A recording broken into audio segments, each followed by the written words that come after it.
Hello, hello. So the next talk is by Dr. Pooja Vyavhare, ma'am. So Dr. Pooja Vyavhare is an assistant professor at Indian Institute of Technology, Tirupati, since Feb 2019. Before joining IIT Tirupati, she was a postdoctoral research associate with the Coordinate Science Laboratory at University of Illinois at Urban Campaign under the supervision of Dr. Nitin Vaidya. She obtained her PhD from the Department of Electrical Engineering at IIT Bombay under the supervision of Professor D. Manjunath and Professor Nutan Limay. Subsequently, she was briefly at CS IIT Delhi as a postdoc and later at the School of Computing and Electrical Engineering at IIT Mandi as a DST Inspire faculty. Her research interests include distributed function computation and optimization and analysis of communication networks. Over to you, ma'am. Thank you.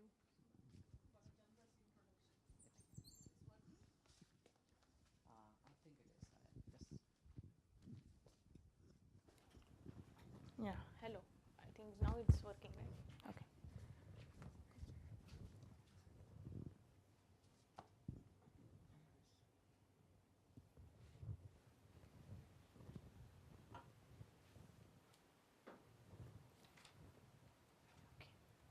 Yeah. So good morning, everyone. Say just good morning. Everybody had a breakfast? Yes. How was the breakfast? Good. How was the breakfast for IIT Tirupati students? It was always okay. Yeah. So looks like after Yaganarayana sir's talk, people are now thinking about whether to attend learning or not. What is it? And this being the Sunday first, early morning session. Okay. So yeah, let's see. So I'm Pooja. I'm an assistant professor at IIT Tirupati. I work in the area of social and distributed learning. So this is the kind of learning which people who have come here to talk about ML or DL would have not heard about this term. Okay. So what I'm going to do is I'm going to talk about different aspects of distributed learning. Okay, different models of distributed learning. I'm not going to go into the mathematics of it. I will just give you some flavor of what kind of questions we ask in this setting, why it is important to ask these questions, and when we try to solve these questions, okay, what kind of mathematics we will need to solve these problems. Okay. So before we start, I would like to start with a quiz. Everybody is ready? Yes? Say yes. Or if you are not, then I have to stop the presentation at this moment. Yes? Okay. So let's have a quiz. Okay. How do you learn information to make a decision? Okay. Let's say you want to make a decision that whether to attend this workshop or not. Okay. So there are 4 options. Okay. There could be, I think somebody will say, no, I have a 5th option here, but I am giving you 4 options. Okay. Pick one of these options. Okay. So first is you collect information from the internet. You look at our website, you look at IIT Tirupati website, and you decide, okay, I will go. Okay, MLDL looks like to be some name which everybody is saying, so let me just go. Okay. Or you go and ask strangers. You go and ask people whom you don't know, and you just go and ask them on Facebook or maybe on other social media. You go and ask them whether should I attend this session or not. Okay. Or you copy a friend's decision. Your friend is going, so let me also go.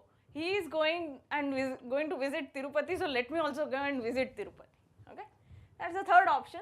The 4th option is you look on the internet, you try to understand what is ML, DL, why people think that this is important, okay, for my career at this moment and this. You try to understand that information from the internet, and also you ask your friends. Okay, maybe your seniors who are right now working in some companies or doing something, you go also ask them. And then you combine both this information and then decide. Okay. So how many of you have decided this decision based on the first option? Let's do this quickly in 1 minute. You looked at internet and decided. Okay, 2 people. Okay, ask strangers. Do we ever ask strangers for any, unless we want to just know the location of some place? Okay, we generally don't ask strangers. Copy a friend's decision. A friend decided and I decided, okay, I will do it. Okay, one person. And the fourth is combine the information you looked on the internet about the importance of ML, of learning systems, and you also asked your friends. How many of you took that decision? Yeah, so most of us, what we do is we combine the information from the internet and ask our friend. Okay, so I will reformulate this problem. Okay, so what we try to do is when we try to make decisions, human beings, what we do is we try to collect information as much as possible from sources, maybe from books, from blogs, from anywhere. Okay, and plus we also ask other human beings what they are thinking about this. You make your opinion based on whatever you have seen or read in the system, right? Plus you also ask what others' opinions are. Okay, so you are combining two things. You are combining your own knowledge or information plus the information which is available to other people, and that's what is all about social or distributed learning. And let's formulate this problem and see. Okay, so let's say we have these agents. Okay, now let's come out from the human beings. Okay, all this social learning started from how humans make decisions and all. Now it has moved on to how robots or agents or network nodes make decision in network. Okay, so let's say I have some agents, and these agents could be anything, as I said, humans, robots, control systems, machine learning algorithms, anything. Okay, so each agent has some opinion. So you make some opinion, you decide based on the information you have, which we call it as a state. And then example could be anything like best college to attend, our own example, whether to attend this session or not. Okay, and then you interact with each other, you talk to each other. And whom are you going to talk to? If you are here, you are going to only talk to people who are your friends or your neighbors. You are not going to go and ask somebody whom you don't know, right? So you are not, if you are sitting here, you are not going to go and ask this person directly. You will ask your friends can ask their friends, and their friends can ask their friends, so that way you can get. So agents interact with each other and then form an opinion or a decision. Okay, our aim here would be to such that all these agents make the same decision, and I am going to give you examples as we go along. Okay, for example, one simple example is which is the best college to attend. Let's assume that in India there is only one best college, IIT Tirupati. Okay, so everybody wants to come to this conclusion. Okay, our aim is that we will make sure that everybody in the system comes to this same conclusion. Okay, so that is called distributed consensus, and we will talk more about this distributed consensus in times to come. Okay, let's see few more examples about these kind of things. Okay, let's say you have some system, but you do not trust some of your friends. Does that happen? Or do you trust everybody in your social system? No, right? For some people you will trust, some people you will be little skeptical about their information, right? And that is what happens when you are in the network. Okay, when I am in the network, like computer is on the network, there are some computers, they will interact with everybody. Let's say if there is a network at IIT Tirupati, everybody will be trusting each other, but if some information is coming from outside, you are not trusting. Okay, or a business entity does not trust the information which other business entity is giving, right? So you have some trust and mistrust. So some agents are trusting. Can you all see there are some red lines and some black lines here, right? So red lines I am showing by like there is a mistrust. Okay, so 1 and 2 are mistrusting each other, but 2 and 8 are trusting each other, like that. Okay, and then in this case, let's say people want to decide on something. Okay, for example, you trust some people, you do not trust some people. Let's say if you are not trusting somebody and that person makes a decision, will you accept that decision? No, you will try to make an opposite decision, right? Like in political party, if you are favoring one party, somebody else is favoring other party, because you do not trust that other person, you will go and cast your vote for the opposite party, right? So in this case, polarization can happen, right? So in this case, agents will partition into 2 sets, and some people will make one opinion, others will make another opinion. Okay, is your trust or mistrust always absolute? or there are some degrees of trust. I trust this person little bit more than I trust this person little less, and then I mistrust this person completely, isn't it? Right? So there is no binary thing, right? Like I trust or I don't trust. Okay? So there are degrees of trust I can put. Okay? And then if I have degrees of trust, which I have shown here in different things, okay? In that case, what will happen? If I have different degrees of trust, in that case, what kind of opinion I will make? I will make some opinion which is mix of everybody's opinion, right? Little bit here, little bit there, but not everybody will be same. Right? Unless I trust somebody absolutely, I will make that decision completely. Otherwise, I won't. Right? In that case, what happens is fragmentation. Agents will partition into more than 2 sets, and then some people will make one decision, some people will make another decision, some people will make another decision. Right? Okay. Let's look at few more examples of this. Okay. This is something else which happens very frequently on social media, which you might have seen, is you have, let's say you have a group of friends here, and I am showing, let's say, each person by this circle, and if a person is friend of the other person, then there is edge here. Okay. Now in this case, you people don't have any opinion. Let's say you don't know, you are just turned 18, you don't know anything about the political system, you don't know whom to vote, but you are new voters now in the system. Okay. What does the political party do nowadays? What do they do? Yeah, they will try to influence you, right? They will try to put posts on social media, right? On Instagrams, on YouTube, and here and there, and will try to influence you to choose their party. And the more the information you get from one party, the more inclined you will become for that party. Same thing happens with the advertisement. You don't know which laptop to buy. You have no opinion about that, right? Because you don't know, you are not expert in laptops, you don't know. What advertisements will do?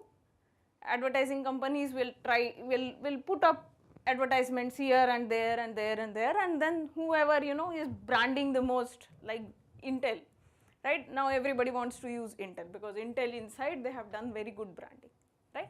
So the influence can come from outside, and that's a very interesting question specifically in social setting, that if some influence is coming from outside, okay, then these agencies who are going to influence, let's say the political party or the advertisement company who is want to put your advertisement, want to sell, okay, they have limited budget, right? So they have the problem of whom to influence, right? For example, what do the advertisement companies do? Whatever these companies do, they come and ask you to endorse their product, or they ask some celebrity to endorse their product?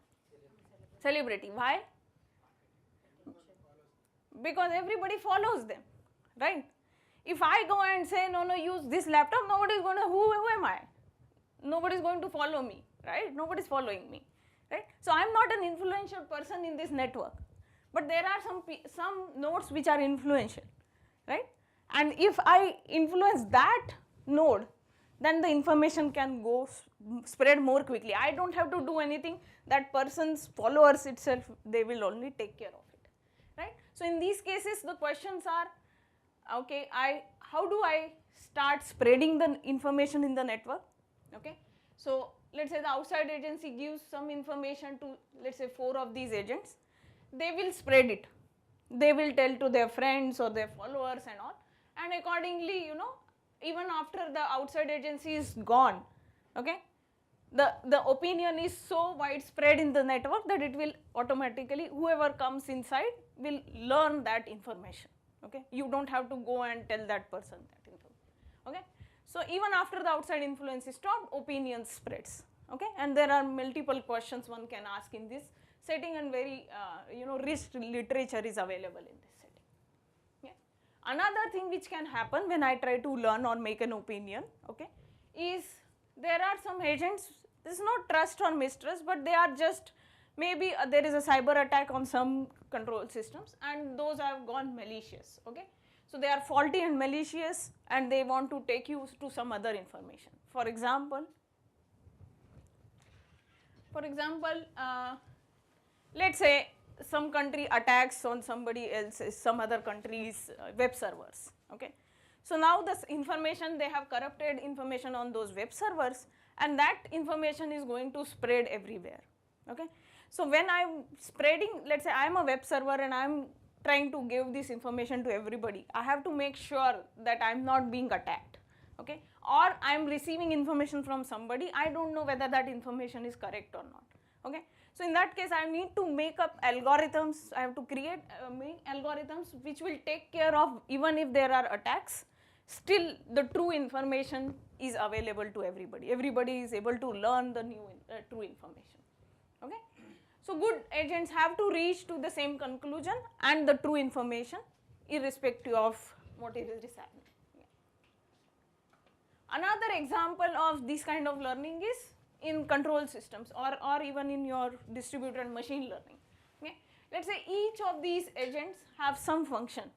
So let's say function, let's say P2 has a function F2 X2, okay. It has some data, okay, X is some data which it has, okay. It wants to minimize some function F2. Okay. Another person has some other function which, let's say the 3 person has F3. So that you have a series of functions. Okay. And each of them you don't know. So only one person knows this function, you don't know. So this function could be anything. This could be like something x1 square. This could be, let's say, x2 minus 3x2 square, something like that. So all of them have functions, okay.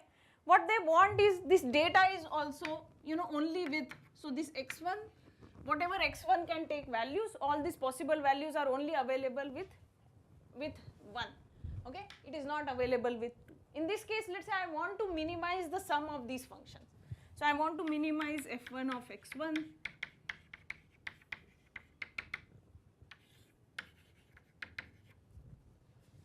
but at one place I don't know all these functions. Everybody has individual functions, and then I want to combine them and minimize them. That is something which happens in your distributed machine learning. Let's say if I have data, only a partial data with everybody, okay, and I am trying to minimize the loss function here, okay. You can consider this like a loss function, and then I have to minimize the sum of these loss functions, okay. So how will I do it? Okay, I can use some kind of subgradient descent methods which you probably all know from optimization, but that method will tell you that if you have this whole function, then only I can minimize it, okay. So in this case, you have to also come with a consensus, because everybody has to realize that this is the minimizer value. This is the value which will minimize everybody. So I need to combine consensus algorithms, which we had earlier talked, where everybody wants the same information, along with these optimization problems. So what I am going to do is, I am not going to talk about these optimization problems. I am only going to talk about the consensus problem, because consensus problems are something, or algorithms are something which are the backbone of any of these machine learning, distributed machine learning kind of algorithms. Okay. So till now what we have discussed about opinion dynamics. Everybody wants to learn some information. We will call that information as opinion, okay. And everybody wants to come to some opinion. So we saw that, what is opinion dynamics? We saw that it is the study of evolution of opinions. So how this information everybody is getting, where they are getting, whether I am able to reach to the true information or not. So that these are the kind of questions one can ask, okay. And then how does the agents form these opinions? So how am I deciding these opinions? We will talk about more in detail about this. What kind of network structures will lead to this information learning, okay. So for example, if I have only a network like this, these people are friends with each other and this person is separate, he is not friends with anybody, okay. Then whatever information these people are going to learn, okay, this person will never be able to learn that information, okay. So this is one very simple setting. I have given you an example, but in very complicated sense, we have to find out what are the inherent network structures which will give you the consensus or which will give you the polarization. Let's say if there is a mistrust here, then they both will reach to different opinions. So when will they reach to different opinions? Okay. What network structures will lead to fragmentation? We saw not only just 2 opinions but multiple opinions, when people will learn multiple different informations. Okay. How many distinct opinions I can form in this case? Okay.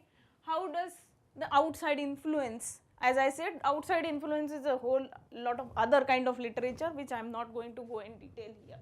Okay. But how does the outside influence affect these opinions? And what are the network conditions for resilient consensus? So resilient means even if some attack happens, still is it possible for the good nodes to learn the true information in this case. Okay. So these are a lot of questions, and you can see when there are a lot of questions, there are a lot of literature, lot of research which is going on in this setting, and people try to answer all these different kind of questions. Okay. Let's look at some applications. I think I have given you few more applications, but some more applications of the kind of things I am going to talk about. Okay. So where does this use? Who are these people who are using to learn to consensus, come to consensus of the same information? So first major example of application is blockchain. I think all of you have heard blockchain. Yes, Bitcoin, blockchain, all these words everybody knows. Okay. So if you want to mine a Bitcoin, any of you are into mining a Bitcoin? Anybody has put their money into something? So you are a rich person, huh? Or you are hoping that you will become? Yes, right? So I am not getting into the details of how a person mines a Bitcoin. Probably he will be a right person to tell you, but I can tell you the mathematics behind it. Okay. So when you I will just give you a brief thing here. If you want to mine a Bitcoin, okay, so there is some linked list is there, and at the end of that linked list there is some block, and everybody has to come to a consensus that this is the last block which has been added into this list, right? And that is where the consensus come into picture, because everybody is adding their own blocks there, okay, blocks of bits and all, and then you want to come to consensus. Okay, this is the last block which is being there, and so that the new person can put it. Okay. So that conclusion, coming to that conclusion that this is the last block which has been added there, we require consensus, because everybody, and then all this mistrust and everything will come, even attacks come there, somebody can attack and then corrupt this, and then somebody will learn some wrong information that this was the last block or something. Okay. So there the consensus plays a very, very important role in mining a Bitcoin. Another example is autonomous vehicles. When, let's say, vehicles are going in one direction, everybody has to know that, okay, I am going in this lane, the other person should go in another lane. So I have to learn that information. I have to make sure that this person trusts my information, that I am going in this lane, the other person is going on this lane. Okay. So all of them have to collaborate with each other to make sure that they are all, yeah. It's not working. It's working.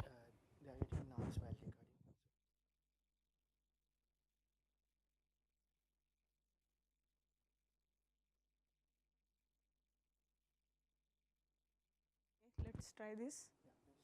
Okay. Okay. Yeah. So in autonomous vehicle, everybody wants to come to the same conclusion that, okay, one vehicle is going in this direction, in this lane, so I will not go on that lane, I will go somewhere. Okay. Multi-robot formation or optimization. So there are robots in the system and they want to reach somewhere. Okay. They should make sure that somebody else is coming, so I should not go in that direction. Or let's say all the robots want to come to one place where they can have a charging system or something. So everybody has to come to the same information. Okay. And all these things started from biology, as I told you earlier also. All this social learning, distributed learning started when people started asking questions, how humans learn, right, or how animals learn. So all of you might have seen this picture, this thing in the sky sometime, right? So birds are going in one direction, and you might have seen that there are like 50s or hundreds or thousands of birds going in the same direction. How do they decide that that everybody wants to go in the same direction? How do they decide? There is a leader? Everybody thought that yes, there is a leader who says that let's go in north and everybody goes to north. No, it's not true. It's not, so that's an amazing thing, you know. Everybody in the biology, you know, what everybody thought, because probably humans do the same thing, right? Go this direction, everybody goes, but not with animals, okay?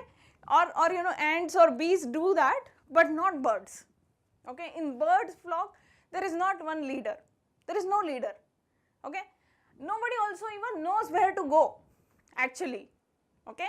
If you put one bird, the bird will be confused where to go and all. They will eventually found the place, okay? But how does this happen? This happens because everybody has some information about the weather. Everybody decides to go in certain direction. So if you ever watch, now you can go and, you know, sit outside and watch this thing. If you can see a flock of bird, when they, you know, like pigeons and all, let's say there are 10 pigeons and they start flying, okay? If you see, when they start flying, everybody is going in some different direction, okay? And then everybody adjusts its direction accordingly. So everybody tries to come to the average of the direction, okay? That is what happens here.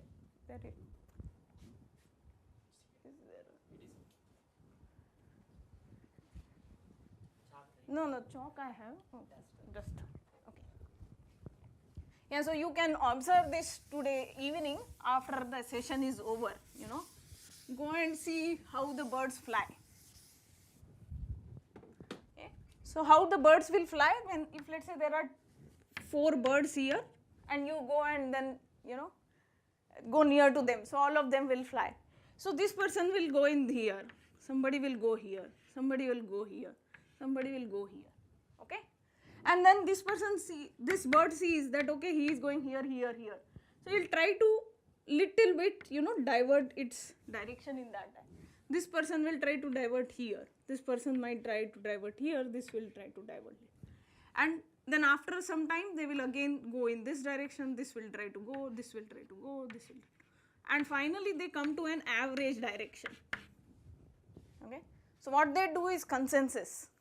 And this bird will only do it with its neighbors, whoever are the neighbors. Okay. So if there are thousands of birds here, this bird will only see its neighbors and try to navigate wherever his, but remember that at the same time his neighbor is also trying to navigate based on his neighbor's direction, okay. So that is what was observed in biology, and that is what is used in distributed consensus algorithms. This is exactly same thing which we will see, okay. Everybody tries to see what their neighbors are doing, and at the same time the neighbor is also trying to do the same thing what the others are doing, and some influence, some combination. It's not that the 100% this bird is going to listen to this bird, no. This bird is going to listen to whatever his instincts are and whatever the instincts of its neighbor, and they both combine, okay. So this we will see in mathematics form, and then we will see. So this is a very a good example of understanding consensus, how it happens in nature. Okay. Of course, social network opinions, I think all of us are now getting influenced, all of us are on social media, okay. Every day, every time we make the decisions based on whatever is given to us on the social media, right. Even if I don't know anybody, but yeah, I see that some celebrity is going to Maldives, so then I also start feeling, okay, I should also go to Maldives, right. Yeah. Or somebody is voting to some, you know, if you are political, then, you know, everybody is voting to some party, then I should also go and vote to the same party, okay. So this I think I have taken too much time, so I will now move forward quickly. So what I have told you about what is the importance of, you know, distributed consensus or opinion formation, how people learn information, okay. And when I am talking about these people, I am saying everybody. I am talking about birds, I am talking about control systems, I am talking about machine learning algorithms, everybody, okay. So we talked about what is opinion dynamics. Now we will try to model the system, and as I said, I will not get into much mathematics, but little bit of, just to give you a flavor of the problems which we look here. Then we will talk about distributed consensus. We will talk about distributed learning, okay. we will talk about opinion polarization that we saw. This is a very important thing if if you are really thinking about the future of humanity, then we should really worry about how the polarization, opinion polarizations are happening, why they are happening. Okay? And then we will also talk about opinion fragmentation if time permits. Okay? So let's go and let's start modeling. This is a beauty of engineering. You take a real world problem, like bird flocking and some social media, this and that, and then you say, okay, you are engineers now and you want to be a researcher, now go and write mathematics of it, isn't it? Right? So we take all the fun out of that bird flocking stuff, and then we bring down the mathematics and we say x is equal to y plus z and this. Right? So that's what I am going to do because I am a researcher, so I do this. I take out the fun out of this bird flocking stuff. Okay. So how do you model a system? So as I said, we are not going to say what these agents are. These agents could be anything, birds, these agents could be humans, these agents could be any algorithms. Okay. And we are going to denote it as a graph. Okay. So what is a graph? I am going to denote every agent with some circle, or I will call it as a vertex set. Okay. So there are, like in this example, there are 10 agents. So P1, P2, P3, there are 10 agents, and there are edges between them. So if one can communicate to 2, I will put an edge. Okay. I put a line here. If 2 can communicate to 3, I will put an edge. You can see that 2 cannot directly communicate to 4, right? So 2 goes to 3 and then 3 can go to 4. Okay. So these are communication graphs. Any social media or any Facebook can be structure can be created as a graph. Your friend, if you and I are friends, then we have a line here. If we are not friends, but there could be a common friend between two of us. So these kind of graphs one can create. So this all things come from graph theory. I think people who are in computer science probably know all these things already. Okay. So network of agents is denoted by a vertex set V, which are the agents, and an edge set E, where edge set is there is an edge between I and J agents if they can communicate with each other. And I am talking about only direct communication here. Okay. Ni is the set of agents which can communicate to I. Okay. So which are my neighbors? Who are my neighbors? So I am Pooja. Who are my neighbors? I can form that set. And then there is a weight associated with every edge. So I will give some weight, right? So I can give more importance to some of the people, like I have 10 people in my life, I will give more importance to somebody, I will give less importance to somebody, like that. So I can give some weight. Okay, and this weight it may not be an importance weight, but any weight, let's just assume at this moment. And this weight could be scalar or a vector or a matrix. We will talk about all these things in a minute. Okay, I will always assume that this weight is a real number. Okay, it could be a positive number, negative number, it could be 0, anything. Okay. And then there are something called directed networks or directed graphs, where I can only communicate in one direction. So for example, 2 can communicate to 3 directly, but 3 cannot communicate to 2. Okay, so that's why I have put a directed edge. So these are called directed networks or directed graphs. Okay.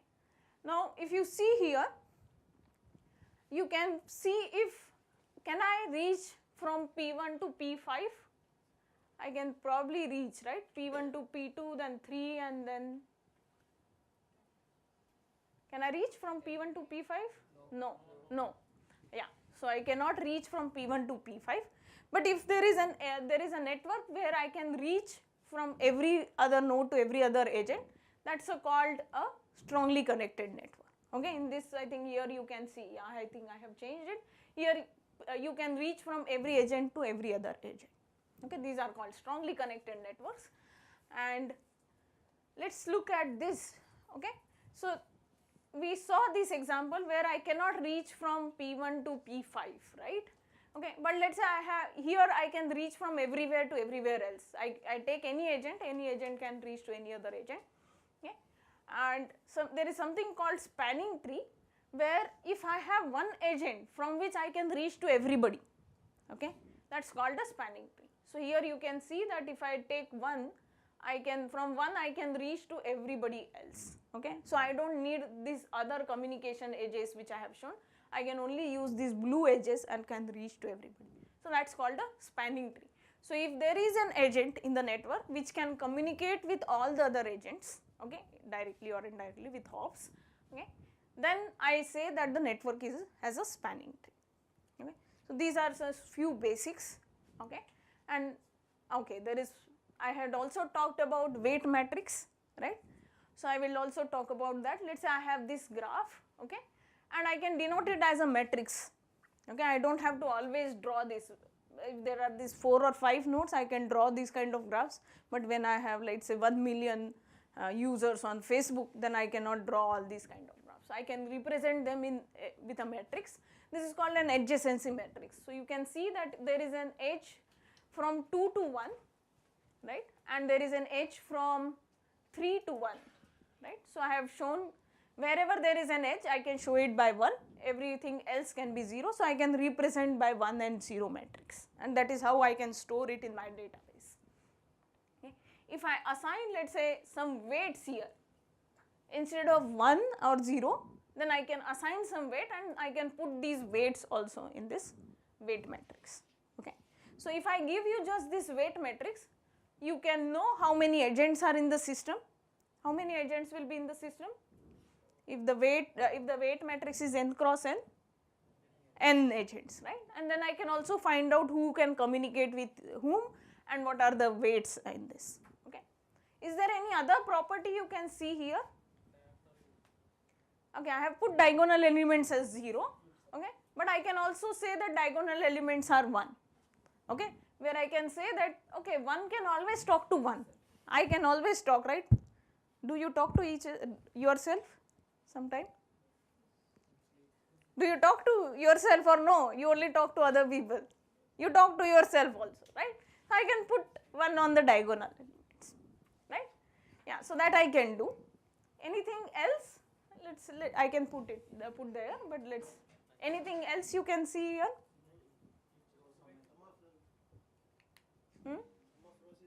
Sum of rows is 1, yes, thank you. I think he knows all this stuff, that's why he is answering this. Okay, so you know what the next slide is then? No. Yeah, so sum of row is 1, okay. I have just taken an example of half and half, okay, but yeah, here sum of rows is 1, okay. So these are very special matrices. These are called stochastic matrices. Anybody heard this name, stochastic matrix? Yes? How many of you have heard? Raise your hands. Raise. Okay, 3 people. Okay. So these are called stochastic matrix, a square matrix whose rows sum is 1 and all the elements are non-negative. So there are no negative numbers, okay, they could be 0, okay, and the sum is 1.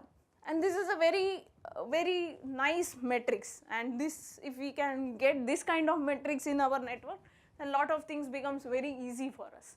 So I will not go into any details of this stochastic matrix theory, but I just want to tell you that this is something which is very much useful in understanding consensus or understanding this information flow in networks. Okay. And then there is another theorem which is, and I will just give you a brief idea about it, not go into the proofs and all. Okay. So you all know probably eigenvalues, right? Eigenvalue of a matrix, you all know. Okay. How do you find eigenvalues of a matrix?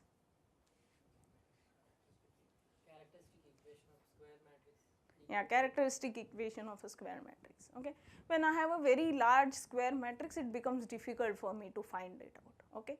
And what I want to just know probably is not the exact point, exact values of these eigenvalues, but probably I would just like to know, I think all of you have done some control systems or DSP kind of course, right? So you all know that I don't want to know the poles and zeros of a system, where they are, but I just want to know whether they are inside the unit circle or outside the unit circle, right? Just to know whether the system is stable or not. Okay, so the same thing here also comes, okay, just to understand whether the network is stable in some sense or not. If I am doing some distributed algorithm on it, I would like to only know whether the eigenvalues are inside the unit circle or outside the unit circle, okay. I will not go into the details of why it is there, and why do I need why when they are outside the unit circle, what happens when they are inside the unit circle. Okay, but let's just understand that I want to just know the locations of these, whether they are inside or outside. Okay, that's all I want to know, and for that this Greshkorin circle theorem gives you a very wonderful result. Okay, let me take one simple example here.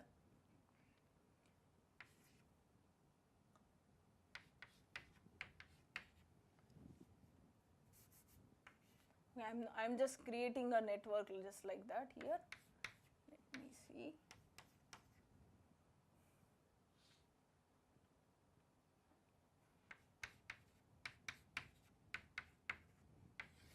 Okay. So this is a stochastic matrix. Okay. And I just want to know whether the eigenvalues are inside the unit circle or outside the outside the circle. Okay. So Greshkorin theorem just tells me that any eigenvalue of this matrix will be inside if I just take, let's say I take all the non-diagonal elements and sum them. Okay. So this sum is 1. If I just take this sum is 1, and if I take the non-diagonal elements, this sum is 2 by 3. Okay. And what I do is, if I just look at this circle, let's say circle of z minus, let's say I take this as my point, as my center of that circle. Okay. Then the radius is, let's say, less than 1. I am taking this one here. Okay. Then it says that every eigenvalue of this matrix is going to lie inside this circle. Okay. And it holds for all the rows. So I have another circle which comes from my second row, which is z minus 0 is less than 1. And the third row will give me z minus, this is 1 by 3, so I have to write z minus. So this is the circle which is centered at 1 by 3 and its radius is less than 2 by 3. Okay. So Greshkorin theorem just says this, that every eigenvalue of A will lie at least inside any of these 3 circles. Okay. And if I can say that these circles are between 0 and 1, so if I have all the rows such that all these circles are inside this unit circle, then I know that all the eigenvalues will lie inside this unit circle. Okay. If let's say all these circles, so in this case 2 of these circles are nothing but this circle only, right, and the other circle is I think at 1 by 3 and probably no, probably it will be a bit bigger than this. Something like this. Okay. So in this case you can see that all of them, because all the eigenvalues will lie inside these 3 circles, all these circles are inside the unit circle, so all my eigenvalues will lie inside the unit circle. Yeah, that's a complex plane. I am just taking it, I am just drawing it as a 2D here, right, but that's a, yes, that's a complex plane. Okay. Yeah. So this theorem is also very useful when you try to prove. So I am not going to prove anything using this, but I just want to tell you that these are the kind of results you look for from mathematics. Okay. And then there is another theorem which I will just read, we will not get into details. It says that, let's say I have a stochastic matrix, okay, who has an eigenvalue at lambda is equal to 1. So the eigenvalue is 1. Okay. It has only one eigenvalue at 1 if the graph associated with that matrix has a spanning tree, right. So just like I talked about that if I have a graph like this, I can make a matrix, right. So if I give you a matrix, you can make a graph. Once you make a graph, you can find out whether it has a spanning tree or not, right. So that's what this theorem says, that if I have a matrix and I create a graph out of it and that graph has a spanning tree, then I have an eigenvalue which is only one eigenvalue which is at lambda is equal to 1. Okay. And now on this another thing which says that if I have a matrix, stochastic matrix, who has only one eigenvalue at 1, okay, and I take that matrix and multiply it, let's say I multiply that matrix by itself multiple times, let's say A into A into A into A like that, okay. So let's say I have A to the power T, and I take that limit t goes to infinity, this will go to a matrix which is a rank 1 matrix. Specifically, it will go to a matrix whose all rows are same. So this is a rank 1 matrix.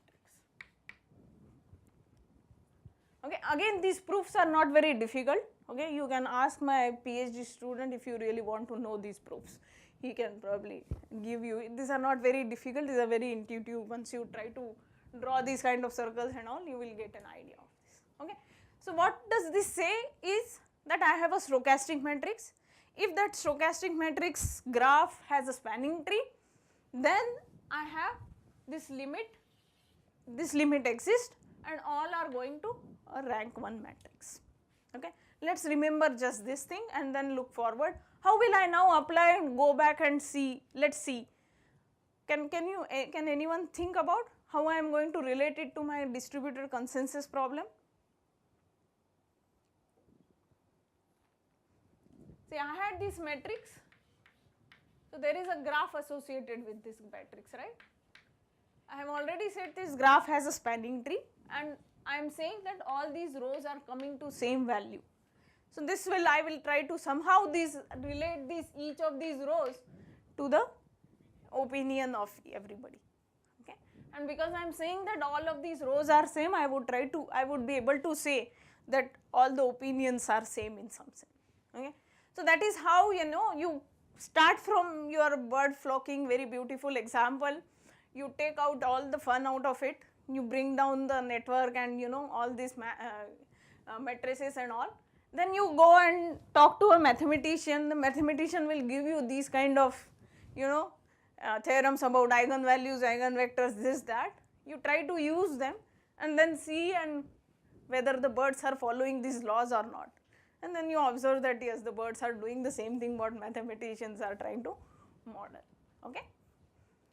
So let's look at our consensus model. If you all remember, our consensus model was that everybody has some value with them, right? So everybody starts with an initial opinion. If you recall our bird flocking, everybody started with one direction, some direction. So let's call this at xi of 0. So ith bird is in this direction, xi of 0. Okay. First we will talk about a scalar case and then we will look at a vector case. Okay. And opinion, at every time they are updating, right? So this opinion does not remain same. So it will be xi of 1, 2, 3 like this at time t, and it is xi of t. Okay. And let's not get into these examples I have talked about earlier, and our aim is that everybody should come to the same opinion of x star. Okay. So how do we do it? Okay. And now people have come up with different models. As I said, people look at birds and then everybody will come up with their own model. I look at birds and I will say no, I think this is what birds are doing. You will look at birds and you will say no, I think this is like what they are doing. Okay. So now everybody comes up with these models. So these models are very old models. You can see from 1974, de Groot said no, this is how they are behaving. Okay. So what he says that everybody is in discrete time system. Okay, it's not a continuous system. Everybody is looking at time t 0, 1, 2, 3. Let's just make our life easy, right? Actually, everything is continuous, right, in nature. But to make, as mathematicians will say, okay, anyways, this is too complicated, right? I have already reached to eigenvalues and all, so let me come to discrete thing. It makes my life easier. Okay, and we say that all agents are iteratively updating their information. And as I said, the first quiz where everybody said that you collect your own information plus you ask your friends. So that is what they are doing. Okay. So I am going to put some weight on my own information. My own information is xi of t at time t. Okay. I put some weight on that. Plus I get influence from my neighbor. So I add something, but I give weight to them also. Okay. And I combine that. And I say that okay, this is my new information. That is what birds actually do. Okay, and just to make my life easy, I will say that the update matrix this is. If I write it in matrix form, I can write it in matrix form, right? In terms of like this, I can write it W. This could be W11. This is W12, W13, like that. I can write the whole thing in matrix form, and this my weight matrix is stochastic. If it is stochastic, we just saw that okay, its eigenvalues will lie inside here, and then there will be a rank 1 matrix if I keep on doing this thing again and again. Okay.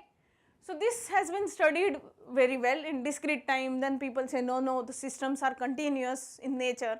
So let's talk about continuous time systems, time varying systems, okay, networks with delays, okay, all these things have been studied very well. Okay. It's a linear update model, right? Linearly I am updating every time, I depend on linearly. So this equation, if you see, it's a linear equation in X. Yeah. And I can do all this algebra, I can very well use my algebra linear algebra to derive equations here. Okay. And this is generally used to study the consensus, and people have observed that yes, birds actually do the same thing. But it has limitations. The limitation is that agent's behavior does not change with its current state. Whatever is my value, this x could be anything, x could be positive, x could be negative, x could be very large, very small. I am not changing my behavior, always I am doing the same thing, I am always taking some weight to myself, some weight to my neighbors, and I am doing it. But does that happen in the system? If you think about in social media, okay, if you are already inclined towards one ideology, right, then you are going to give more importance to that ideology, to a political party which is following that ideology, right. You will not one day, okay, I have this ideology, and one day you will move to the another ideology. That does not happen. Even if let us say your friend comes and debate, you will debate with him, but you will not change your opinion so quickly, right. So your behavior depends on actually what your already thought process is, right. So that has to come into picture somehow, right. And I also get influenced by its neighbors irrespective of its state value. That is what I was trying to say, okay. So then people said, okay, this is what people do, so let me come up with another model, right. Again, some mathematician said, okay, I will write some equations, that is how people behave, okay. Okay. So what they say is, okay, what people do is, if my opinion is very close to your opinion, then only I listen to you, otherwise I do not listen to you. Is that true? Right? Murli is just saying yes. Yeah, it happens, right? I am not going to listen to a completely opposite view, little bit different, right? Not exactly same as mine, but little bit different than me, that is what I do, right? That is how we learn also, right? When I am in first standard, if somebody gives me 10th standard book, I cannot understand. What I can understand is second standard book, little bit different than my information. I already know A, B, C, D, so if somebody gives me, okay, I combine them and I make bad words, I can understand them, right? So I am not going to understand the whole 500-page novel if somebody gives me, if I know only A, B, C, D, okay?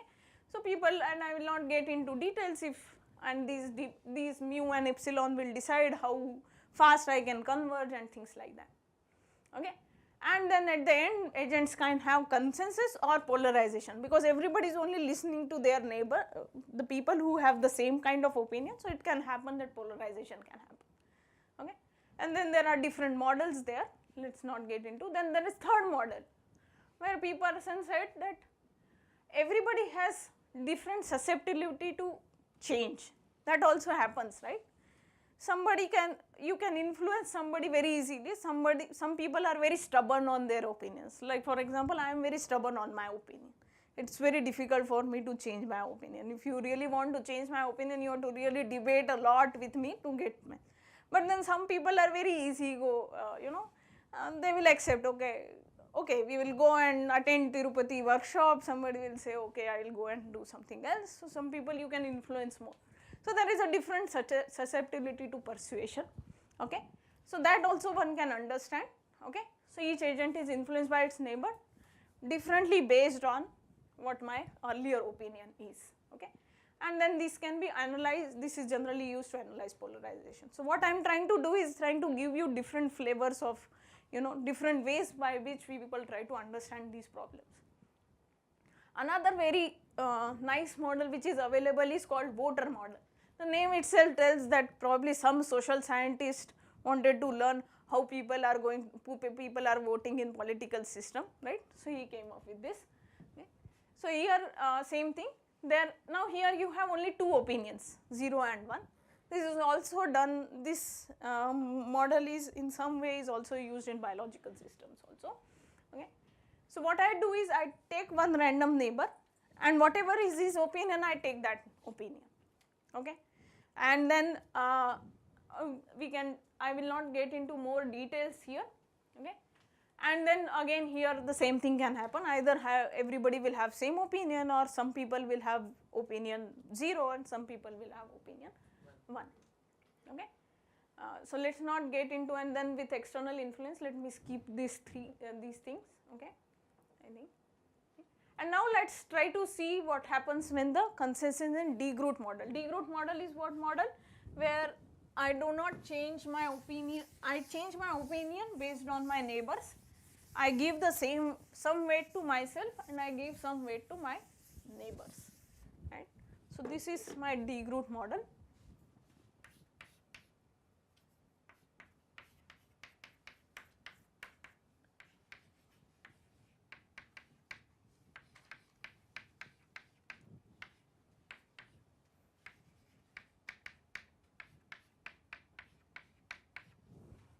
Very simple model here.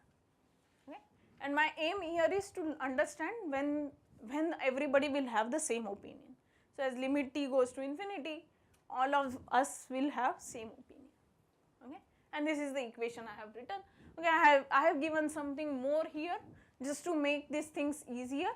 Okay. So instead of this wij, I have given you some step function. I will not get into details of this. So what I am just doing is I am giving some more little bit, some epsilon weightage to myself, and 1 minus epsilon weightage to other people. Okay. And I have just written it in such a way that if you see the sum of these weights is 1, right. So this is what I have done here, just to make sure that this is a stochastic matrix. Actually the same equation here you can write it in that form to get it into the stochastic matrix. Okay. So in the matrix form, how can I write it? I can write it, what I can do is I can take x1 of t plus 1, x2 of t plus at t plus 1 like this is equal to, I can write this matrix in terms of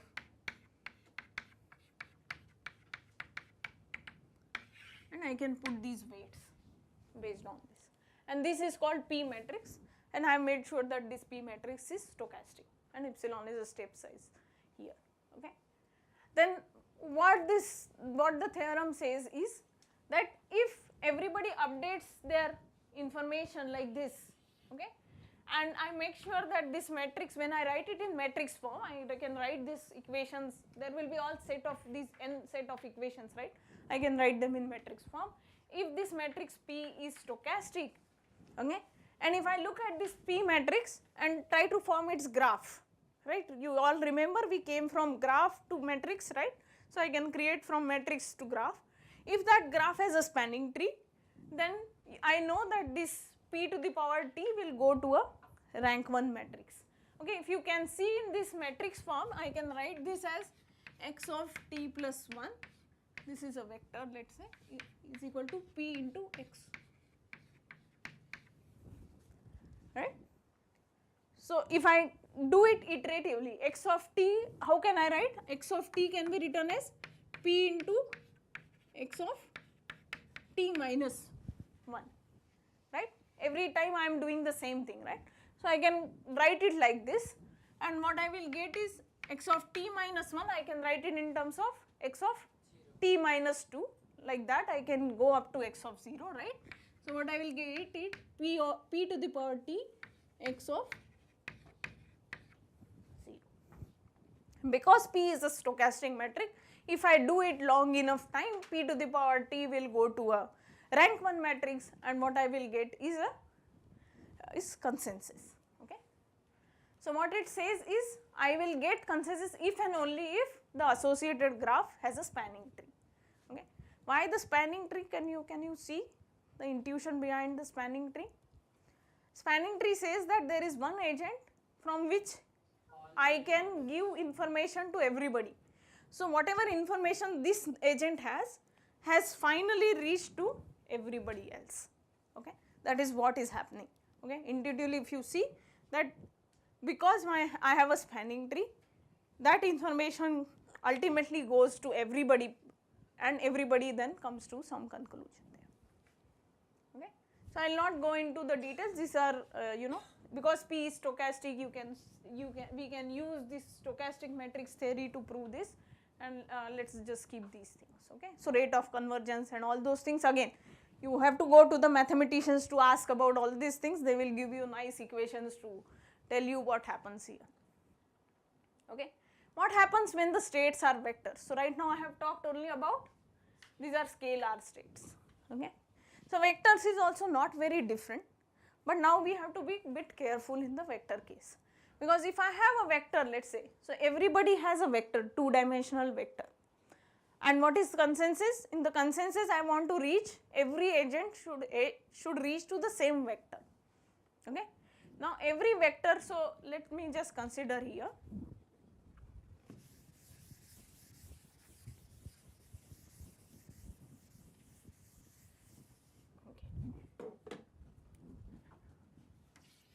This is one, and let's say just I am taking one part of it. So this one has x11, x12, let's say. This is the vector, two-dimensional vector, okay, for 1 and at time 0, okay, because I have to also look at what happens at other times. The other one will have x21, x22.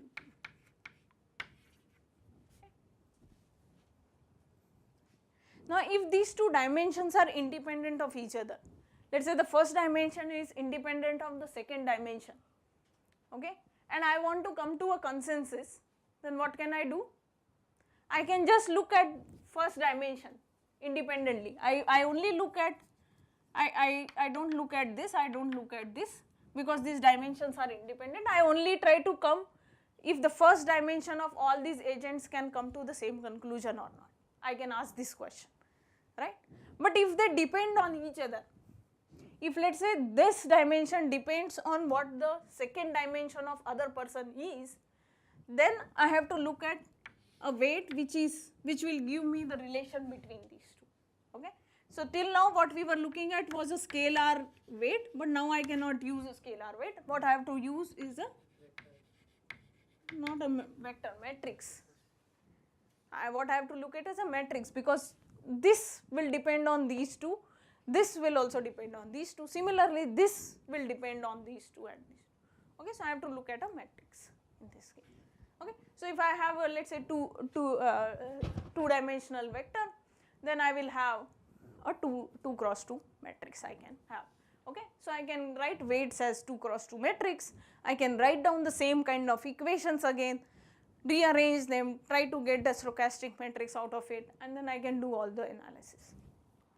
Okay, so I am not getting into details there, but state update can be, let's assume that I am able to write. Just believe me that what I have done in scalar I can do in vector, I can get it. And this is what the theorem says. So what theorem says that the network can achieve global consensus. It means everybody can come to the same vector if and only if, I don't know whether it is if and only if, Raghavendra, or it is only if? Only if, okay, yeah. So if all the interaction weight matrices are positive definite, so all these weight matrices are positive definite, then I come to the same conclusion. Sorry, the interesting thing to observe here is, if all these weight matrices are negative definite, then what we get is a zero consensus. Zero consensus means every vector comes to 0, okay. And if I have some positive definite and some negative definite, and I think this holds for semi-definite matrices also, then then I get polarization.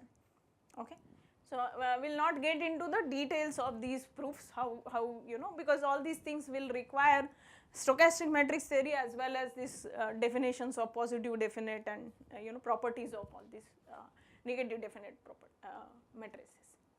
Okay, so this is what happens, just a simple thing. Okay, I have taken this graph and these are the weights. Okay, and what we have shown is, if you keep doing the same implementation, so you see that at time 0, everybody started with different values. So you can see that blue and green and yellow and red curves, okay, but all of them reach to the same value. And for both the, so this is a 2-dimensional vector, so for the first dimension also and second dimension also, all of them reach to the same value. And in this case, we have considered all these weights are positive definite.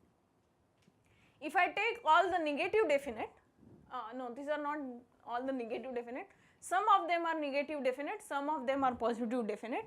In that case, you can see that I think 1, 2 and 3 are reaching to the same conclusion, but the 4th is going to another conclusion, okay. This is the dimension 1 and this is the dimension 2 of it.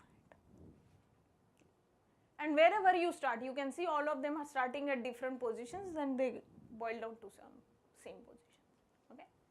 So this is about consensus, okay.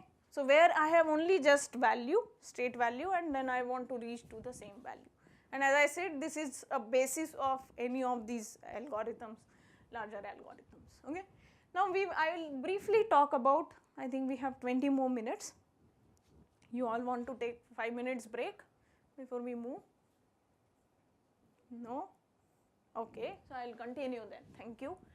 Let me take 2 minutes break. Yeah.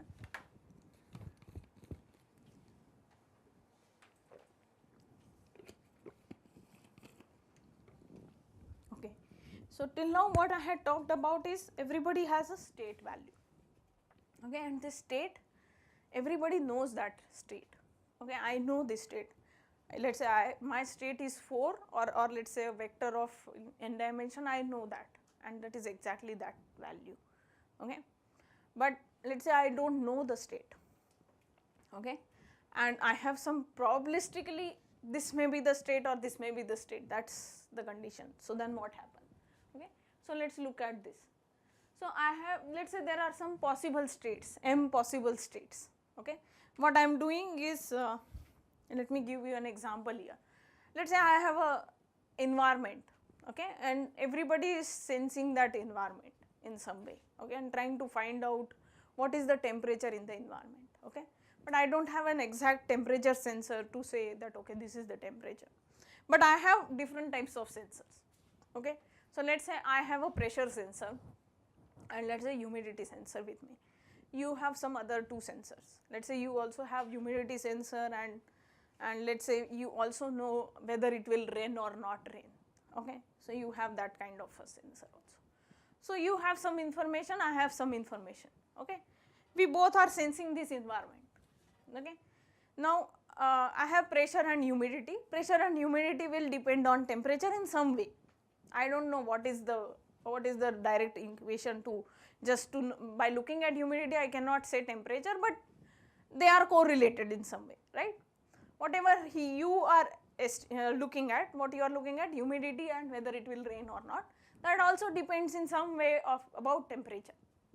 But just by looking at these 2 parameters, you cannot say what the temperature is.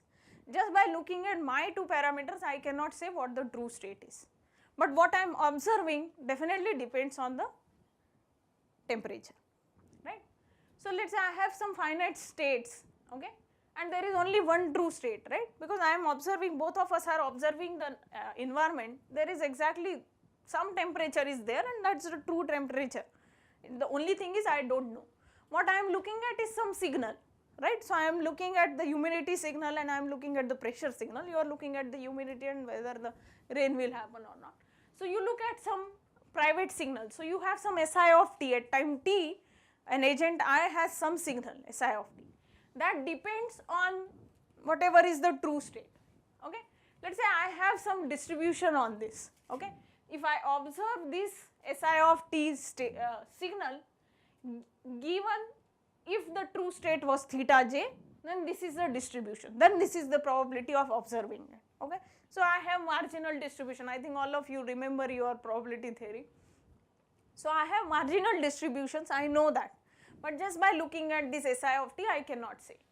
So I may not be able to distinguish between the 2 states because the marginal distributions can be same. So even if I keep looking at humidity and pressure, my marginal distributions for all the states, whether the pressure is this much given either the temperature is, let's say, 30 degrees or given the temperature is 35 degrees. Both marginal distributions are same, so just by looking at pressure I won't be able to say. Okay. Now in this case I want to find out the true state. I want to say whether the temperature is 30 degrees or whether the temperature is 35 degrees, or I can have n number of states here. Okay. Then how will I learn? I have to talk to you, right?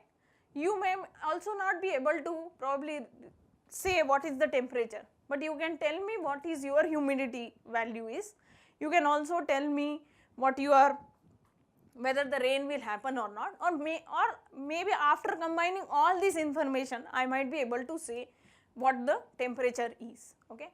So in distributed setting I cannot always keep transmitting all this information whatever I am observing. What I can transmit is I want to transmit less information, right? So I can transmit that, okay, by looking at my pressure and my humidity sensor, I make this guess that, okay, the temperature is, so I have two states, let's say, the temperature is 30 degrees or the temperature is 35 degrees.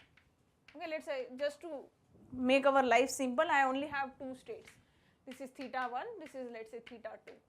Okay. So by looking at my pressure and my humidity thing, I say that the probability of theta 1 being true is, let's say, 0.6, and probability that theta 1 is true is, let's say, 0.4, because one of them has to be true, so the total probability should be 1. Similarly, by looking at your humidity and your whether it will rain or not, you will have something, right? So let's call this as Pi, okay, and your Pj of theta 1 being true is, let's say, 0.2, and Pj of theta 2 being true is 0.8. So I can share this information. I don't have to share what my humidity values are and sensor values are. I can share this information, and then everybody tries to learn what the true state is. That's called distributed learning. Okay. So I have some stochastic vector mu I. Okay. This is the vector. I can say this. I can represent as this. What is my estimate of any state being true? Okay. And I will not get into, so this can be used in hypothesis testing. So these are two hypotheses I can say, okay, and which hypothesis is true, but I don't have enough information. I think people who have done communication systems course and all, they would have seen, we do these things, hypothesis whether the bit 0 was transmitted or bit 1 was transmitted, but we have almost all the information with us. We don't have to talk to other people to know this, but here I don't have the information, okay, so I have to talk to other people. Okay, or learning using the interactions with limited information. Okay. So there are a lot of examples, lot of literature available here. I am only going to talk about one thing. Okay, but here again, what you have to do is finally both of you have to come to the same conclusion, whether theta 1 is true or theta 2 is true. Okay. So what you want is your final conclusion should be, let's say if the temperature, true temperature of the environment is 30 degrees, then what you want is P of theta 1 to be 1 and P of theta 2 will be 0 for every agent. That is what your output should be. So basically what you want is consensus, right? You all want to reach to, by looking at these values, you all have to keep modifying them such that you reach to these values. Okay. So the underlying principle again here is that you have to come to consensus basically, and there is some kind of vector consensus, but of course the update is different, right? How I am updating. Earlier my update was just simply update, when I look at my neighbors I just combine them, end of the story. But here it is not like that. I have to look also at my signals. I also have to look at the marginal distributions, and then based on that make the decision. Okay. So basically once you take out all these things, marginal distributions, this and that, finally you come down to stochastic matrix, you come down to multiplication of stochastic matrix, converging to some rank 1 matrix and things like that. Okay. So what you can do is by looking at your signal and your marginal distribution, you try to estimate something. So this is your local belief that okay, theta is the true value. So this is the probability that theta is the true state, you update it, and then you try to update your actual belief mu, this is mu, okay, this is what you want here. So this is represented as mu here. Okay. What you do is you look at what others are thinking, okay, so you look at what others are thinking here, plus you combine it with your own thinking, okay, and then update your values, okay. I will not get into the details of here, but again as I said, you know, ultimately what you are trying to do is you are trying to give some weightage to yourself, some weightage to your neighbors' values, and then trying to estimate this, okay. And what the result says, let us not get into the whole details here, but basically it says that okay, if you can keep updating like this, then finally everybody will learn what the true state is, okay. And for that again what you need is some kind of a spanning tree. You want somebody should be at least able to, or at least collaboratively you should be able to understand what the true state is.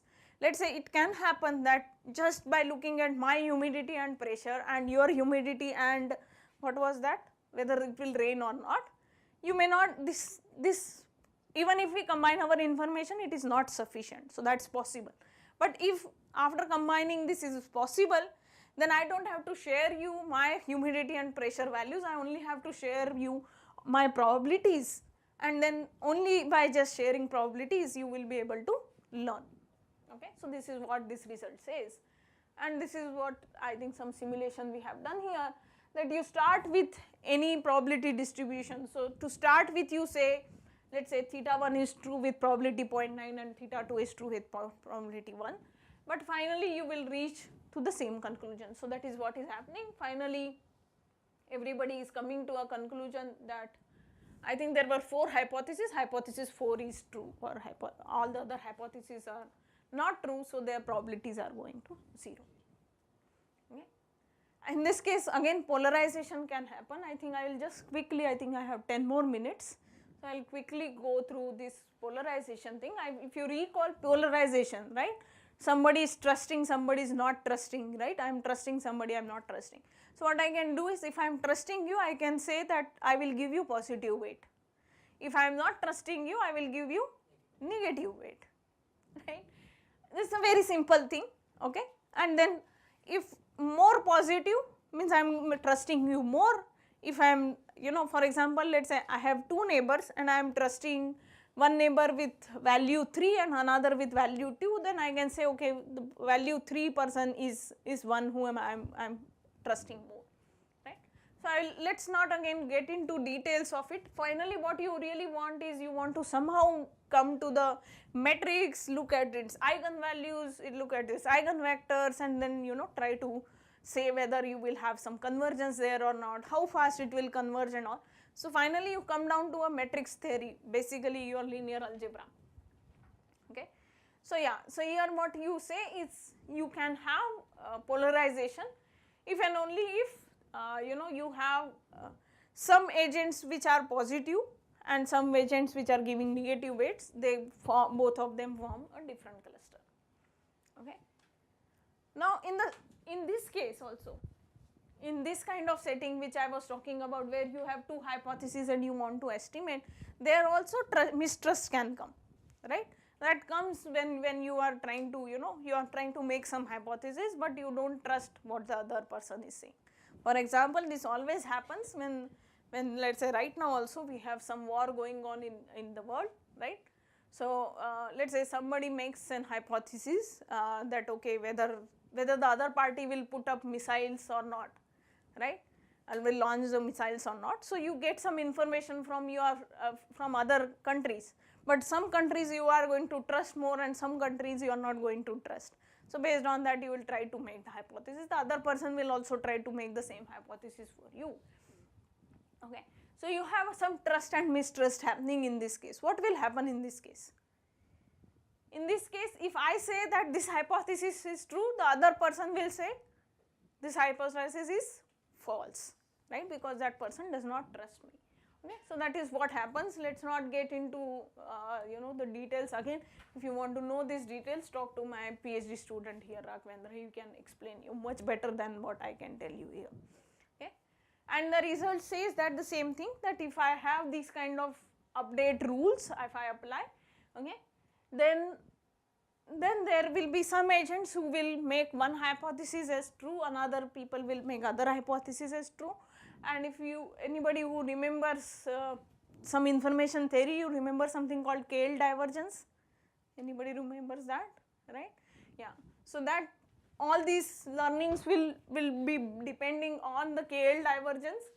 Rate of convergence is also lower bounded by the maximum KL divergence which is available. I will not get again into the details of it. But what I am trying to say is, you again now when you come to talk about this hypothesis things, you also have to combine your information theory concepts or your probability theory concepts with your linear algebra matrix theory concepts to get these kind of results.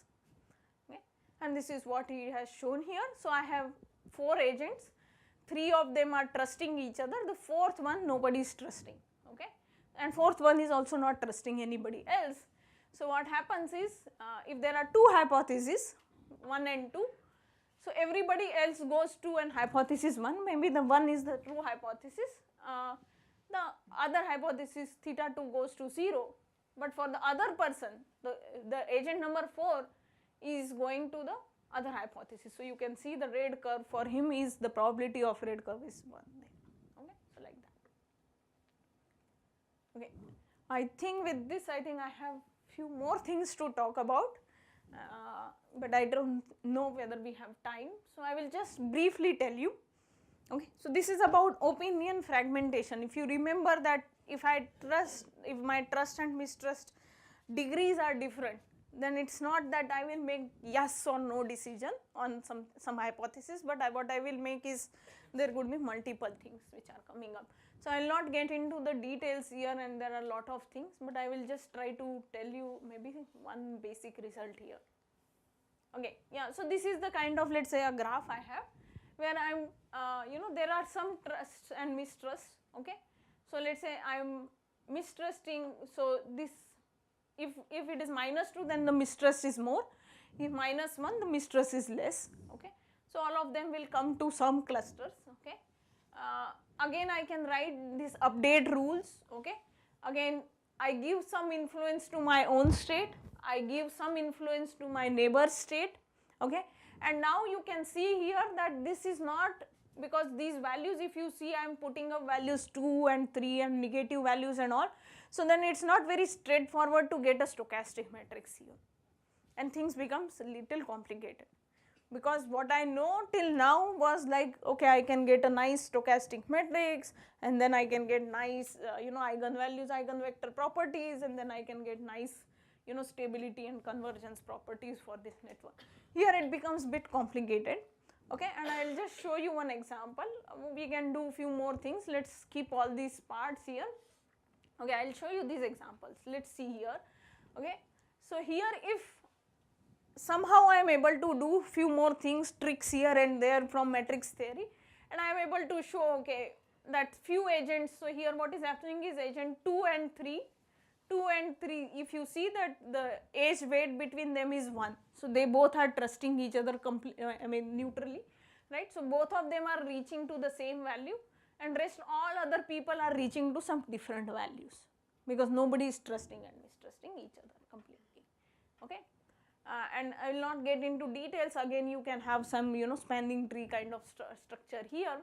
I just want to show you something very interesting which happens in this case, which does not happen in our earlier case. So let me skip this without being, okay, yeah, this is something I want to show you, okay. So till now, earlier cases when we saw, okay, either I will get a consensus or I will get fragmentation, okay.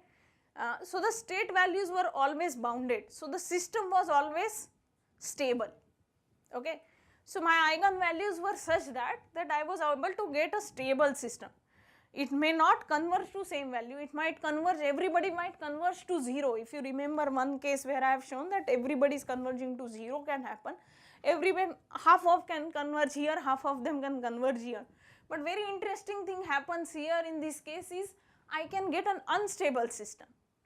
So the states can become, you know, keep on increasing and can go to infinite. So this is like unstable system, okay. That's a very interesting case, that the network algorithm itself, my algorithm is leading me to instability here. And what can I do here?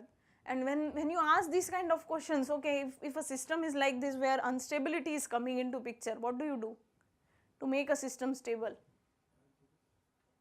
Yeah, add zeros, it means you do some kind of control mechanism.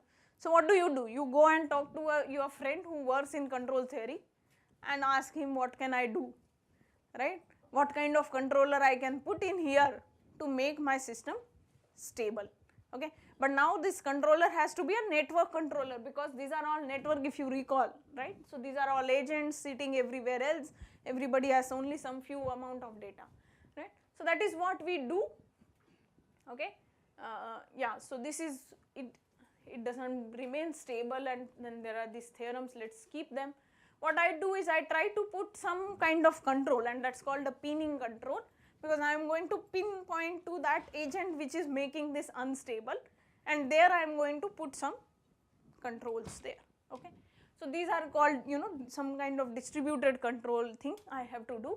So I do certain kind of stuff there, I try to make sure that it doesn't go to instability. These are called pinning control things, okay. Again, you have to prove also, okay. Once you give something like this, you have to mathematically prove that this will hold true and all.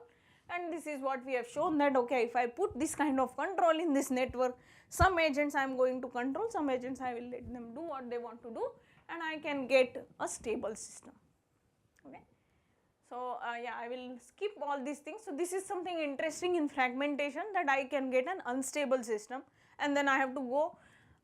So first, when I started with that bird flocking example or a social network example, I look at a very nice example scenario. Then I go to an engineer takes out all the fun out of it, makes it a mathematical thing, okay. Then I have to go and talk to a mathematician who will tell me, okay, use this matrix, use this, you know, look at the eigenvalues, eigenvectors and this and that. So I have to talk to a mathematician to do this.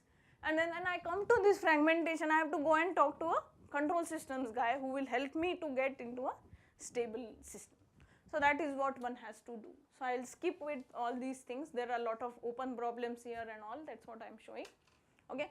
So to summarize, what we looked at is opinion dynamics in networks. I gave you lot of applications where these kind of, you know, learning is happening. So everywhere what we are doing is we are trying to learn some information, and we want everybody to learn the same information or a different information and things like that. We look at different models, right. So we looked at different models where people have come up with. I have only touched upon, there are a lot of references here. So when you go and see those references, you will see other models, okay. And then I talked about three types of things. Either a consensus happen, everybody comes to the same information, or some people come to some other information, some people come to opposite information, or fragmentation can happen. So three things, okay. We saw for consensus what we need is different types of models. Basically I need a spanning tree, and we also looked at stochastic matrices and things like that.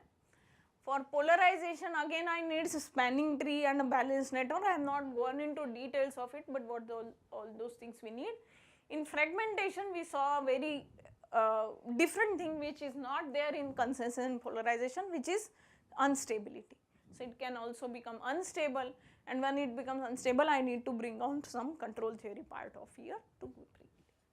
So that is all what we discussed, okay, applications, models and all these things. So I hope that after this you will have at least some motivation to know about what is social learning or what is a distributed learning is, okay. Thank you. Okay, so acknowledgement, all these works have been done with Monica, who was my MTech student. Now she is at Kimball Electronics, and my PhD student Raghavendra Rao. So thanks to both of them for making this presentation happen. If you have any questions.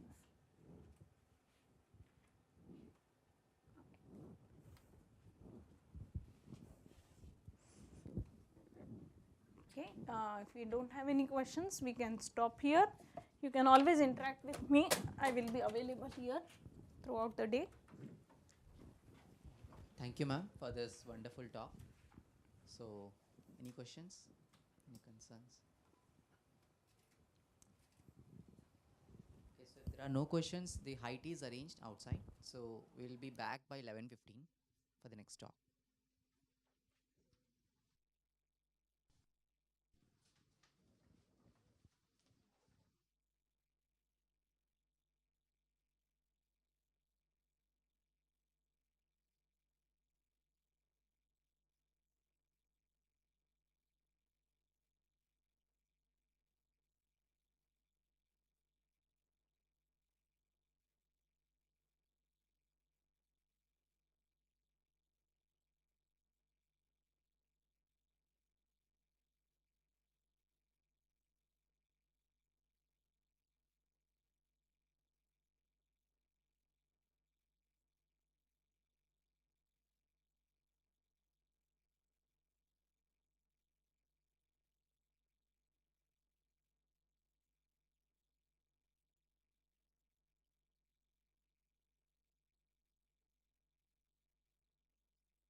pointer is.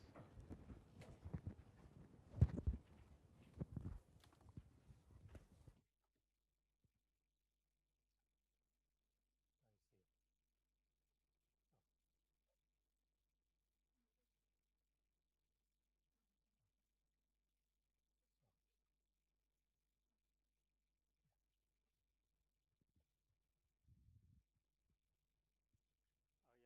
So welcome all to the third and final day of the workshop. So hope you're having some nice time and also gained some knowledge about different learning algorithms. So what I will do is, so I'm going to do some basics of another key learning algorithm known as reinforcement learning, right? So you talked about supervised learning, unsupervised, and so on, and Dr. Pooja talked about distributed learning. So here I'll talk about reinforcement learning. Okay. Yeah, before proceeding, so I'll just like to show this slide here. So it's about models of machine learning. Okay. So we have been listening to different talks, right? And also we had a keynote talk where Professor Yajnanarayana argued that none of these are actual learning methods. But nevertheless, we will do our duty of sharing whatever knowledge we know. Okay, right. So yeah, as again other speakers also have mentioned, but just for completeness, again I'll very briefly discuss. So what you do in supervised learning is there is essentially like a supervisor who can give you the correct feedback about your actions, right? Whether you are right or wrong. So you will get that feedback here. So in the case of unsupervised learning, what you have is you have a data set and you will essentially do some labeling without any supervision, essentially like a classification problem. So I'm not from these areas, so I may be a bit different about using the terms here, but the essential idea is the same. So in the case of semi-supervised learning, so you have a data set and partly you will be supervised and the rest of the data set you are supposed to make predictions. Okay. Whereas in the case of reinforcement learning, or in many instances what will happen is, so there is no data set at your disposal, and as Dr. Manjesh also was mentioning, right, in the case of online learning, from day 1 or day 0 onwards you should start learning. Okay. So that's about reinforcement learning. Okay. So there is no supervisor or no data set at your disposal. Okay. And moreover, even if so it's not so unlike in many cases where there is a ground truth, so there is no ground truth here. Okay. That's something you have to learn over time, right? So we'll talk about reinforcement learning. So this is the outline. So essentially what I will do is I'll talk about few examples where reinforcement learning can be applied. Okay. And then so I'm essentially I essentially come from this say MDP background. So this forms as the mathematical basis for reinforcement learning. Okay. So you can look at RL as an algorithm, simple iterative algorithm, but so why that algorithm? So all the theory behind theory for reinforcement learning comes from this theory of Markov decision processes. Okay. So I'll talk about MDP formulation and then take you naturally into reinforcement learning. Okay. And then we'll look at application of this to the area of wireless network. So I work in the area of wireless network. So we'll look at a problem of achieving coexistence between LTE and Wi-Fi, right, using techniques from RL, right.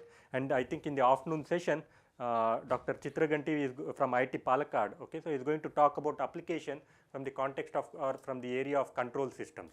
Okay, so that way you will get two different applications about RL. Okay, so let's start with some example scenarios. Okay, so these are some popular examples that that's always discussed. So take this example of inventory control. Okay, so suppose you have a store. Or it could be a cloth shop, or it could be a big warehouse also. Okay, so where you are ordering items, customers are arriving and some items are being purchased. Okay, and end of the day you have to decide, right? So you may have some amount of items left with you, so you have to take a decision of how many to order, right? It could be day, or if it's a very big warehouse, it could be the duration could be a month. End of the month, you have to decide how many to order for the coming month. Okay.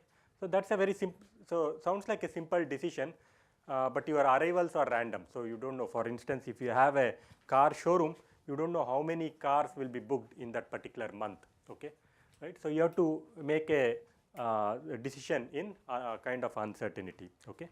So even in the case of restaurant, right, so you have let's say you are preparing some dish, so you have to decide how many to prepare for that day, okay. So the number of customers are random, right. If you prepare too less and if too many come, right, so you are actually at loss, right, you are not serving the business sufficiently.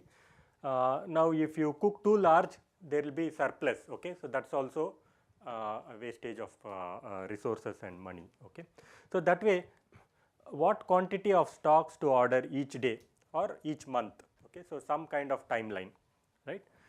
So I will formalize this framework also in a while, but just so have this application in mind, okay. So this is inventory control, right.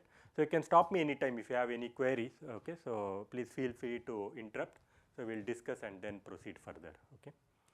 Right. So the other example is this machine replacement or machine servicing, okay. So let's say there is a huge factory, so there is some machine that is operational, right. So maybe some small breakdown occurs in the machine, right. You can get it serviced or you can wait for some more time. Getting it serviced means you have to lose 1 or 2 days, right. So that will your production is going to get hit. So maybe if the repair is very minor, you might still wish to proceed further, right. So you can delay your servicing for few more days, right. So similarly it happens particularly with the car, right.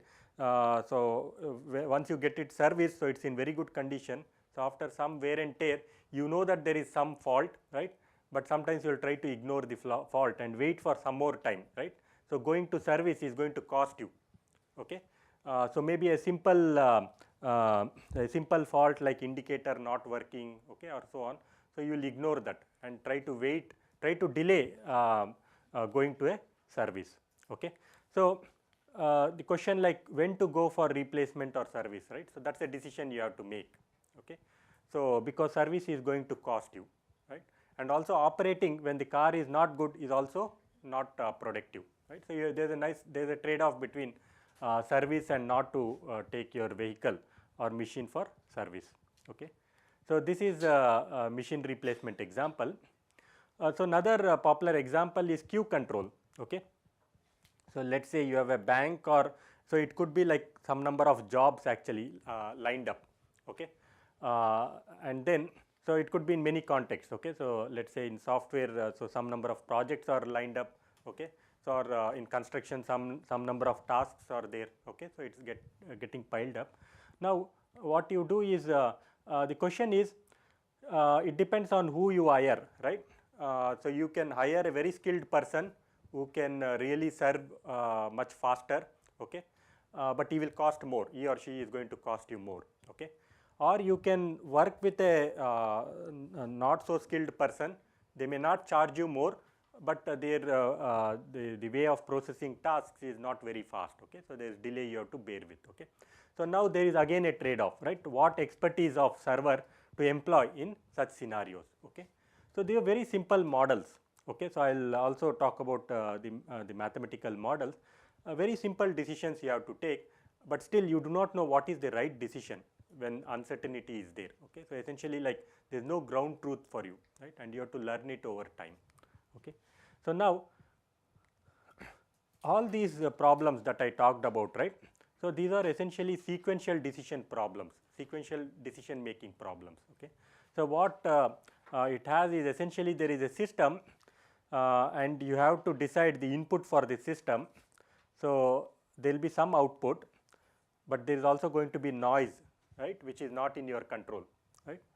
And given the state of the system, again, so some controller you have to build which will decide what should be the input to the system, right. So you have to drive the system to some optimality in some fashion, okay.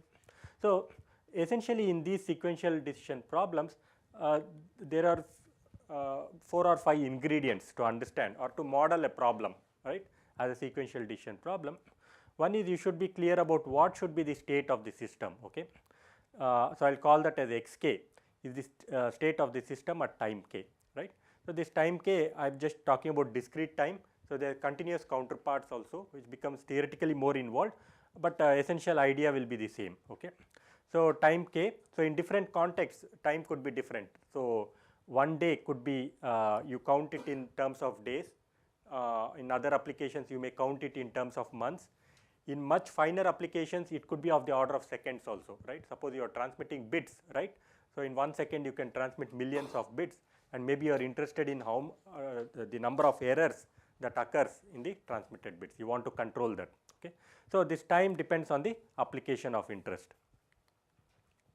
So, the next component of a sequential decision problem is this action that you wish to take. Okay.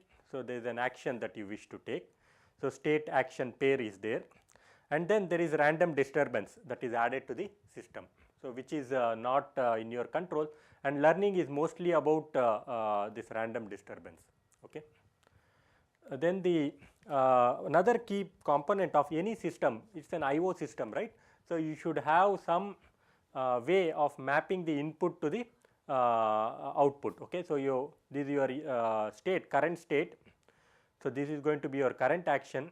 So, then there is some randomness here, and that will drive you to the next state. So, the state is not deterministic like the simple IO system that you study in a signal processing, right, signals and systems. The state is not a deterministic function of the current state and current action, declared by randomness. Okay. So, decided by the amount of randomness there. Okay. So, this is state evolution. And finally, so there is one more component which is not shown here is, so there is some kind of reward or cost that you are going to incur during each time. Okay. So, when you are in this state, let us say you place this action, so there is reward incurred or cost incurred, right. So, this is the key component that will enable you to learn about the system. Okay. Now, one important point is I have not shown WK here. So, you just think of it as the average reward that you are going to incur. Okay. So, this is I have just incorporated it into this cost term itself. Okay. So, in general it could be function of WK also. I have just taken expectation of all possible WKs, and just this is the average reward. Okay. Right. So, let us see in this context of inventory control. So, what is my state here? So, state is the available stock in your warehouse. Okay. I am just assuming a very simple model. So, let us say you have warehouse and there is only one kind of stock that you pile up in your warehouse. Okay. Only one kind of stock, you can always generalize it. Okay. So, one item, right, and you have some amount of item, and I am just allowing for negative, it says the backlog. Okay. So, suppose you have a car showroom, so there may be some backlog at the end of the month. Okay. So, maybe some 2 customers have ordered and that has to be delivered. Now, you have to take care of that, and in addition to anticipating what you will see in the future also, right. So, that is I am just, it is a simple model. Okay. So, I am just calling that as the available stock, allowing for negative also. Then order to be placed, let us say at the end of the month you can decide how many cars you will order for. Okay. So, you need, suppose you have surplus, you will wish to not order any car. Okay. And then so on. Okay. And then what is the randomness here? So, WK is essentially the random demand that is going to arrive in that particular month, right. So, you do not know how many customers will arrive for that to purchase that car. So, that is your WK here. So, now, so what you have, so what is the state evolution? I have just shown a very simple model. See, this is the available stock with you, this is the amount you will order, okay, and this is what was the demand in that particular month. So, end of the next month, so this is what you have in hand. Okay. So, very simple linear model I am assuming here. So, even for models of this nature, now it is not easy to tell how many to order. Okay. So, very simple there are only 2 the decisions are of this order, this form, right. Still not easy to make decision here, not easy to tell what is optimal. Okay. Yeah, one more final component is this cost actually. So, essentially when you have a problem, so you have to model some cost that will give you feedback, right. So, suppose when the one step, so I am calling it as the one step cost, right, because it is the cost incurred in this stage, it does not account for the cost that you are going to incur in the subsequent stages. Okay. So I am just assuming a simple model like this. Okay. So what is this? How to understand this? So let us say R of xk, right. So xk is essentially the holding or shortage cost, right. See, what would be an ideal practice would be, let us say at the end of the month, your car showroom, right, you end up with 0 cars. That means whatever you got that month is sold out, right. That is the perfect scenario.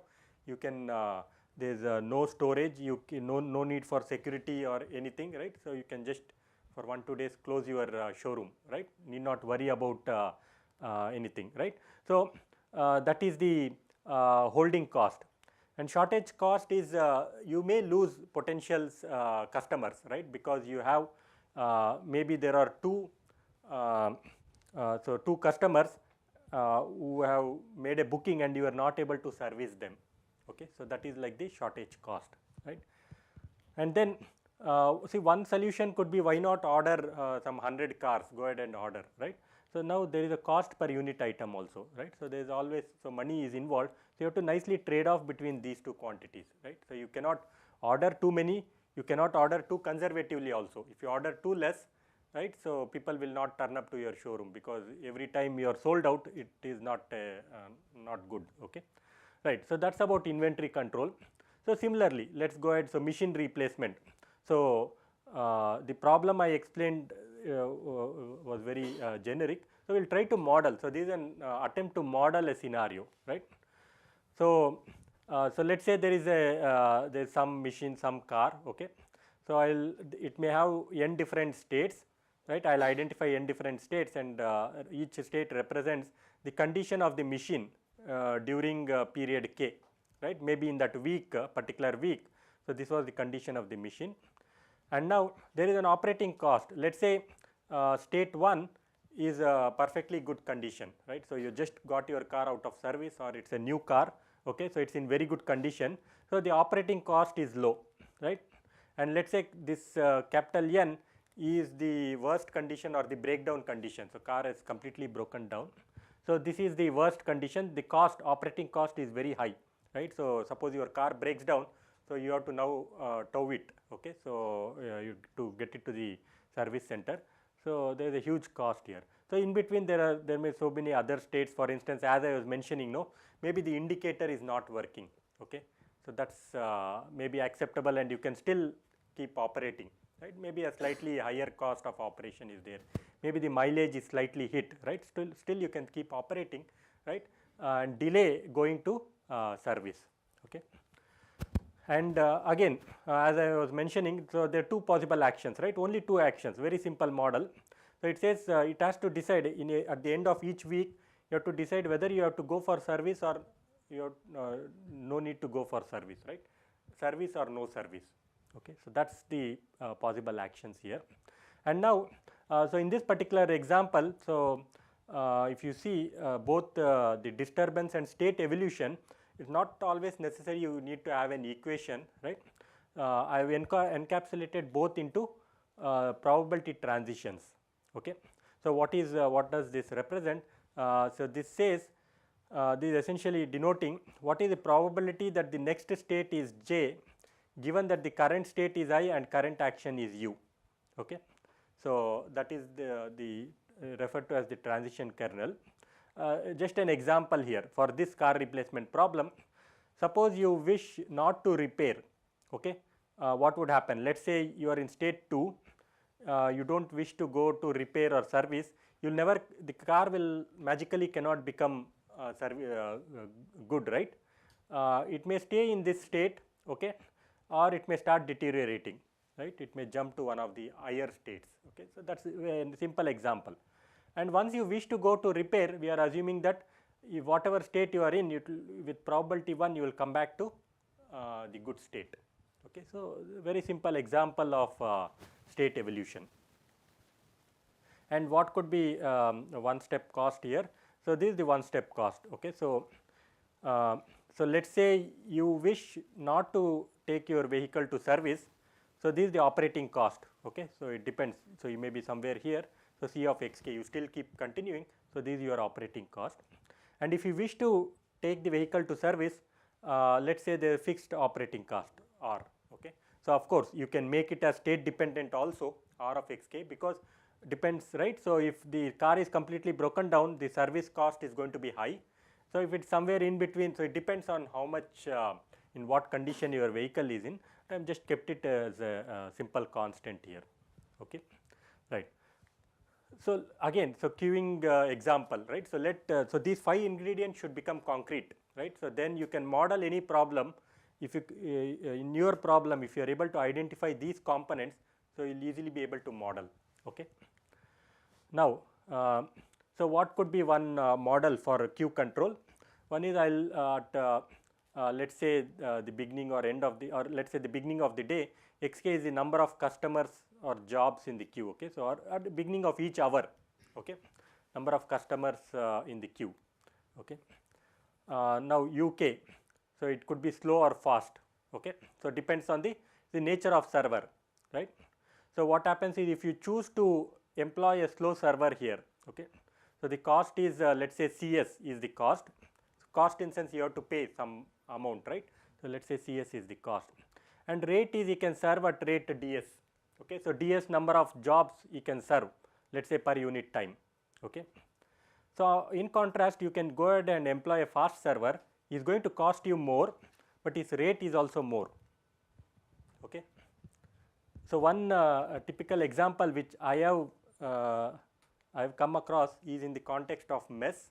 Okay. So where there is a chapati maker, and suddenly the chapati maker left because he was not getting the amount which he wanted. So then they hired some other chapati maker at a lower price, and we could see the difference now. So it's the trade-off for the mess manager, because he has to pay more, right. But then he delayed for some time, and once there was too much unsatisfaction, so eventually he had to hire a fast server. Okay. So these in many contexts you will come across. So these decisions, slow or fast. Okay. So now so I'll call it so this, what is the randomness here? So number of arrivals that will come, maybe in each hour or in each day, okay, or by end of the day, right. If it is in the context of bank, so how many customers will arrive by the end of the day. Okay. So that is random, not in your control. Okay. And the state evolution is something like this for a queue. So again, very similar to what we had for inventory control, but here the queue cannot go negative. So that's why we are capping it to 0. Okay. So xk is the number of arrivals, let's say so in this existing hour, so xk at the beginning of each hour, this is the number of customers. So randomly in the next 1 hour, maybe these many customers will arrive, which is not in your control.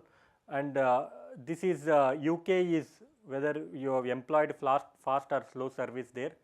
This is the number of customers that can be served. If it goes negative, we'll just cap it to 0. Okay. It's a very simple model, but in very more involved model. So even this d of uk is also random. Okay. So it depends on the mood of the chapati maker, how many chapatis he can make. Okay. So it's not so that's also there is some randomness there also. Fine. So but I have kept it simple here. Okay. And now what is the cost here? Cost is a number of them are waiting, and then the cost you have to pay per unit time for whichever server you have employed there. Okay. So these are simple models. Okay. So if you have a model, so if you can abstract it into these ingredients and identify these ingredients, so particularly the state transition is important. Okay. So then you have a sequential decision process at hand. Okay. Right. So now so let us slightly get into the mathematics involved here. So I was just talking about one step cost, right. So what is the cost you will incur in one step, right. So here if you ask, so if you want to just minimize this one step cost, right, you may choose whichever is minimum here, right. So C of xk, but that is, so if you choose the server which will give you a slow rate, your queue may build up, right. So you may be better off now, but you are not better off in the coming days. Okay. So you have to balance both, right. So both equally well. Okay. So that the trade-off, right. So there is the trade-off. So to capture the trade-off, we will define this long-term objective, right. So it's not that they the car dealership or the car showroom will run for just 1 month. Okay, so it's long-term goals they have. There may be losses in some months, but they have to make it up by making profits in the coming months. Okay, so so one simple objective is let's say you are in business for many years. So I'll just put it as infinity here. So k is equal to 0 to infinity. Just add up all the cost, one step cost. Okay, so that is the total cost framework. Okay, we call it as the total cost framework. But there is a challenge here. The challenge is that, so this will, if you just add up all the cost, it will go to infinity, right? Unless you are in a setting where those are known as the stopping problems. Okay, so there is some special state when you reach, let's say you will stop the problem. Okay, so for instance, in the case of shortest path problems, right? So think of the deterministic shortest path problem. So you're starting from some state. So and let's say there is a sink node, right? So once you reach your sink node, the problem stops, right? So from there onwards, you can say the cost you are going to incur is 0 from there onwards. Okay, so for such special problems, they are known as the stopping problems. So this framework is works well. Okay, but there are other frameworks also. So this generalizes that total cost framework. So this is known as the discounted cost framework. So because the cost, right, so the sum could go to infinity, what you will do is just put a discount factor here, gamma. Okay, so gamma could be in 0 and 1. So let's say your gamma is 0.1, right? So for the first time instant there is 0.1. So then you are squaring up, cubing up and so on, right? So gamma square 0.01, right? So then 0.001 and so on. So this cost will eventually converge irrespective. This may not go to 0. You cannot drive your one step cost to 0, but because of this factor it will go to 0. Okay, so it's very useful in the context of economics, right? So this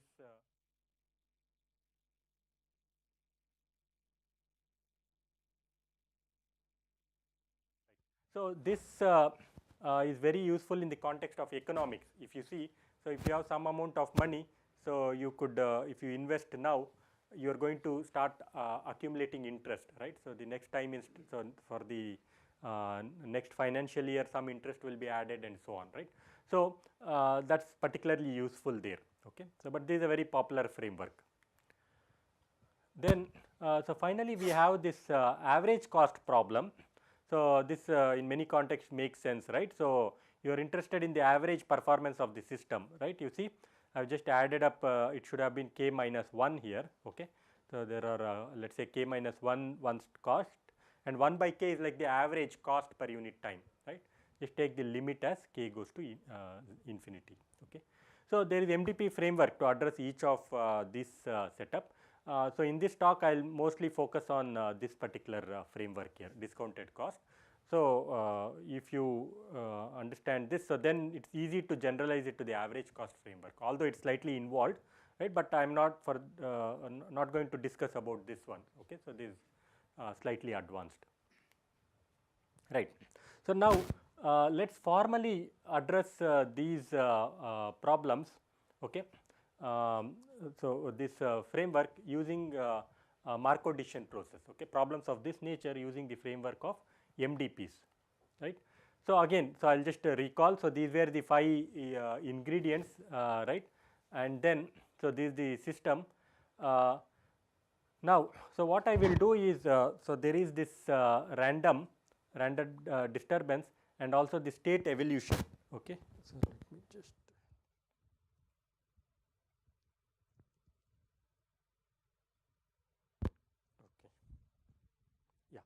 So now, hello. Yeah. So we, so these two components, right? So this random disturbance and state evolution. What I want to do is I want to encapsulate both of them into a transition kernel. Okay. So for one of the examples, I talked about this, right? So this essentially means probability. So if you take action u at time k, and this was your current state, what is the probability that the next state is some other x dash? Okay, so this is the transition kernel. Okay, and then so this is the reward or cost. Okay, so this is the one step reward or cost in the cost that you are going to incur during time k. Okay, So what we will do is we will look at the cost minimization problem. So I'll just call it as cost. Okay. So if it is reward, you want to maximize the reward. Fine. So what you do then is wherever you see a min, you have to replace it by a max operator. Okay. So I'm just thinking about minimizing the cost. Right. So I'll think of G as the cost. Right.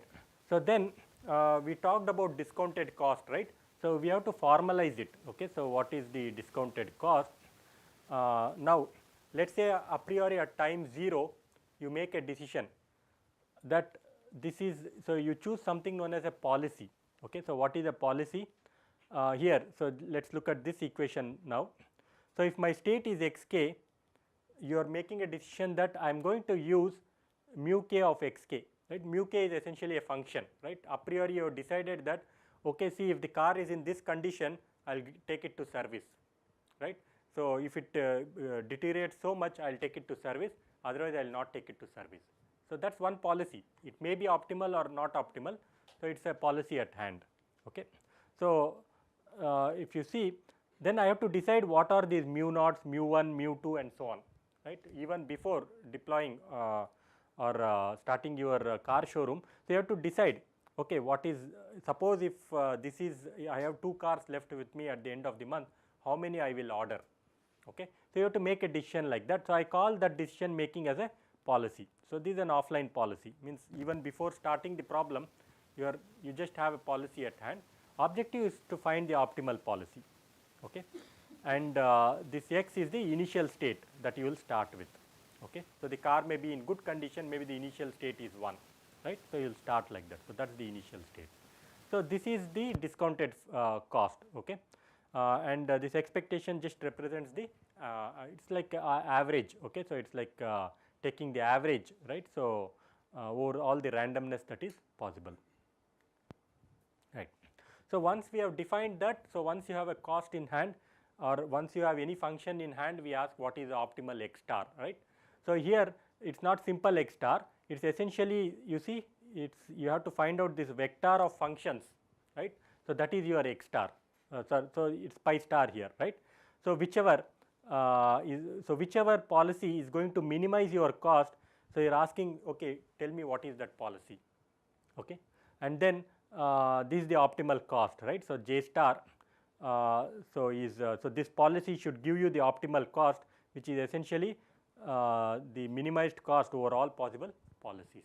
Okay. So you may be able to compute or not, but it's a clear definition, at least the definition is there. Okay. So you may not be able to compute J pi of x for some policies, but still there may be some J pi, there will be some J pi. Okay. So essentially we are asking what is the cost among all such policies. Okay. So now before proceeding further, a couple of definitions that I would like to talk about. So the very important result in this theory of MDPs. So first one thing I want to talk about is stationary policies. Okay. First of all, okay, so a Markov MDP problem is said to be stationary if the transition kernel is stationary. Okay. So that means essentially it means that your system is not changing with time. Okay. So your transitions, right. So even after 1 year, we are assuming that the number of customers arriving is stationary. Okay. It's a simplification, but in suppose when systems do not vary for a long time, so this is a reasonable justification for such systems. Okay. So you can assume that your MDP problem is stationary. Okay. Now a policy pi is said to be stationary. Okay. So if you use the same mapping at every time instant, right. So that says that your policy does not change with time. Okay. Suppose your car is in good condition today, okay, and you decide not to take it for service. So even tomorrow, if it is in the similar condition, you will not take it to service. Okay. So your decision will not change given a state, your decision is time independent. Okay. So that's the, yeah. So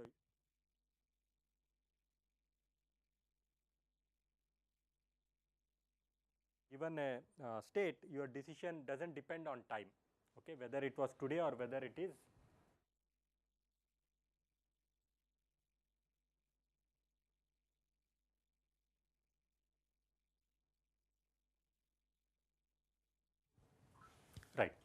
Okay. So, so a policy is stationary if the decision does not change with time, or the decision function does not change with time. Okay. So, now this becomes, we have slightly simplified the problem, right. So, if you look at this part here, we are thinking of identifying mu naught, mu 1, mu 2, mu 3 and so on, right. We have simplified it now. All you need to do is just identify one function. Okay. So, now is that good enough? Okay. So, here is the result. So, what there is a theorem which says that for a stationary MDP problem, there is an optimal stationary policy. You need not look everywhere, you just look for one stationary policy. Okay. So, that is going to be optimal. Okay. So, that is a very important result, it will reduce lot of our work. So, it says, so I will just define that the cost of that stationary policy as J mu star. So, mu star is that stationary policy. So, J star is the optimal cost anyway, and that optimal cost is still minimization over all possible policies, including non-stationary. You may wish to use a non-stationary policy, so that is well and good, right. But I can give you a stationary policy that will achieve the performance as good as a non-stationary policy. Okay, right. So, then okay, so the next two slides, right, although you will see some notation, but it is not very heavy once you have followed until this point, right, but that will form the essence of the MDP formulation. Okay, and it is not very difficult. Okay. So, let us have a look at this, right. So, if you have a policy, stationary policy mu, right, which will say that, okay, if you are in state xk, mu k of xk is the action that I am going to choose. Okay. And this is the discounted cost for that particular policy mu. Okay, if you see carefully, so this is the discounted cost, right. So, I will write it in two parts, right. I will extract the first term, k is equal to 0 term, gamma power 0 is 1. So, I have just left it here. So, I have just extracted it out, right. X is the initial state, mu x is the action that I will take when I am in the initial state, right. So, then what I will do is I will pull this gamma out, right, and these are the remaining terms now. Okay. So, there is gamma power k, I just pulled this gamma outside that summation. Okay. So, gamma power k. So, what happens now is, so look at, see, you can carefully stare at this term and this term. Okay. They are identical. So, anyway the sum is running to infinity, right, the infinite terms in both summations, and you can just do a change of variable k minus 1, you can call it as L, then you will have L is equal to 0 to infinity gamma power L that you have now, right. So, now that is very interesting. Okay. So, here is what you can do now. So, what you can do is the only see here I knew the initial state, I knew that the car was in good condition, right, but this is the second step, right, k is equal to 1 is the, okay, 0th step was there, then step 1 was there, right. So, what happens when k is equal to 1, I do not know whether in the next week the car will be in good or bad condition, okay, but still I can put this probability here. So, x dash is the state, next state. So, with some probability I will go to x dash, okay, and suppose you continue that policy from there onwards.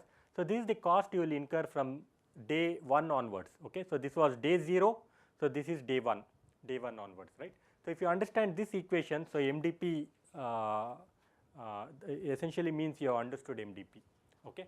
So, the iterative equation here, right, you see, or it is essentially a fixed point kind of equation. So, even on the left hand side you have a j function, essentially this is the unknown function, but you have the unknown function on both sides. Okay. So, these are known as fixed point equations, but there are methods to solve these fixed point equations. Okay. Right. So, now, so this is actually the one step cost and this is the future cost to go.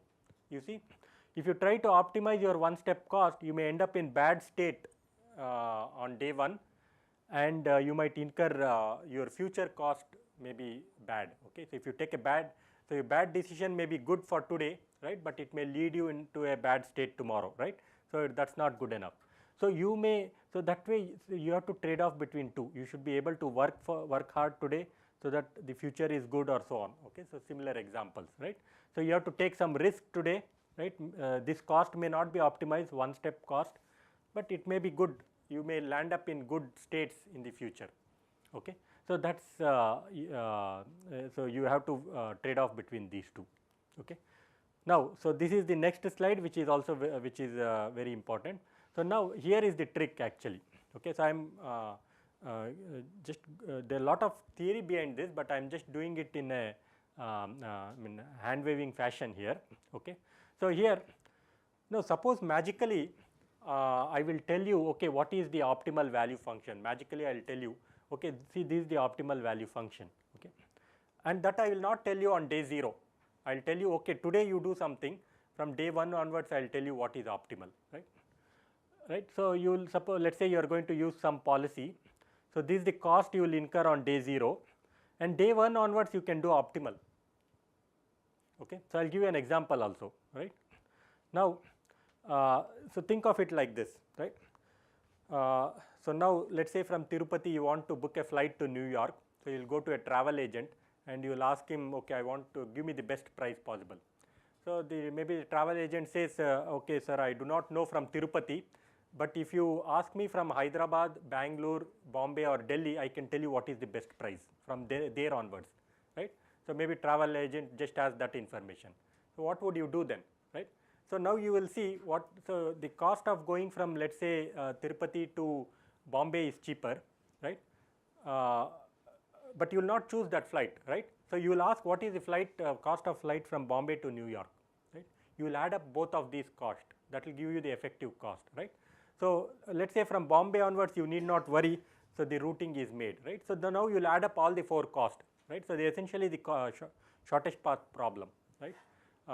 So, you will go, so you will find out yourself what is the best price to go from here to Bangalore, and Bangalore you will add up Bangalore to New York, right. All these, and you will compare which will give you cheaper cost, you will choose that one, right.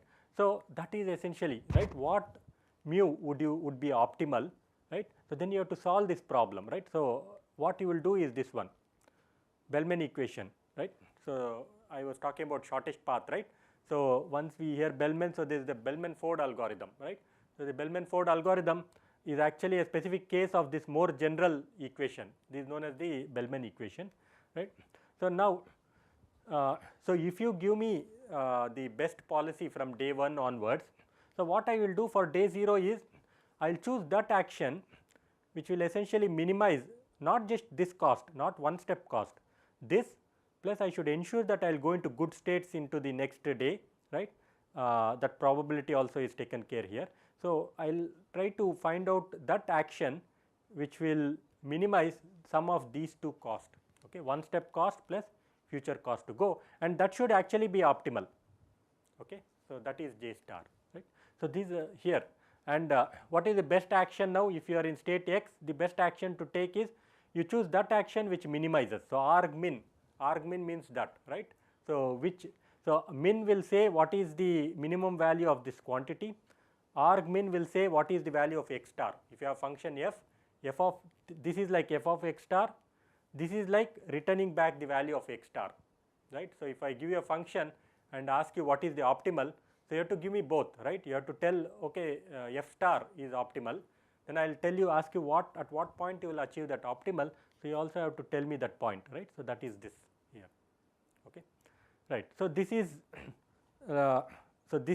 if you understand this equation, so that means you know MDPs to some extent already, okay. Now, the challenge is, so how do you solve this fixed point equation, okay. So, as I told, no, it's fixed point essentially means both, so there are unknowns on both sides, okay. So, there is a j function here. To calculate this j function, you should know the j function, right. So, that is a fixed point equation.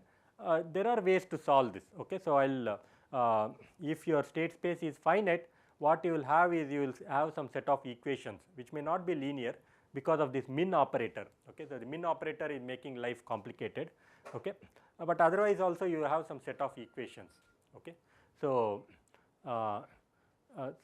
and then you, in fact, if you remove the min operator for each u, you have to solve this set of linear equations, and then you will be able to, there are some methods like that, but I will talk about more workable methods. So, one is the value iteration algorithm, right. So, we are now, our objective is to solve this equation here, right. So, now this is a recursive equation. So, whenever you see a recursive equation, without worrying whether it will converge or not, just do the value iteration like this. What you will do, you will suppose you have a function of the form x is equal to f of x, you have to find out the fixed point. You have to find out, let us say, x star which satisfies this equation. what you will do is you will start with some x naught, find out f of x naught, call that as x1 and so on. It is very similar. So, what I will do is I will find out this initial, just initialize it to 0, it could be any arbitrary value, does not matter, right. And then what I will do is using the previous values of j function, I will start from 0, right. I can find out j1 now. If I plug in k is equal to 0, I will get j1. I will just solve this. I will go for j2, j3, so on, right. And hope is that it will converge. So, there are some conditions under which it will converge. So, when you are implementing it as an algorithm, so you will terminate when these two cost is less than equal to epsilon. Okay. So, you will just put some tolerance, maybe 10 power minus 3 or 10 power minus 6, and terminate whenever they are close enough. Okay. And so, what happens is after termination, the hope is that your j star will be very close to, so your jk, whatever the value at which you terminated, no, that will be very close to j star. If your epsilon is small enough, it will be very close to j star, and if your epsilon is small enough, your mu star also will be very close to the optimal policy.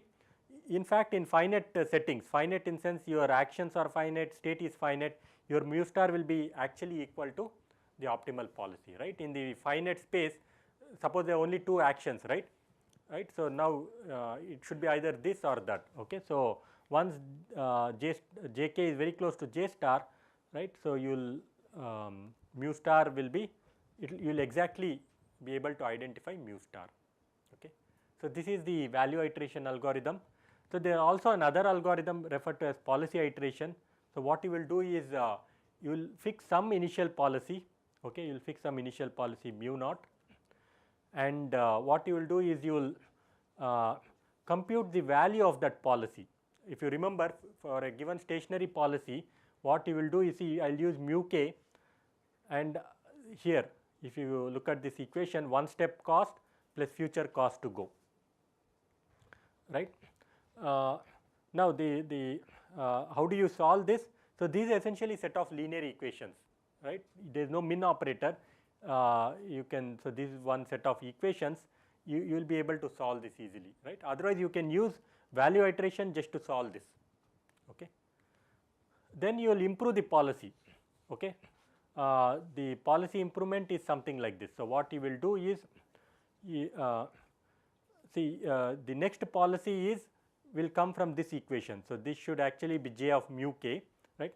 So, you will choose that action, right, as your next policy that will optimize this cost here, one step plus future cost to go, where the future cost instead of j star you have now this earlier policy. Okay. So, this way every time you will keep improving your policy, and you will terminate once you will get back the same policies in 2 iterations. Okay. So, you will terminate, and once you terminate the optimal value and policy, right. So, your mu k will be the optimal value, and j of mu k will be the mu k will be the optimal policy, j of mu k will be the optimal value. Okay. So, these are essentially two algorithms. Okay. So, value and value iteration and policy iteration, right. Now, so we are able to identify the optimal, right. So, what is the challenge here, right. So, where is the learning aspect coming here, right. So, now here is, so let us carefully look at this Bellman equation, right. So, what is unknown here, what is challenging to know here, right. These transition probabilities, if we know that the work is over, okay, we need not do any learning or anything. The thing is, these transition probabilities are unknown, right. You cannot, it is not easy to predict how many customers will arrive in a day. Okay. So, these are all random, right. So, transition probabilities are unknown. So, here in the case of inventory control, right, how much of demand you will get in that particular month, that you cannot, it is not easy to know, right. You cannot predict that, or you cannot put a distribution on that so easily, right. And similarly, you do not know how your car will break down, right. So, that also is not easy to tell, right. You cannot tell that it is in good condition, maybe suddenly it can break down. So, all possibilities are there, you do not know these distributions, right. So, in real life, so the probability distributions are not easy to know, right. it's impossible to know also. Okay. And then, so there are, yeah, so that's the challenge here, right. Even in the queue control, I do not know number of jobs that will arrive or number of customers that will arrive in a given time period, or in a given hour. I do not know how many customers will arrive into the bank. Okay. So these randomness, right, we cannot, so we have to live with the randomness, and moreover we do not know their distribution also. So now we have to start learning those unknown distributions. Okay. So reinforcement learning is essentially about that, right. So now once the MDP framework is clear, so RL is a natural process, right, reinforcement learning, right. So you suppose for your model, if you know the transition probabilities, no RL is required. Okay. But in many instances, right, real life instances, we will not know those transition probabilities, right. So that's why we have to talk about reinforcement learning. Okay. But even for RL, the Bellman equation forms the mathematical basis. Okay. So you want to solve this equation only, right. Thing is, you do not know these transition probabilities. Fine. So let's not, let's say we do not know. Now what we will do in RL is not just this transition probabilities. So essentially we will just try to estimate this entire function here inside. Okay. So I'll call that as the Q function. So that's where this Q learning comes from, right.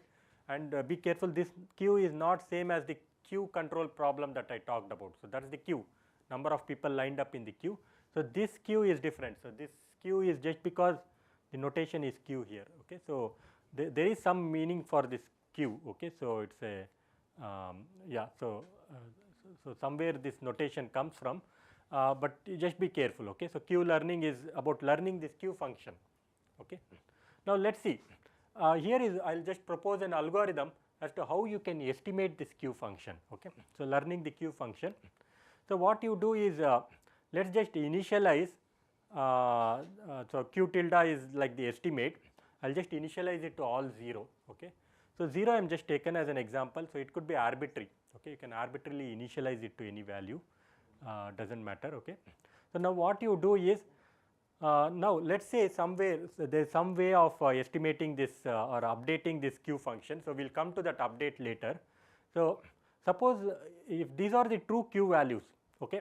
So if Q tilde, if this is the correct, or if Q tilde is equal to Q, and at time k, what action would you pick? You will just pick UK, which essentially minimizes that action which minimizes this Q function once you fix xk, right. So essentially the Bellman equation, right. But this may not be the exact Q function, but nevertheless let us assume that this is the Q function, and let us pick this Q tilde value. Okay. So we'll pick this action. Now here is the key step. Okay. So I could have started the RL algorithm from this update equation, right. But to make sense of this update equation as to why this update equation, so we required all that mathematical basis. So now what you do is, see what has happened is at time k. Okay. So let's say, think of it as time 0, your initial Q values. Okay. You pick some action and you move to time k plus 1, time 1. Now what you do is, you will now update here, right. So this was the previous state, this is the current state, you moved from the previous to the current state. Now you have to update this value, you took action UK, right. So the update procedure is like this, right, with so there is some parameter alpha k here. So with so 1 minus alpha k, you will so think of it like with probability 1 minus alpha k, I am going to retain the old value, I am not going to update my Q tilde value, and then with some probability alpha k, so this is the new value of Q. So this is a new estimate for Q. Okay. Now so either you will use the old estimate, okay, or new estimate. Suppose old and new estimates are equal, okay, so then you will get back this equation actually. Okay. So this is an approximation for this particular equation. Once all the Q values have converged, so you will essentially get back this Bellman equation. Okay. So that's the essence of this update equation. Okay. So let's slightly dig into this equation. So let's look at this parameter alpha k here. So again, like any learning algorithm, so there are parameters here, right. So it's about identifying the right, using the right set of parameters. So, what happens is, what is this quantity alpha k? Okay. So, it is essentially used to trade off between old and new estimates for this q, right. So, if you use a small value of alpha k, what would happen, essentially you are ignoring this term, you are giving more weightage to the existing estimates. Okay. So, that is known as conservative update. Okay. So, you are not ready to update your q values right quickly. Okay. You are very conservative about updating, right. So, if value of alpha k is close to 1, what happens is you are giving more weightage to this term, right. So, you are aggressively updating. Okay. So, you are updating very aggressively, right. So, now there is a trade off, right. So, the ideal choice is like this. What you should do is, see, initially you have not started learning, right. So, you have to be very aggressive, your q values should not have converged, you should aggressively keep updating, but after some amount of time your q value would have started converging. So, you should then become more conservative. So, what happens is you should do a gradual progression from large to small alpha k, right. So, something like this is preferable, right. So, or even any sequence that gradually decreases is also works well, but I generally prefer this equation here. What happens is alpha k is 1 by this eta. So, this is the count function, that is essentially how many times it keeps track of how many times you used action uk when you are in state xk. Okay. See, suppose if this number is large, what happens? Alpha k is small, that means large number of times you have used this action here, right. So, your q should have sufficiently converged. So, you will become very conservative, your alpha k is small, you will stop updating that particular value of q now. Okay. So, that is the essential idea here. Okay. Fine. So, there is one more concept about RL that is very important. So, what is happening here is, see, here I am claiming that, okay, let us at time 0 onwards, let be greedy. So, this is always greedy, right. So, I do not know, this may not be the exact q values at least in the beginning of the algorithm, but I am trying to be very greedy here. Okay. I am just trying to choose that action which is the best given these estimates of q, without even worrying whether these estimates are good or not. Okay. So, then what you do is you can do a modification. So, this is known as epsilon greedy, where you with probability 1 minus epsilon you are going to be greedy, but with remaining probability epsilon you are going to randomly start choosing some action. So, once in a while you have to start exploring. Okay. So, that is the exploration versus exploitation trade off that even Dr. Manjesh was talking about, right. So, always, so with some probability you should start exploring. Okay. Randomly you will choose one of the actions, and then for most of the time you can stick to the greedy action. Okay. So, again here I have shown epsilon to be constant, but it can vary with time, right. So, what can happen is initially you have to explore a lot, right. So, your epsilon k could be large, right, but as time goes on, hope is that you would have already estimated the q values correctly. So, then you will start decreasing your epsilon k values, okay, so that you will start exploiting more now. Okay. So, again these are all set of parameters, and your RL algorithm is very sensitive to all these parameters. Okay. Right. So, so I will take a small pause, I will take up some questions. So, in the remaining time I will just talk about one application that we have worked on, right, in the applying RL to problems in wireless networks. Okay. So, how much time I have? What is the yeah. So, I think in the remaining time, so we will look at one particular problem. Okay. So, if there are any questions, I will be ready to take up now. Okay.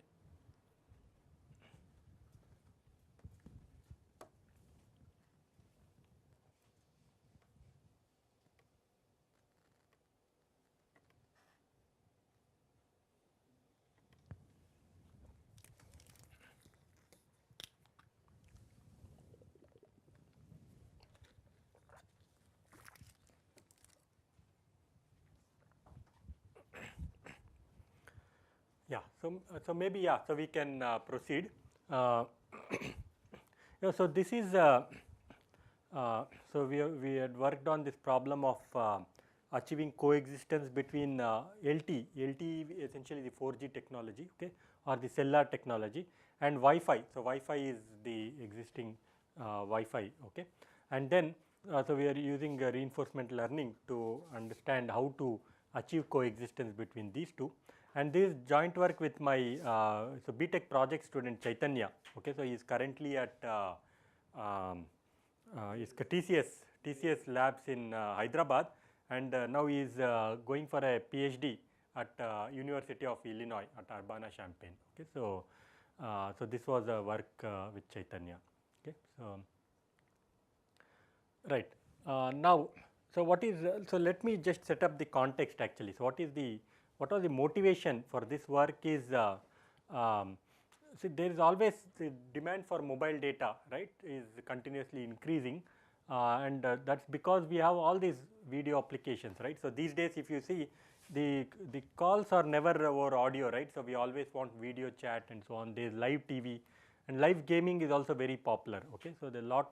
So, we recognize that there is huge demand for mobile data, and there are some solutions, okay, right. Already the people are working on 5G deployment and so on. So, right. So, you can increase the throughput, right, directly by deploying 5G. There are other techniques also, data offloading, but the technique we were interested in is referred to as LTE unlicensed, okay. So, what it says is why not allow the cellular operators to use the existing unlicensed band, okay. So, Wi-Fi is operating in something known as the unlicensed band. You need not pay for that band, okay. So, licensed band on the in contrast, you have to pay for that band and get license for that band, okay. So, now since Wi-Fi is not deployed everywhere, right. So, randomly in some forest region Wi-Fi may not be deployed, or if you go to playground there may not be Wi-Fi, right. So, why can't cellular operators use that band, right, to transmit and get higher throughput, right. So, right. So, that is the that was the primary motivation. So, LTE unlicensed. Now, the challenge is how to achieve coexistence, okay. So, what is the yeah. So, how to achieve coexistence, and so these are some of the subsections. So, we will go into those things here. So, first is let us formulate something, right. So, before even you can formulate a RL problem. So, let us formulate a model precisely. So, now so right. So, what is happening is so we will assume a very simple model to begin with. So, we can scale it up actually later, okay. So, let us say there is one LTE base station and one Wi-Fi access point, and now the challenge is this one, right, the medium access control, okay. So, what LTE does is it uses something known as a schedule based MAC, right. So, whenever let us say you are going to download some amount of data, what the LTE operator, there is a central controller, and there are if you know about OFDM, so there are OFDM resource blocks, some number of blocks are allotted to you. It is like a centralized controller, okay. It is like a teacher in classroom deciding which student should go first, which student should go second, and so on, okay. So, it is something like that, right. So, the centralized controller based. But Wi-Fi on the other hand, so there is no control, centralized control, right. So, if you take your let us say some of you may be browsing, right, if you use your phone. Now, if everyone is in the same room or browsing, now if everyone starts transmitting simultaneously, okay, there will be collision at the Wi-Fi access point. So, instead what you do is some kind of randomization is happening in Wi-Fi, okay. So, each one will wait for some time randomly before he can start transmitting, okay. So, that will avoid collision, okay. So, that is what is happening in Wi-Fi, and such that MAC is medium access control, is referred to as contention based, okay. Now, these are like two different technologies. Now, thing is how can they share the spectrum, right, unlicensed, available unlicensed spectrum, okay. So, what we do is we adopt this the simplest way is to duty cycle, okay. So, both are two different technologies, both can start duty cycling here, right. So, what we can decide is the LTE can choose to transmit for some amount of time in a frame. So, time is slotted into frames, and within a frame the LTE can choose to transmit for some amount of time, and at that time, so it can stop transmitting on and off, LTE can go on and off, and during this time Wi-Fi users will get some throughput, okay. And the interesting part is the Wi-Fi is designed such that if some transmission is going on, Wi-Fi will become silent. Okay, so Wi-Fi is inherently designed like that. Okay, so it will not force a transmission when it detects some energy in the in that particular frequency. Okay, so there is frequency band allotted to a Wi-Fi. Whenever there is energy, so it will just back off from transmission. So that way Wi-Fi there is no modification required. So what LTE can do is it can just start transmitting for some amount of time, but during this time Wi-Fi will just remain silent. Its users are not going to get any throughput, and for the remaining time, so LTE will remain silent, Wi-Fi will start transmitting. Okay. So that's the model here. So T is the duration of the frame. So this is what we want to identify. Beta k is what fraction of time LTE should transmit in a frame and what fraction of time Wi-Fi should transmit, right. Essentially you want to identify this beta k. So for frame 1 it is beta 1, beta 2 and so on. Okay. So that's the decision problem here. So now it's a sequential decision problem, right. Now the problem of coexistence just reduces to this problem of choosing appropriate air times. Okay. So of course there is a trade off, right. So if you choose a large value of beta k, so what happens is you are unfair to the Wi-Fi, right. So large value of beta k means LTE will get all the throughput in that band, Wi-Fi will not get any time to transmit, right. But that's, so you have to make sure that even users connected to Wi-Fi also get some throughput, right. So otherwise it's not fair. Now small value of beta k will give more time for Wi-Fi, but LTE is going to lose in the process, right. So LTE is going to get will not get any throughput, right. So that's the whole purpose of LTE unlicensed is lost. So how to choose beta k in a optimal fashion, right. Now so here what I will do is I will set up the model. So model is involved. So I am not expecting you to completely understand the model. So what my objective is, if you can recognize what is the state of the system, right. So there are 5 ingredients, right. I want to introduce those ingredients. Okay.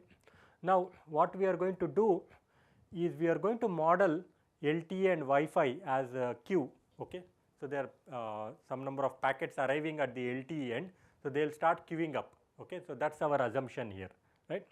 So there is some arrival and service rate at the queue, right. So now here look at this frame, right. So here packet A has arrived and this is the LTE time, right. So this is the Wi-Fi time, LTE is on here, it will start serving packet A. Once packet A service is over, it will start serving packet B, C. It was serving packet D, but then it has to stop here because Wi-Fi will start transmitting, right. And now during this time packets can arrive. These are the LTE packets which are arriving here, right. And then again at this instant Wi-Fi will go off because LTE will start transmitting. Okay. So again it will complete the service of D, packet D, then it will take a packet E which arrived during this off time and then so on. Okay. So that's the model. So that's the model we are assuming. Okay.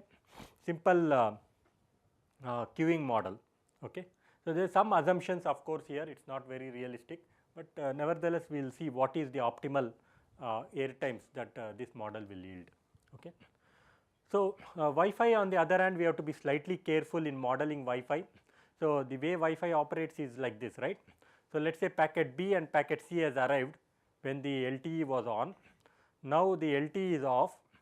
Now suppose see Wi-Fi essentially like packet B may belong to one user, packet C may belong to another user.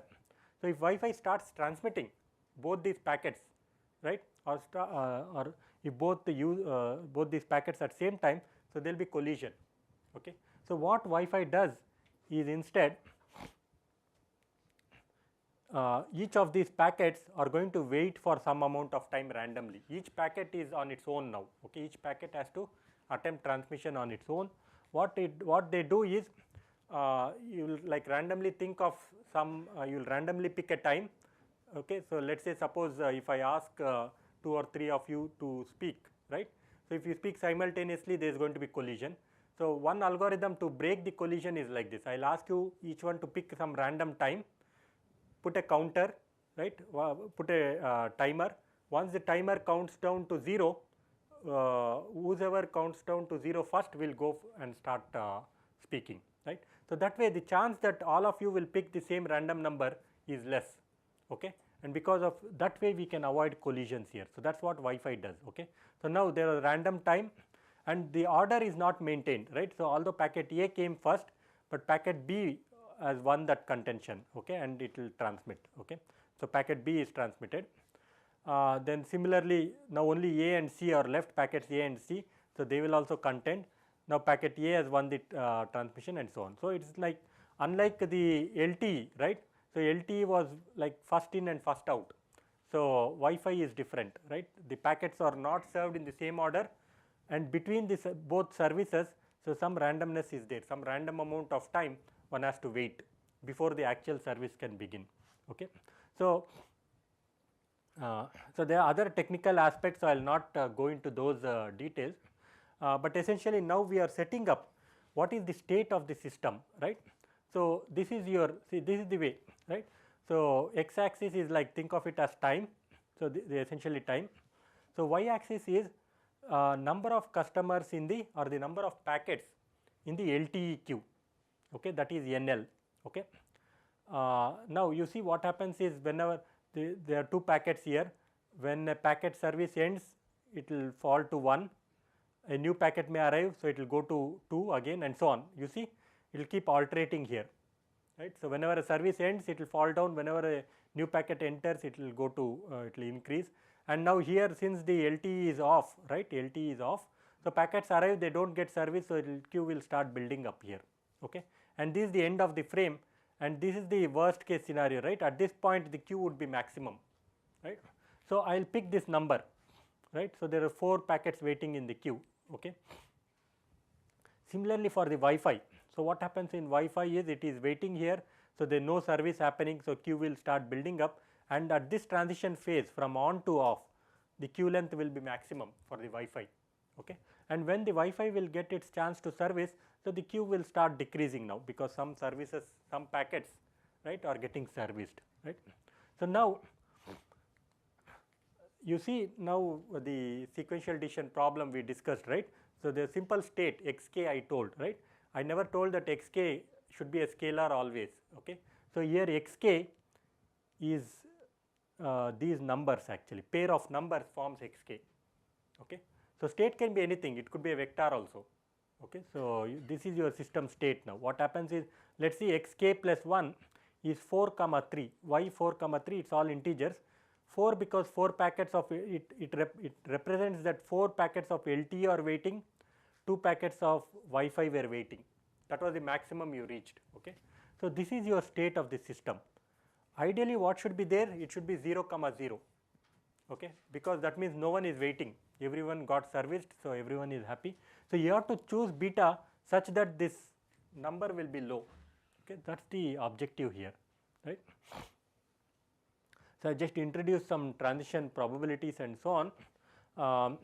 Again some of these things, right. So, policy, again I am going to define all these things, policy, and so what is the state, and also this is we have done, and we will essentially look at stationary policies. So, this is something I talked about already, okay. And now these things should become clear, right. So, what is the discounted cost, right, discounted cost, and what is this now? So, if you remember in the original formulation I had g of x comma action, right, x comma u, but now what is my one step cost? See, this is the, I am calling this as the maximum queue length here, right. So, I am going to add up both of them, right. So, W1 and W2 are just some weights, actually you can think of it as 1 and 1 also. That means I am just interested in minimizing sum of both queues. So, number of packets in both queues, okay. So, that is the objective there, right. So, then yeah, so we will go to the RL framework now. I think many things now. So, again I just written down the Bellman equation here, okay. So, the same sequence you will see. Now, the action space is what is the beta, what is the on and off, on time you have to choose, or fraction of on time, right. So, that is some number between 0 and 1, it is a very involved.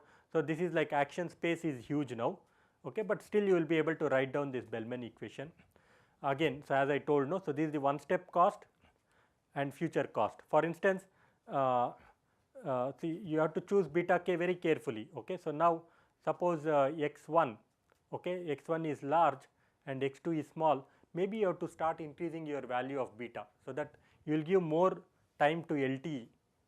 Okay. So, x1 is large means number of customers of LTE are more that are waiting, right. So, you will make beta large, okay, and so on.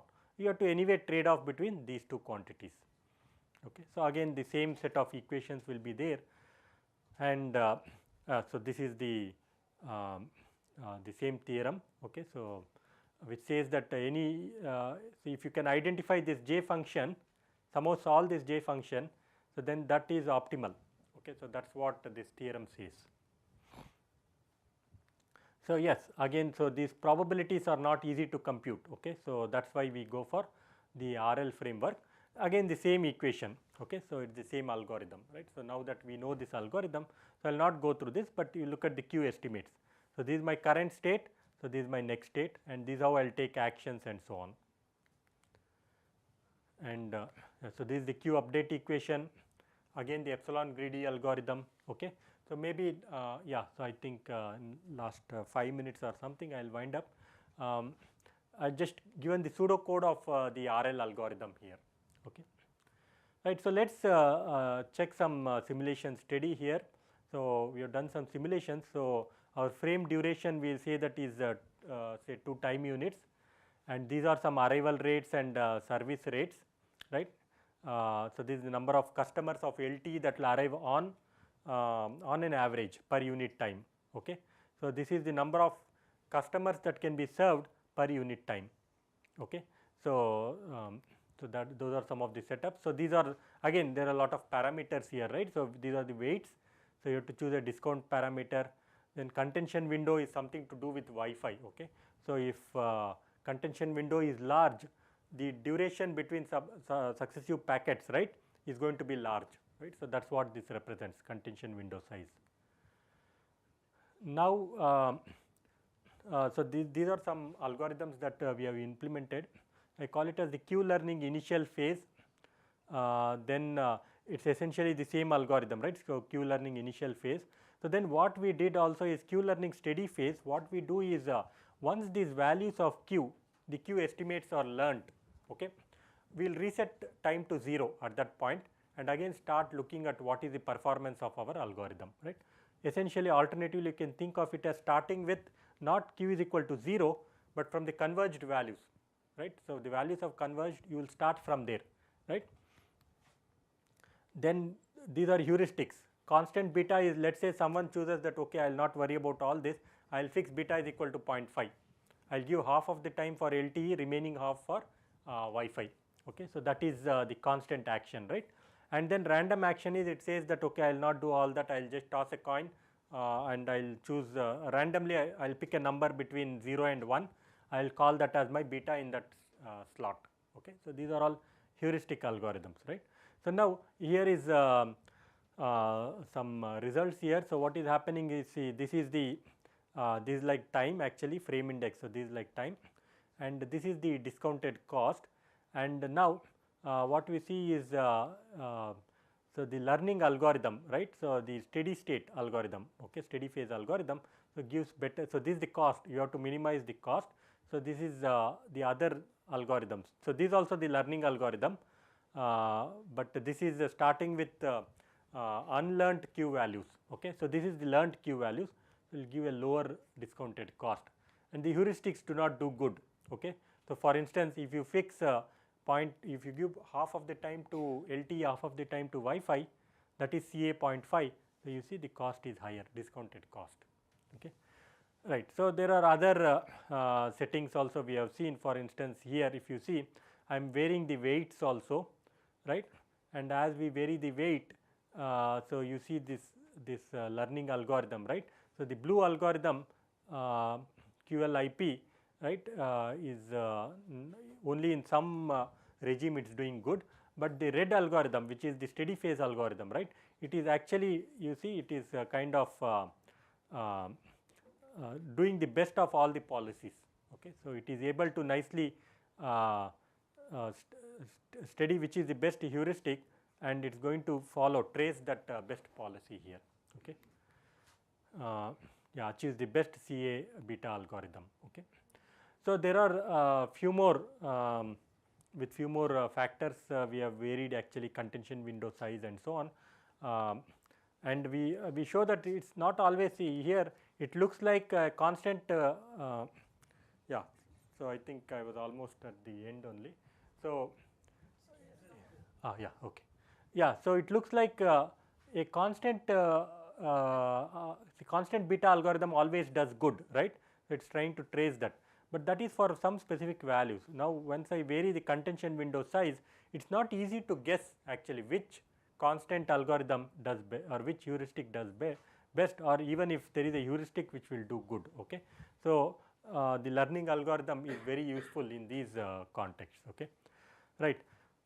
There are some future scope for this work, right. So, QLIP needs some improvement, it is not doing good, but QLSP is essentially is like rebirth of QLIP. Okay. So, but QLSP does good. Then there are a few other yeah, so essentially the summary. So, I think yeah, there were some directions for future scope.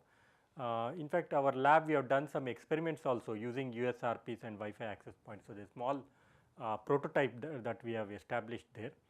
Okay. So, so with this I think yeah, so I have come to the end of my talk. I will be happy to take up any questions.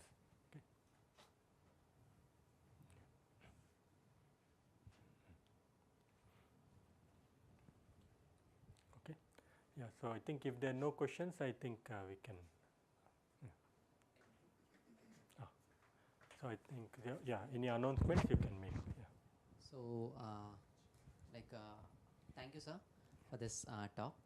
So, there's a photo session now. Like, you can just wait outside. I don't know where it where can. Okay. I don't know.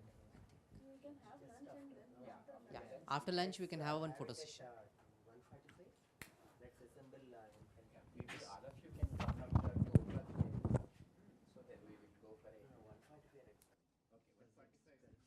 Yes.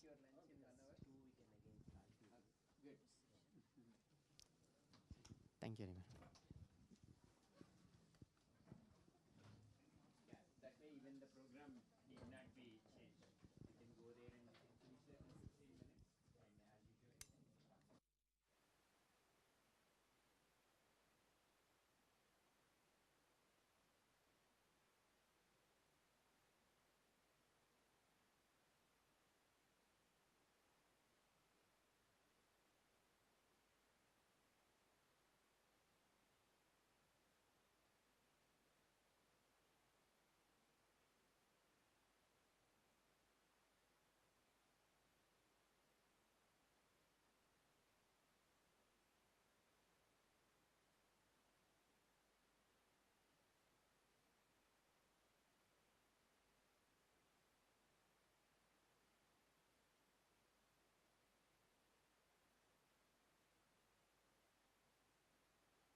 hello, hello, hello, hello, hello, hello, hello.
No, it's full screen. Is it like this? Okay.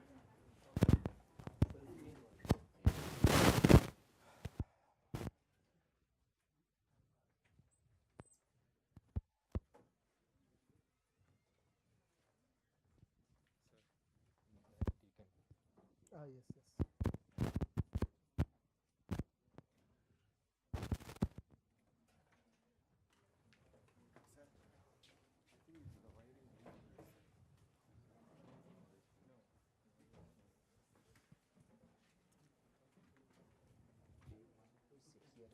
Yeah, I think that is better. That is better. I will just sit and then sit here. Feel free to wrap it. Yeah. I will sit here. That is better. Yeah, I think lighting. Can you hear me, all of you? You're giving some input. Yeah, please. Yeah, welcome back, all of you. So in the last session, you have seen about some basics of reinforcement learning and its applications. Now, this is followed by now another talk by Dr. Shaikh Shavalli Chitraganti. We are glad to have you here. So he is right now a faculty at IIT Palakkad, since he has been a faculty there since 2019, and before that he was a faculty at BITS Pilani, Hyderabad, and also EC at Amrita University. He was a faculty, and he did his postdoc at TU Eindhoven, Netherlands, and he did his PhD in France and MTech from IIT Bombay, and BE from BITS Pilani. Okay, we're glad to have you, and please.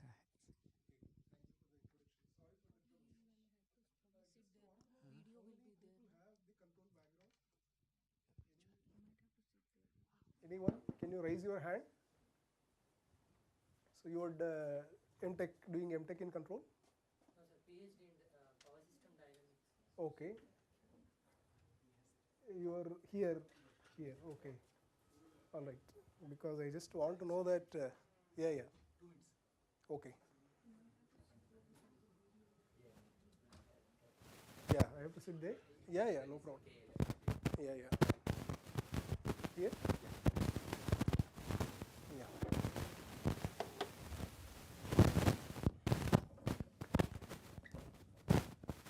Okay.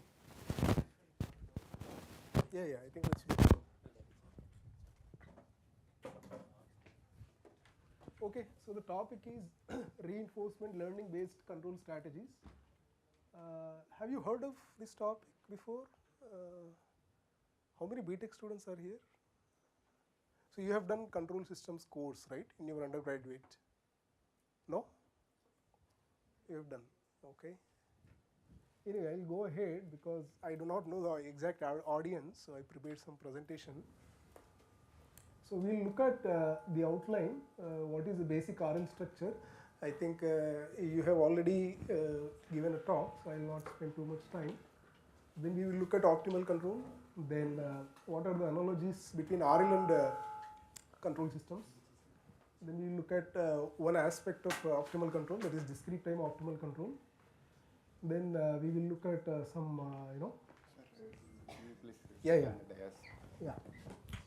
Yeah, that's fine.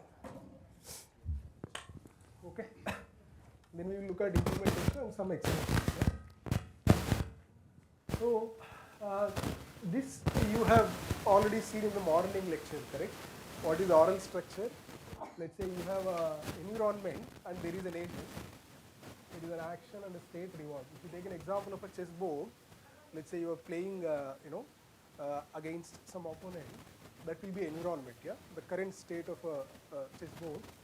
Agent is you. Yeah, so you are depending on the state. Yeah, state is going there to the agent, to you. Based on the current state of the chessboard, you make some move. Yeah, that is called action. Okay, that will. Yeah, that is fine. Yeah, that is fine.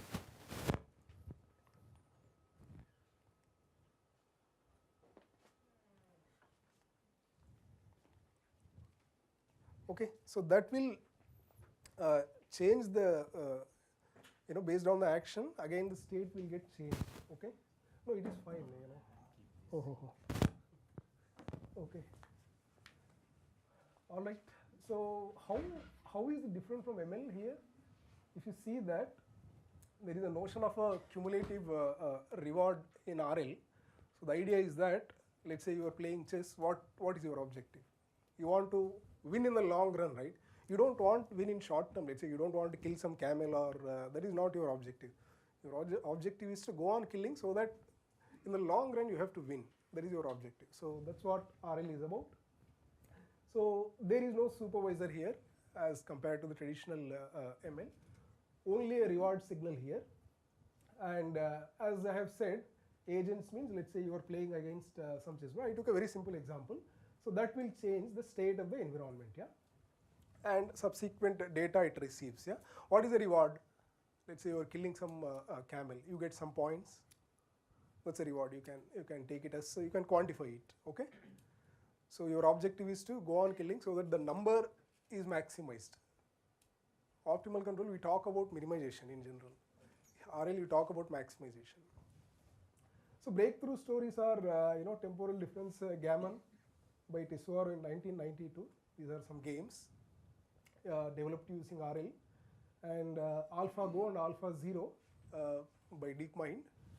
And there are some papers, they talk about deep RL in robotics, but I don't go into this deep RL topic. So that means the ideas of RL are successfully demonstrated, in fact. So that's the point here. Now the idea is that, okay, we talk about RL based control. So how is it related to control? That we have to see. For that, let's look at optimal control problem. Let's say you have some turtle boat, yeah, some mobile robot. It has to track some target path. What could be the objective? Okay, you can simply say that minimize the tracking error, or you can say that you minimize the tracking error, or you reach from here to here in minimum time. You don't really worry about the tracking error. Another is that you reach from here to here with the least control effort. You don't want to exceed too many voltages, battery will die down. You don't want that. Okay.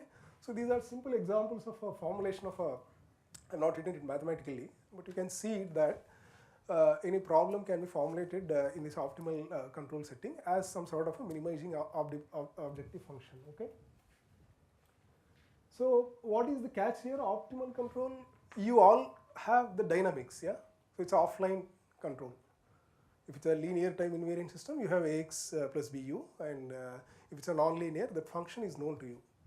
Using that, you have to formulate a optimal control problem and then try to solve it. So essentially, you don't need to run it online. You just know the model. You compute all things offline. Once you run the experiment, you can give these values of gains, yeah, or the control input. It is essentially offline, yeah. But what we want, let's say that mobile robot is giving some data, some states it is getting, but we do not know exactly what is the model of the mobile robot. How will you control it? But some information we will have, what is the order of the system, something like that we will have, but not exact details of model of mobile robot. So that's what we are interested in, data-based optimal control. Okay. So there is, you might have heard of adaptive control. It's also data-based, but there is some system identification step involved. But you might have seen that we are not going to details. It is not optimal. Yeah, it is for any designer's choice. It will not give optimal control. Yeah. So the objective is that to design online direct adaptive controllers for any performance of designer's choice. We have just looked at what is performance objectives, yeah, for any designer's choice. So we want to only use data, but not the system dynamics. I mean, it's very difficult in general, but you need to know at least some order of a system. Okay, and how many control inputs are there? That information you need to have. Yeah, otherwise blindly, I mean, data-based, at least the work we will see, it is a bit difficult. Yeah. Okay, so that is, this information is given in this paper. Shutton Bartow. So they were, in fact, control people. Shutton Bartow, when they started their work. In fact, even Burtsaka's work a lot of RL-based optimal control. So these are the two directions in which RL based control is evolving. Now we have to see that how this RL is related to control systems, specifically optimal control. So let's say that what is the environment here in control system? You call it a system, correct? In RL you call it action, here we call it in control input. Similarly, in RL you call it agent, but here it's a controller which gives the control input. What is the reward here? Stage cost. In an optimal control, at each time there is a stage cost, and you have to maximize or minimize the total stage cost in the long run. Okay, state is usual state. Yeah.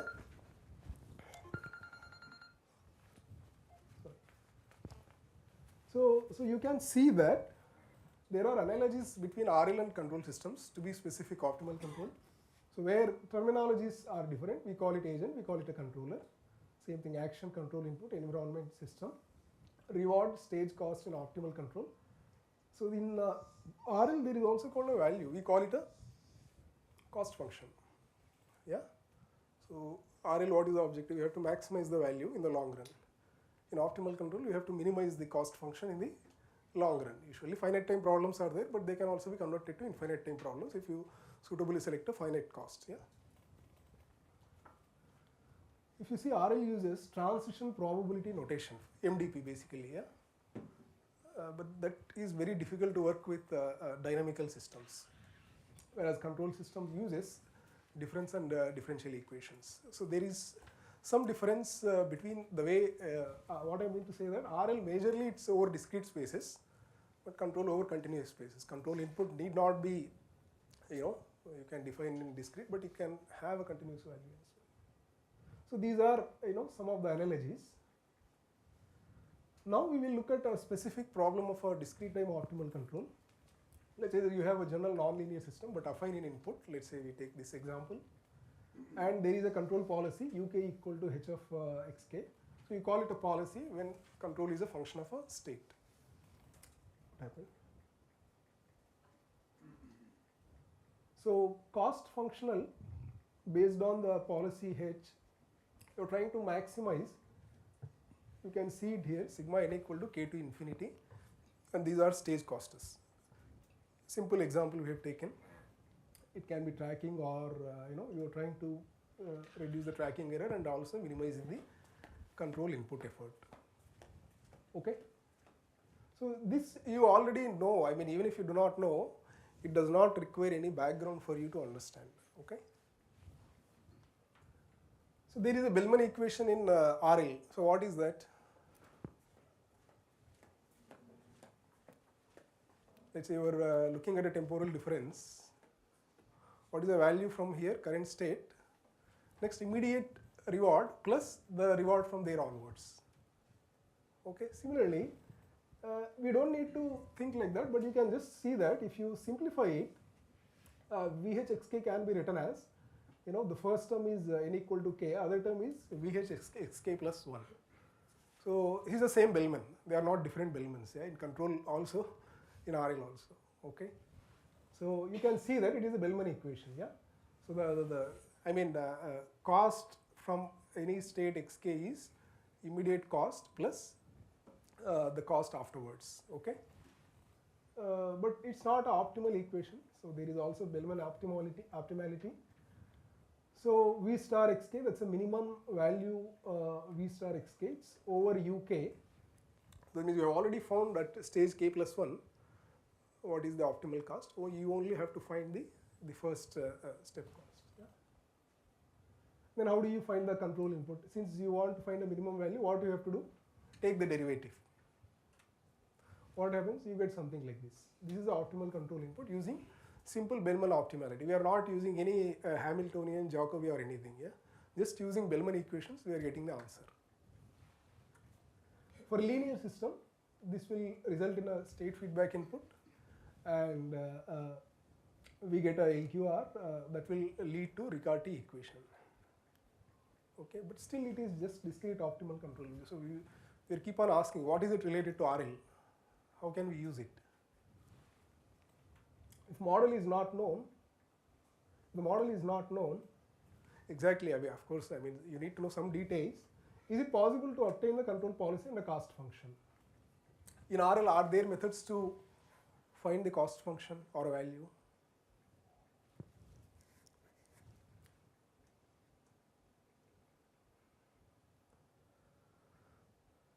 So some iterative methods are there, correct?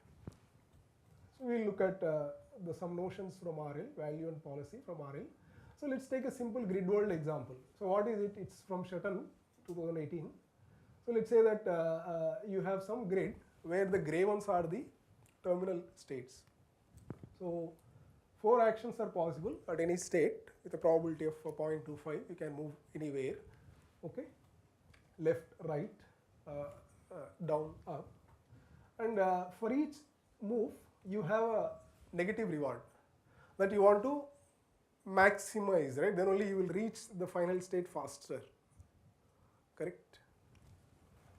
So find the expected number of moves from any state to the terminal state. That's a value, right?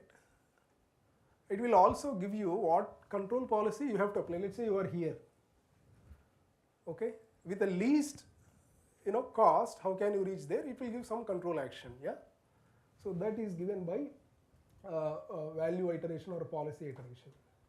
So if you look at policy iteration from RL, what is it? You can see that you assume some value function. That means you assume some board state. Okay, I'll take an example.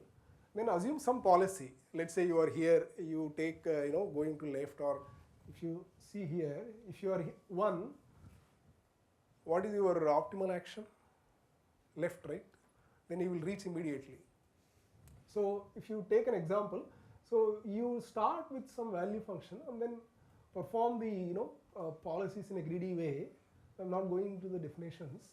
Then you change the value and it goes on like this until you reach optimal control policy and the optimal value. So if you take an example here, let's say that random policy, let's say you have begin value as 0, 0, 0, you start from there. You can see it here. You start with some random policy. So you do not know that whether that is optimal or not. Okay, if you apply the random policy, that's a greedy policy. What is that policy, right? Yeah. So you start with random policy and the value is 0. Then you can see it here. From here, the value is -1. That's the least one. Similarly, from here, the value is -1. Okay, and it goes on like this. Yeah. So you get some policy. Now, based on that policy, you calculate a value. Based on some probabilities, some calculations are there. Okay. Then you see that the values. Let's say you are here. -1.7. Which action will take you the least cost, left or right? Left, right? Similarly, it goes on like this. So this is a policy iteration for the grid bound problem given in Shutton. Similarly, we can apply this in optimal control. If you see it here, this is again from RL. This is basically the Bellman equation, yeah? The value here, the value at each state depends on some reward plus the value from the next state. Okay. Similarly, there is a policy improvement. So these equations, we are not going into the details. So this is a Bellman equations. Similarly, we will have Bellman equations for optimal control. Yeah, in a similar way. What is this equation? Is it a, let's say, state S is finite. Let's say you have 4 states, S 1, 2, 3, 4. Is it a linear system of equations? S dash is the next state, yeah? You have only 4 states. It is telling that this is nothing but a system of equations. If it is small, you can solve it. If it is big, what will you do when you have a system of equations? Iterate, right? You iterate. That's what policy iteration is about, yeah? And there is a policy improvement. So that's what we will also do in optimal control. Let's say that you assume any initial control policy, H0 of xk, then you can see that it is some sort of iteration, yeah? For j equal to 1, So initially you start with some control policy, yeah, then you update the value Vj plus 1. Using Vj plus 1, again you are finding another control policy, exactly same. This can be shown with a clear example, but I am not doing it. You can see it here, this goes on in an iteration when you have to stop. You have to stop when the convergence happens here. There is no difference in the value. You might have seen in RL also, there is a convergence and you have to stop. Yeah? So it was shown in Bursaka's book that the sequence of policies are improving for this general case. But still it did not answer us how we are using this for a data-based control. So just to give you an example, how the sequence of control actions are happening, if you see the previous example, you start with some initial state, then some control action you obtain, h0 of x0. You are using that to generate data, x1. So you are giving it to the system, that h0 of, maybe it's a voltage of a mobile robot, and it is giving you the, so you are using the iterative control input from at least from initial stages to obtain the data from the system. Okay, can you go on like this? What are the issues here? See, you know that initial control action is stabilizing, but you should also make sure that the next iteration h1 should also be stabilizing. Otherwise, next iteration you give it to mobile robot, it may go somewhere else, yeah, which you do not want. Correct? You have, it has to track path in a stabilizing way. Also, the cost should be optimal. So these are the issues.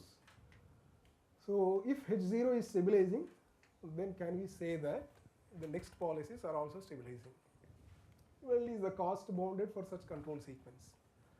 Okay, you can see that after such some iterations, h1 or the control input will converge. Some policy you will get. Okay, so that means you are using the iterative control input as the input to the system and generating data from that itself.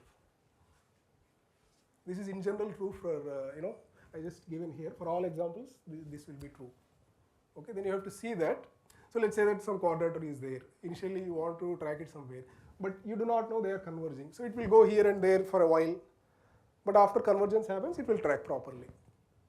It's a simple example to understand. But it will not fall if this is stabilizing. Until convergence, if Hj are stabilizing, then it will not fall even if some iterations are going on. Okay. A simple example, I mean, if you take a linear quadratic regulator case, so I mean, you get a, this is well known, there is nothing new here, this everybody knows. So we can say that, is it possible to design the controller without knowing the model dynamics? So we can apply the similar policy iteration algorithms. Instead of value, it is x transpose px. It can be shown that for LQR, optimal cost is x transpose px. And you get some iterations. Similarly, you get a policy improvement step. But is it online or offline? Here, what is the sequence? You start from K0, then you get some state x1, then you apply K1, then you get state x2. You go on doing until K converges. What is the problem here? You need to know exact AB R is okay, it's a cost defined by the designer, but AB you should know, right? It's a model of a system, which you do not know. But it is for understanding, we will use it. So it was shown in Hoover that this algorithm converges, but he did not name it as RL. It is just iterative matrix equation convergence. Okay, so it is a model-based algorithm. So if you see that in all RL algorithms, you have to make sure that algorithm converges. Otherwise, what is the point? Let's say you are applying your control input to the quadrotor. If control input does not converge, then you will not have proper control right after a while. It has to converge. So that you have to make sure, yeah, by some analytical reasons. Okay, so there is also called a value iteration. There is just a different way of solving the problem. But here the advantage is that you do not need the initial stabilizing control. Convergence of the algorithm is given in this paper. Okay, so again you have to make sure that this algorithm converges. Just another value iteration. For LQR also we are giving like this. So for this also convergence is given in this paper, book I think. So now, how will you know that, how will you implement the control design? Take an example, what are the value function approximations in RL? You might have seen that if you know the policy exactly V pi s, if you do not know, then you assume some weight, yeah, and then generate a value function in terms of the weight that minimize some sort of a stochastic gradient error, okay, but there is no target there because we are in RL there is no target, it is only some sort of a temporal difference, try to minimize. Anyway, it is difficult for me to explain everything here, but brief idea is about that. Similarly, action value function also, you can take state and action and generate some sort of weighted function. So what are the popular approximations? Linear feature representations. Next is neural networks, deep extensions. I am not good in these things, so I usually try to understand only in linear feature representations. Okay. So how do we implement? You know that in RL there is a concept called VFA, value function approximations. We have just shown in a figure. So you multiply weights and then some phi x is a basis function.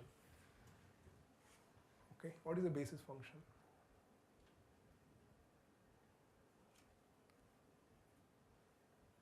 Okay, read it later. Yeah. When we project the data into some set of Yeah. standard Okay. linearly Yeah. Okay. You read it, it's not a difficult thing. So assume that we have a data xk and xk plus 1 are available to compute uk plus 1. Then you know that the value iterations, you will have this sort of iterations, so you can write it as wj xk. So from PI algorithm, you know that this is a Bellman equation, yeah? If you substitute it here, wj plus 1 transport phi xk, you get some sort of a regression matrix. Then if you, this is xk and xk plus 1, though it is written, but usually it is some sequence of data you need to know for each iteration. So if you look at example, then it will be understood. So the right hand side is known to you because you started from some policy and state. Q and R is the designer's choice. You also have a regression matrix. Then if you find wj plus 1, what did you obtain? You obtain next value function, right? Vj plus 1. What is the issue here?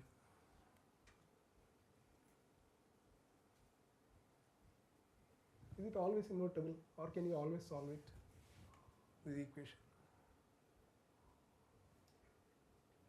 What if regression matrix have linearly dependent terms? Can you solve it? No, you cannot obtain unique solution. So you have to make sure that there is persistently excitation is there. So that's some idea from ML we will use. And control update, of course, you have Vj plus, so if you obtain Wj plus 1, you can also obtain Vj plus 1. You can see that this is how we implement using data. So f and g need not be known. You can see it here. For cost function, it is just Wj transpose phi x. You don't need to know the f and g. Yeah? But g is required for control update in a non-linear case. For linear, we can also try to, that's what I know, some problems you need to have some information. What is the issue here? I mean, again, persistence of excitation here. So you have to make sure that this regression matrix, by adding some noise, yeah, they are linearly independent columns or rows. So that will also add a bias in the cost. Yeah, if you do that, then what happens? Vj plus 1 is no more wj k j plus 1 phi xk, right? Because you added some noise, it will be some bias will be there. So there are methods to remove bias. Okay. Okay, in Q learning LQR case, a Q function you might have seen in RL, right? It's an action value function. Here also we can define action value, state is xk and uk, yeah? So it is like this. And similarly for this case, you can define optimal equations, yeah? Then you can verify that this will be the Q functional iteration. It's very easy from here. not going there. So you see that Q-learning PI, we have to start with the initial stabilizing policy.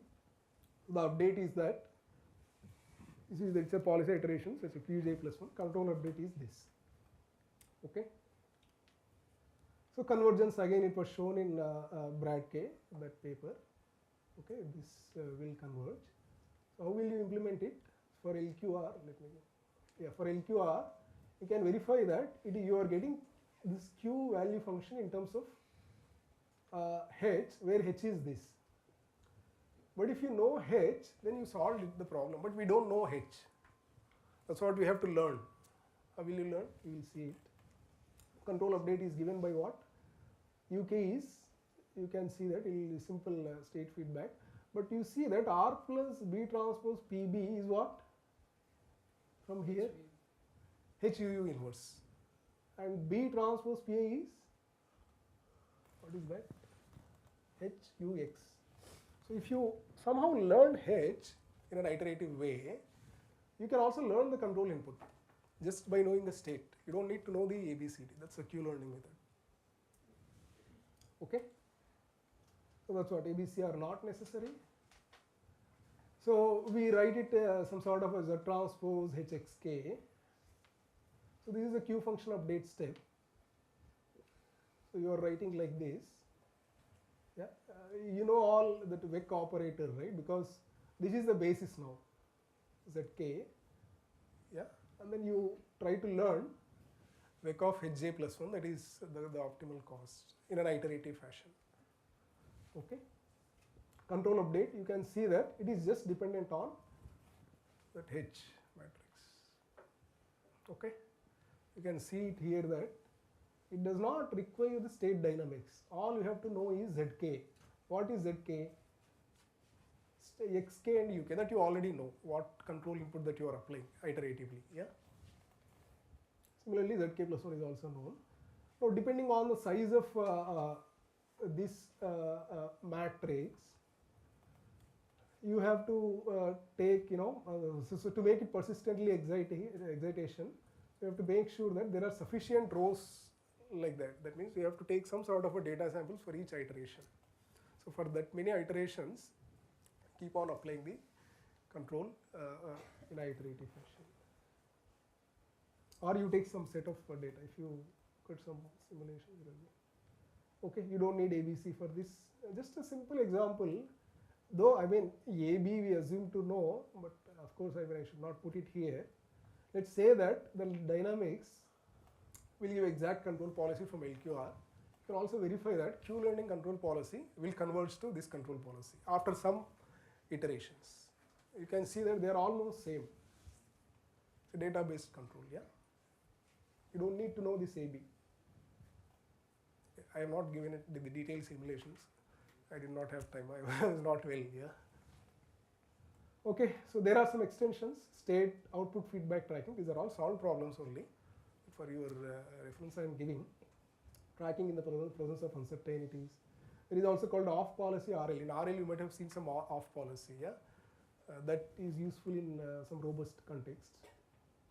Okay, so this is our group. So Atira works on reinforcement learning based control, small group, but it's okay. IAPA works on control and estimation of network systems over noisy channels. So we have these setups. This is not yet ready because we are not able to buy it. So we are trying to make it. These BTech students mainly involved in experimental verification of the results that are developed by IAPA and Atira. IAPA, he do on his own experiments, but Atira we have to help. Okay, so thank you for your attention.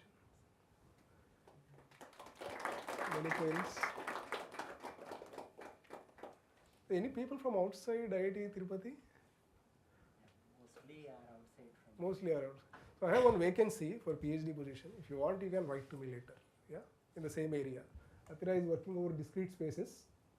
Sorry, discrete time optimal control, continuous time optimal control. I have one vacancy, RL based. Okay. Okay. So I think I try to manage. Any? Yeah. That is AutoCAD one. They are trying to do it and then 3D print. On top of that, you put you know, those wheels, attached wheels, motors. We could not get. They don't give code. That's a problem. I don't know. I talked with our colleague Vijay because he's good in experiments. So he suggests that they won't give a proper code. So he said that better students anyway. That's not a big issue. Students will do it in a couple of weeks. Small scale. Small scale only. That is also turtle boat is small. Only this much size. So these are the experimental setups that we verify the results. Yeah. Okay. And they have been working with me for 6 months, and they'll work another 1 year for their BTP. So 1.5 years they have been. It's okay. We produce something. Okay. Any queries?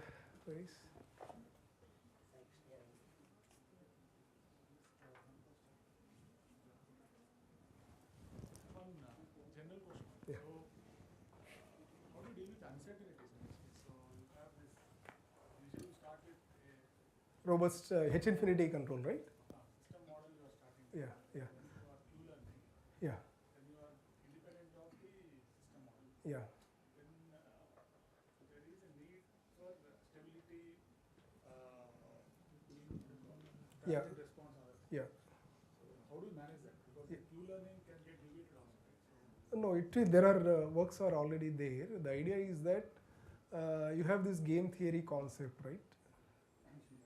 So what if you apply it here in H infinity? What we are trying to minimize for worst case disturbance? What is the minimal input? So there is a min-max problem. For min-max problem, there is a results by I don't know the name of author. They get some sort of a dynamic programming equation, Bellman equation they get.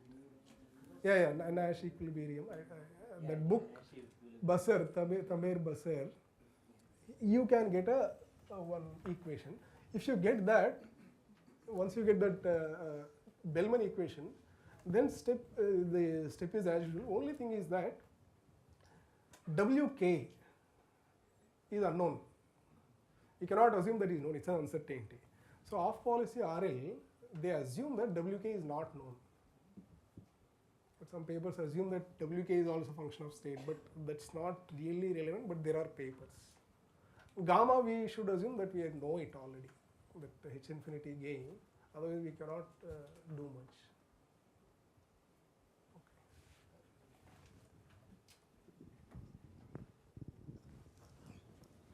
If there are no other questions, we thank Dr. Chitraganti for delivering the nice talk in spite of being not very well. No, I came here for this purpose. So I just came for this talk. I will go back again. Yeah, I think it's probably we are on time to catch you and complete the talk now. So probably now we can take rest. Yeah. We are very happy to have you here. I would like to give you. We would like to give you a memento. Thank you.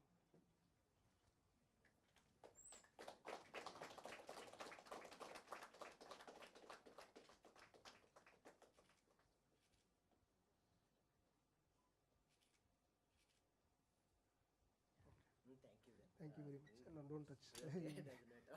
Okay. So you can leave it. Yeah.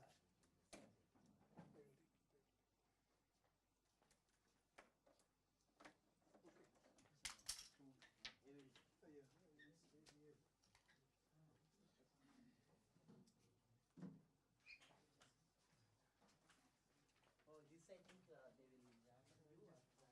Yeah, please grab. So Arun is here. Can one of you call Arun and ask him?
I would like to introduce Professor Lingareddy.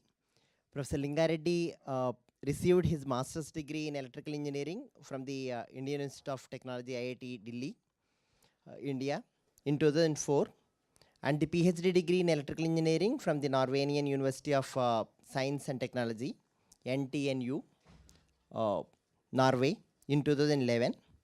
He worked for Texas Instruments in mixed signal circuit design before joining PhD program at NTNU. After finishing his PhD, he worked in radiation imaging and for atmosphere space interaction monitor at the University of Bergen, Norway, from 2010 to 2012.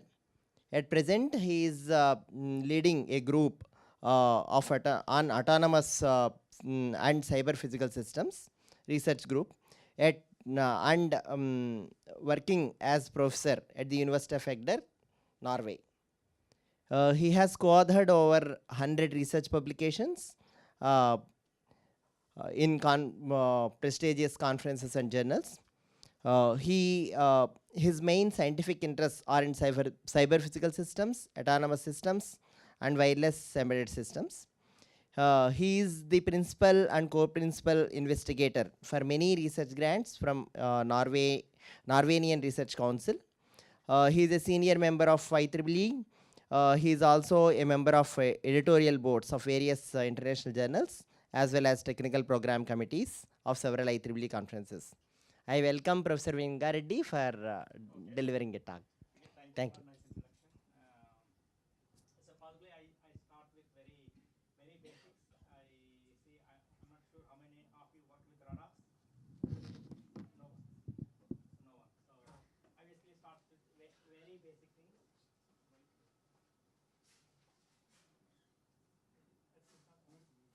Okay. Is it okay? Yeah. So I basically start with the very basics, so that you do not need any background knowledge, unless you sleep now here. But I try to make as active as possible. I start with very basics, then take step by step. You will mostly get what a radar can do. So before going to radar, we have other competitive sensors. For example, automotive or industrial, medical, or a vast number of applications. Basically driven by AI or ML, using computer vision or basically sensor data, right?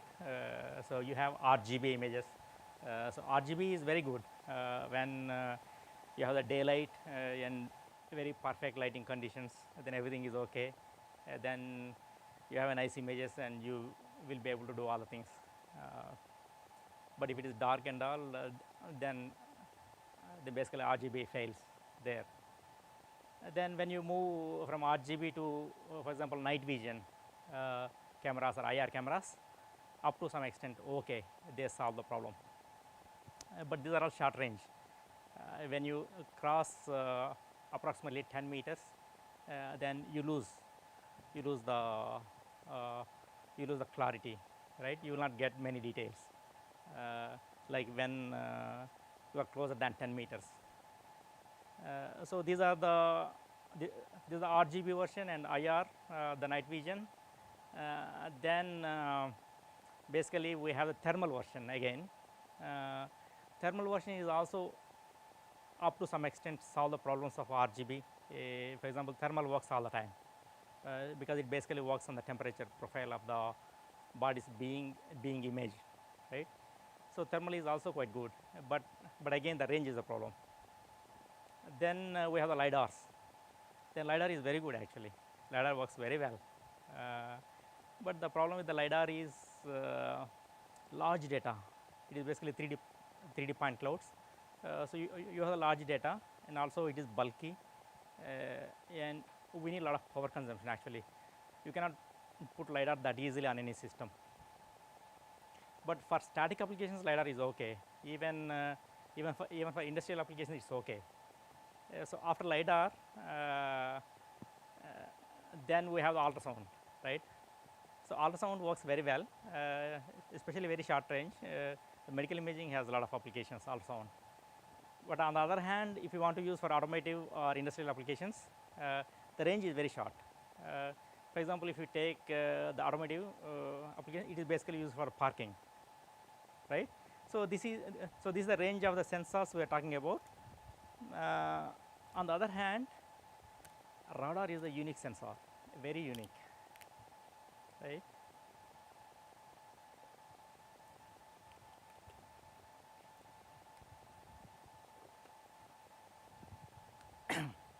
So when you take RGB or when you take IR or when you take up to some extent LiDAR, they all give the image.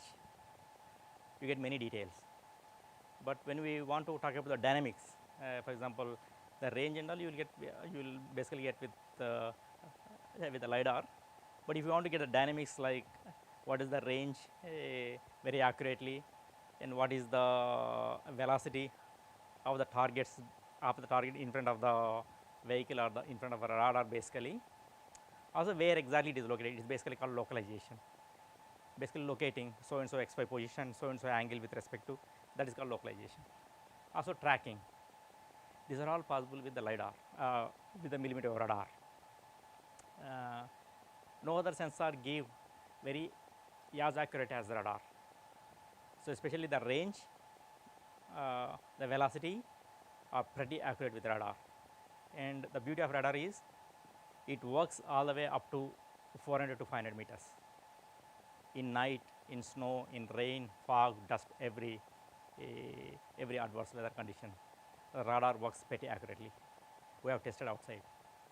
So I think from now on, if any system that needs dynamics, okay, the radar plays a big role. Radar will become an important integral part of the sensing systems, especially automotive, industrial, also medical.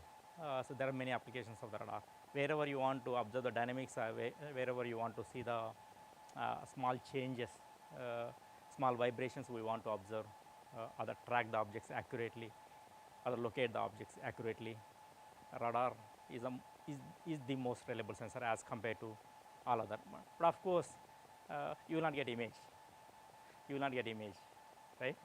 So you can possibly fuse the RGB camera or IR camera or a thermal camera.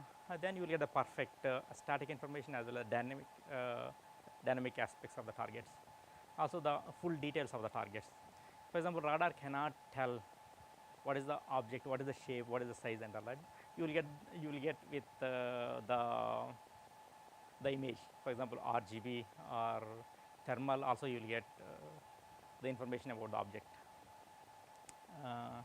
So when you look into, so these are the things. So this you can freely download.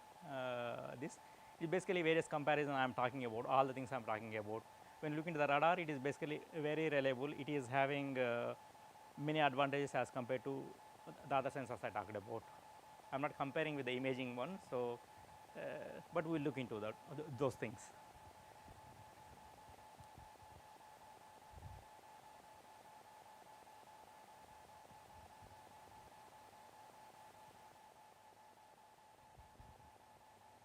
Okay, so that is the very quick introduction about the positioning the radar so with respect to other sensors. So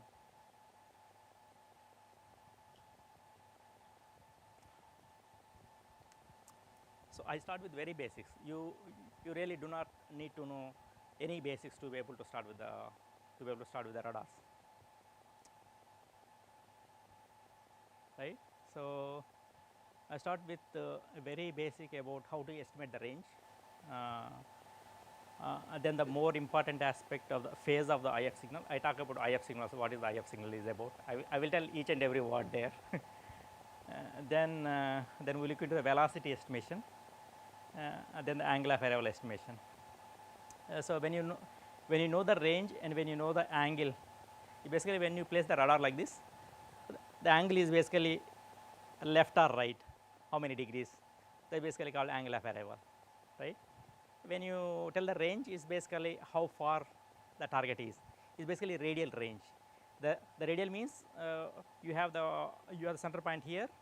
If you basically draw the circle, all the points on the circle line are basically the radial points. The shortest distance from the center point of the radar to the targets is basically radial, basically on the circle, right?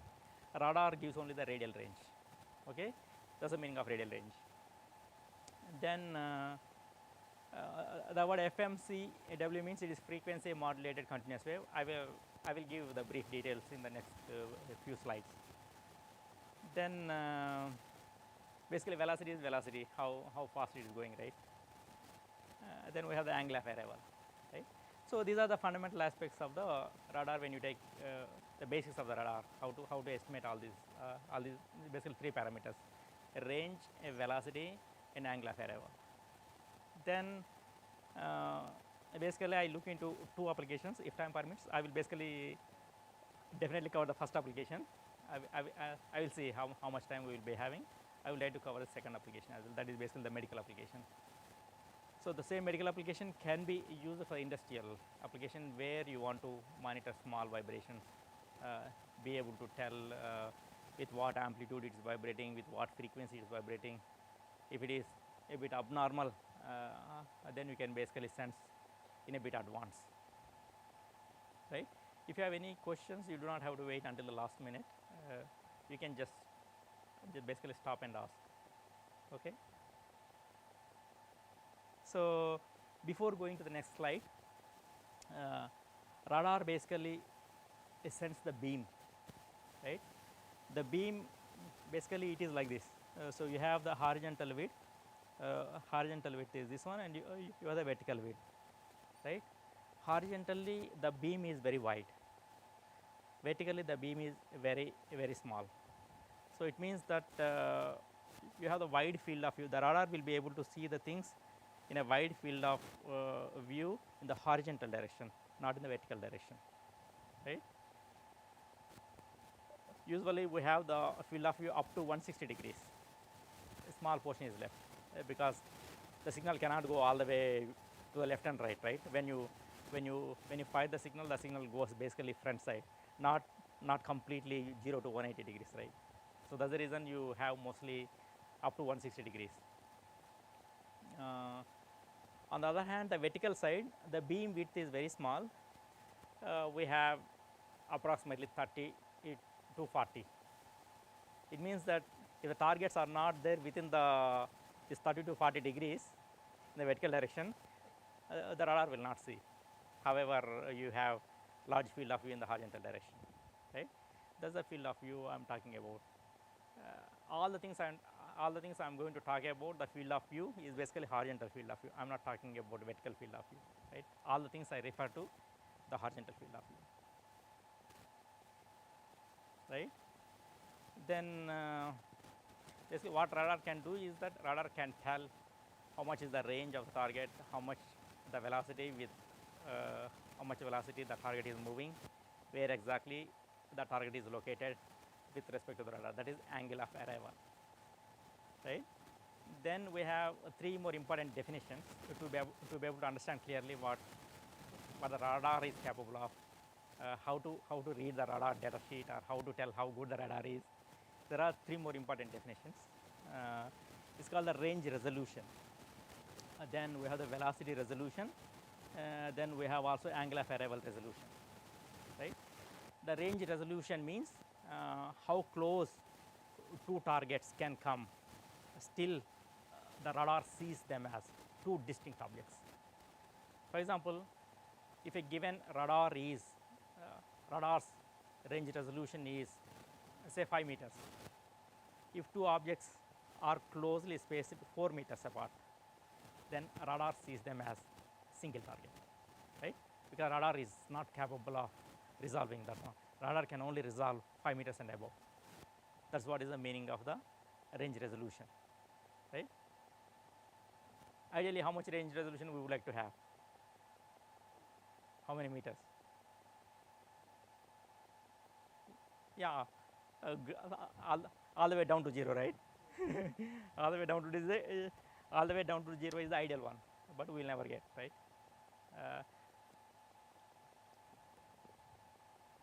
Then we have the velocity resolution, right? If you go one step ahead, the velocity resolution is also similar definition.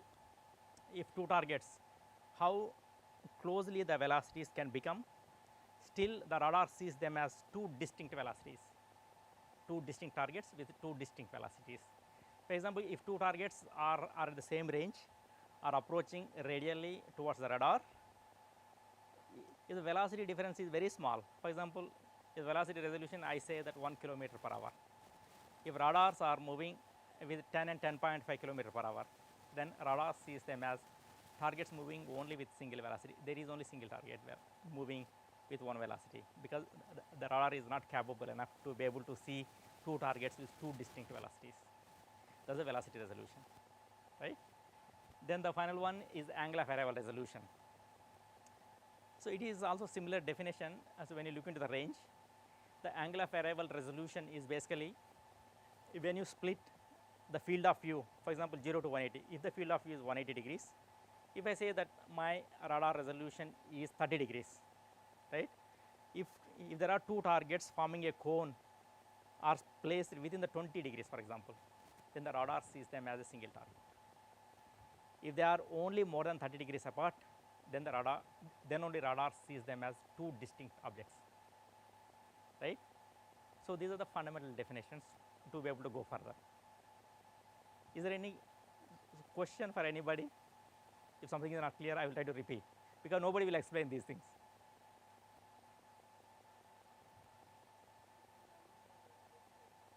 I told for example, but I will get into the numbers of the radars what we use.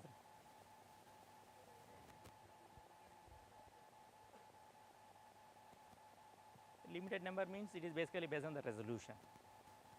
I will get into those details all with examples and all. You will get a quite intuitive understanding. I will show all the numbers also. Okay, but these are the very fundamental basics. Definitely, radar will take a dominant position in the sensors domain.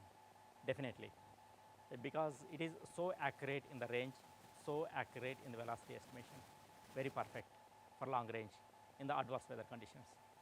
Only that is the reason. Mostly automotive,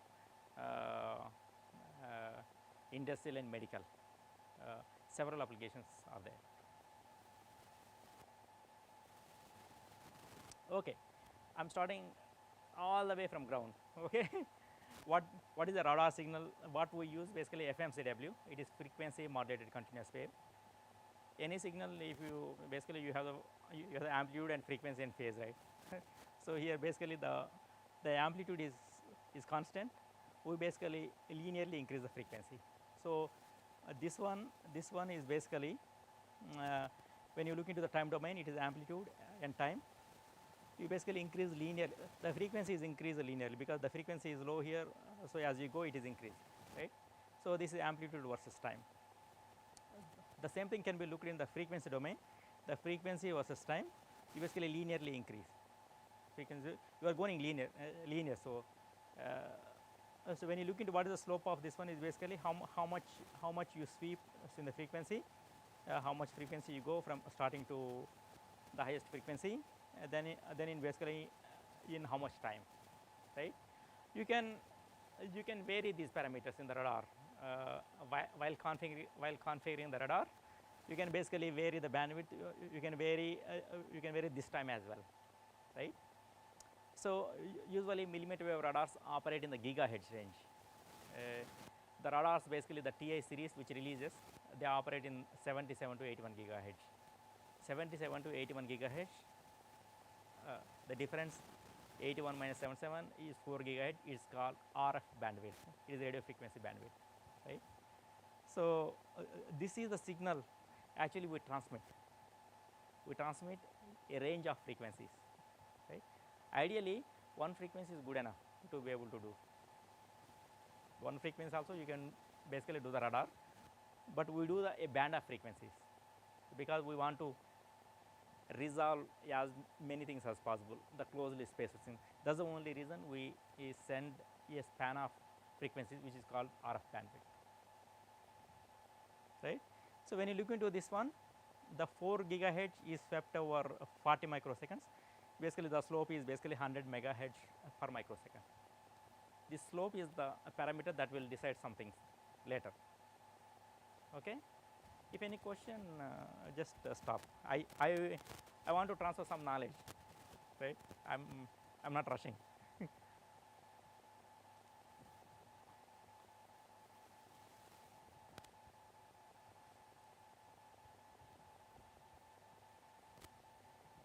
Yes.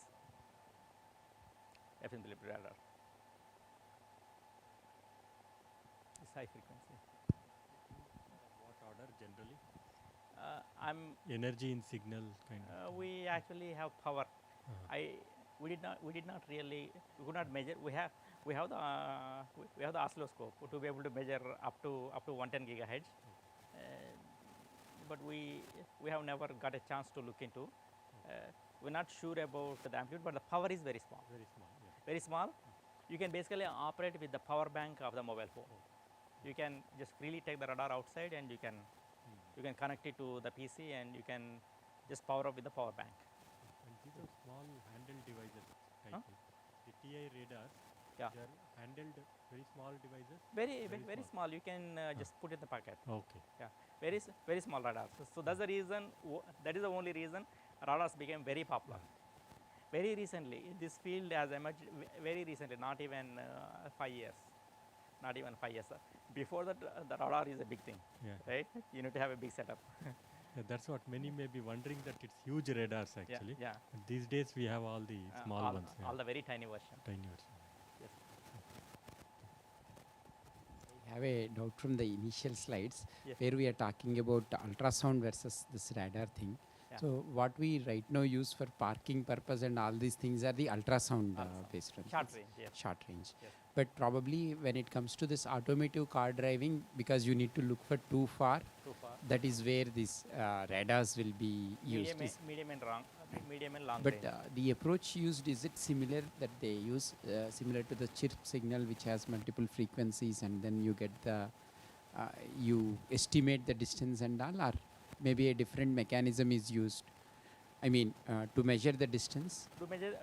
To measure the distance, they basically use the band of frequency. It is the same. Similar same concept. thing is used.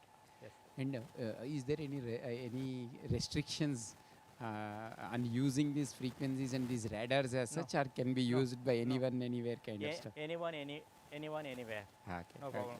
But not for military. They, you can buy the small radars. They Okay. do not take NDA. Ah, okay. But they are also selling. They are also selling the imaging radar. Okay. Okay. I don't think they are selling that easily now, because you can do many things with that. Right. That's Yeah, what. so Similar to the ultrasound, which we can't buy as such the certain probes. yeah. I was wondering maybe because of the frequencies it uses or potential applications it has. No, this is 77 to 81 gigahertz is ISM. Okay. So it is free band. Free band, fine. You can use. You can do many things actually. You can actually, even with that small radars also, you can, if you want, you can do. Yeah. Thanks. Yeah, right. But on the other hand, imaging radar has a lot of potential. You can literally do many things. Yeah. So I have not yet started the range estimation. Okay, is anybody getting sleep? Any questions here? Because this is the main slide. This is the main slide to be able to go further. So it's basically a fundamental signal, right? Basically FMCW signal. It is basically going. I basically looking most of the time in the frequency domain, not in the time domain, right? So we basically look in the frequency domain later on. Okay, how the radar works basically. We generate the signal, then we basically transmit. If there are a couple of objects in front of the radar, you basically get the reflection, right? So there's a transmitted signal. If there are 10 targets, you basically get 10 reflections back. You will be firing only one signal, but you will get 10 reflections back. Then you take this transmitted signal and all the reflections, then you mix it here, then you basically generate the intermediate frequency signal, right? All the processing, what we talk about the radar signal processing, is processing this signal. Even though the radar is operating at 77 to 81 gigahertz, when you do mixing, the signal coming out here is basically on the order of couple of tens of megahertz. We came all the way from gigahertz to a couple of tens of megahertz. When the moment the signal is in a couple of tens of megahertz, it's very easy to digitize. There is not much strict requirement on the analog to digital converters. On the other hand, if you will have to use the gigahertz range, then sampling and all will become difficult. Okay, this is called intermediate frequency. This bandwidth is much smaller, right? So what all we process about the radar is basically this signal. So this signal is basically when you have, for example, this mixer is basically if you send two signals, the signal one is x1, the signal 2 is x2. The output is basically what you get out of the mixer is basically the difference of the frequency, basically instantaneous difference of the two frequencies. What we input basically to the mixer, then the phase is basically the phase difference. The definition of phase is basically that is associated with the starting of the signal, right? That is basically difference of the two phases of the signals, right? That is the signal we get, right? So if you look into the frequency domain, basically the same thing what I explained. If you look into the frequency domain, so this is the frequency versus time. So as I told, so this is the transmitted signal. That is also called chirp, right? You should not get confused with the multiple terms. A transmitted signal or a radar signal is also called a chirp, right? You basically send this one. Then, if, for example, if there is only single target, then after tau seconds, we get the reflection. This tau is basically the time it took for the transmitted chip to go and get the reflection back. That is basically two times the distance over the velocity of the light, right? Then we get back the reflected chirp here. What the mixer does is basically take the difference of these two signals, right? When I take the difference of these two signals all the way, when these two are there all the way, so in the time domain, so in the time, if you take the difference is constant actually, right? If you look into the frequency domain, same frequency domain, the signal is a constant tone frequency if there is a single target, right? So this frequency is basically directly related to the how far the target is. The frequency of the IF signal is related to the range of the target. Okay, what is this frequency? If I form a triangle here, so the slope is S here. On the x-axis, this is the tau. So y is equal to mx, right? It is basically starting from the origin. The slope is basically S tau, right? The slope is the frequency, right? The no, the difference is the frequency, right? So the frequency of the signal is basically S tau. That is basically S 2D over C. If you basically know the frequency of the IF signal, basically you can translate that frequency to the range. That's how you estimate the range, right? That's a very fundamental in estimating the range. How you do practically? How you do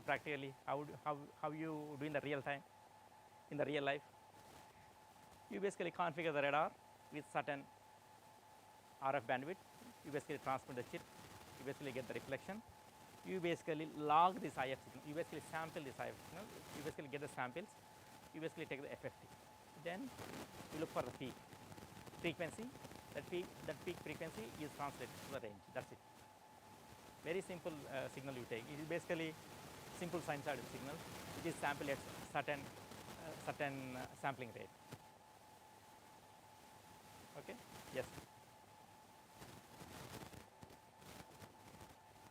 Tau.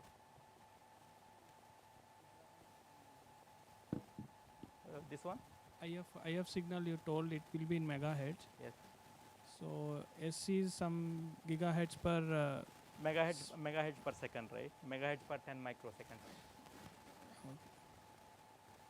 S is This is 100 megahertz 100 per megahertz per mega. Okay. Right.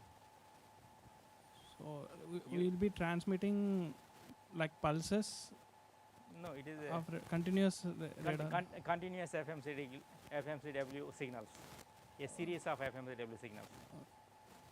So we need to be continuously tracking that IF signal and keep on calculating. Keep on dynamically, yes. Okay. How often you want to, up to how you configure, you are free to configure. Whether you want to do, you want to fire 5 chips or 10 chips every 5 seconds or every 5 minutes, it's all up to you. Right?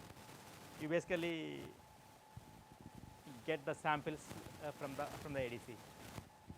Those samples you log. You basically take the FFT of that one. Yeah. So that's how you estimate the range for a single target. For a single target, basically you need one transmitter, one receiver, one FMCW signal. That's it. What if there are multiple targets? What if there are multiple targets, right? So before going to how to basically estimate the range of the multiple targets, before going to that, we basically look into the fundamental aspect of the FFT. So when you take the sines of the signal, when you take the FFT, it basically gives the frequency domain. It basically tells the frequency components.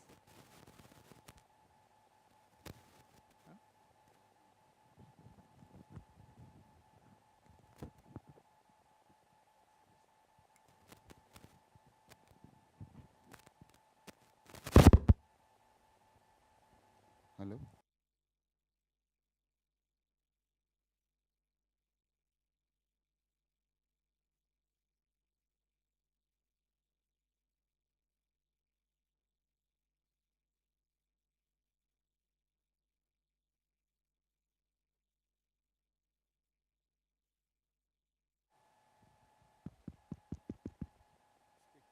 Hello. Hello.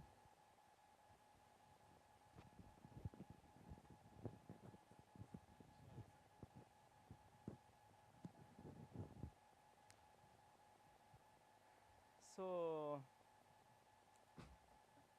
when you take the time domain signal, so when you apply FFT, you basically get the frequency component, right? So that's very well known. For example, when you take the two signals, there are basically two signals there. One is the blue signal, the other one is the red signal. The red signal completes only 2 cycles, so it's going from here. But on the other hand, blue signal goes a bit more, right? Only half cycle more. When you take FFT, you basically see the single peak, right?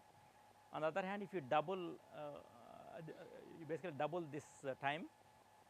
So when you take the FFT, you suddenly see the 2 peaks, right?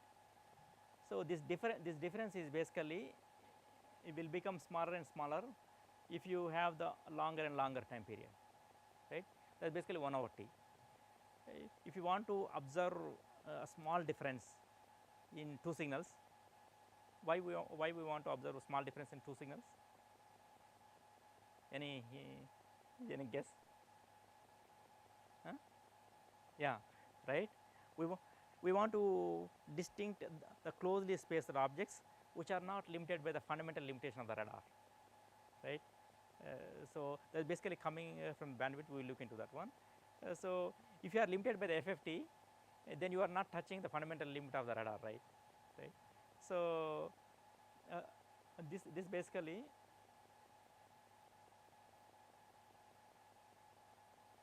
Yeah.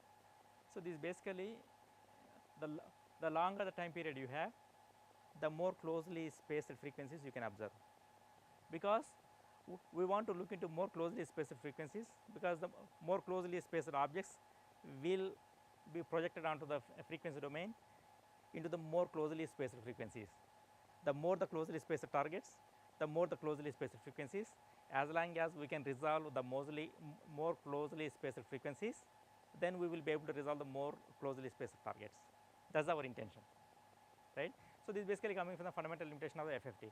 We are not doing anything, right? It's basically 1 over T. The more the time is, the more closely spaced targets we can resolve. It means if I want to resolve 2 closely spaced targets, I basically send a long FMCW signal. when I send the long FM3 signal, is basically I am basically increasing the RF bandwidth, right?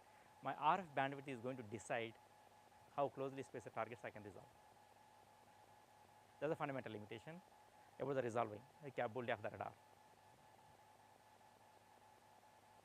So, if there are multiple targets, you basically get the multiple reflections, you basically get the multiple frequencies in the single IF signal.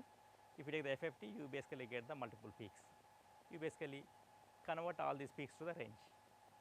S 2D over C is equal to these frequency peaks. You know the S, you know the C, you basically know these frequencies, you basically get the range of the targets, all the targets in front of the radar, right. So, any questions so far?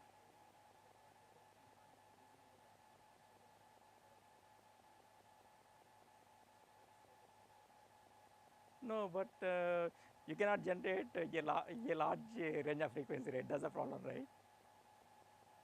You cannot, you can more energy to generate also, right? More energy, more samples, everything gets increased. Yeah, yeah. No, usually the longest range target. For example, if the radar says that the data sheet says that this radar works up to 300 meters. Basically, they refer to car or the truck, not the humans, obviously. Basically, truck, right? So, 300 meters or 350 meters or 400 meters. The reflection it takes is only 5% of the total chirp. For example, 40 microseconds is the chirp time. If we are swapping the 4 gigahertz in 40 microseconds, the longest, the located object, the longest range, for example, 350 meters or 400, whatever it is, it takes only 5% of the 40 microseconds. Okay. It's about only 2 microseconds, right? 2 microseconds. Yeah. So there's no disadvantage actually in sweeping, but only disadvantage is that we cannot make such long frequencies, and it takes more energy, more samples, more processing, and everything.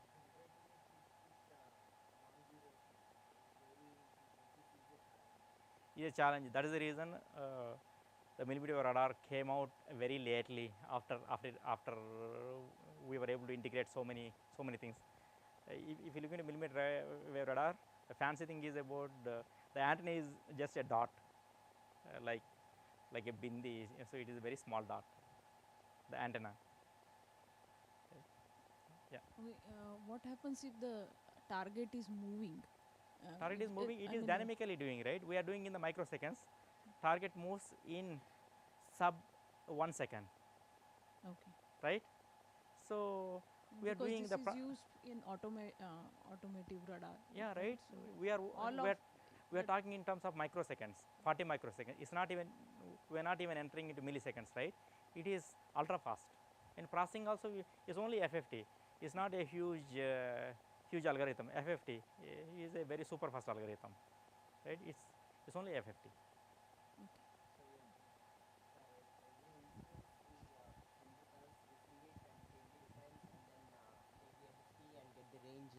This will repeat. This is continuously done. Yes, yeah. Continuously done. Okay. In the microseconds. Yeah. So no problem. So it works very well for automotive because we do all the processing also. Processing also will be done on the order of microseconds only. Couple of tens or yeah. Now the array of radar signals are sent for getting the distance and all, or single? No. No. Okay. You do not need array. Okay. Array is needed only for angle of arrival. Okay. Right? Very fancy to work with radars. You basically, when you have the radar, you can really see the things working. So radars will work very well with the drones as compared to on-road vehicles because you have multiple reflections on road, but on the other hand, for drone you have only birds, right? and you have free space, you will get much more accurate measurements, right? But there are several other research problems in this. Basically, when you have multiple radars working in the given vicinity in the small range, you have the interference.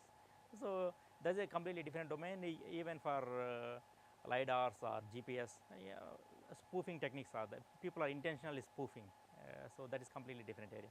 People probably intentionally create the interference for radar too, sooner or later, definitely, right? So how close we can go? What is the fundamental limitation? How close we can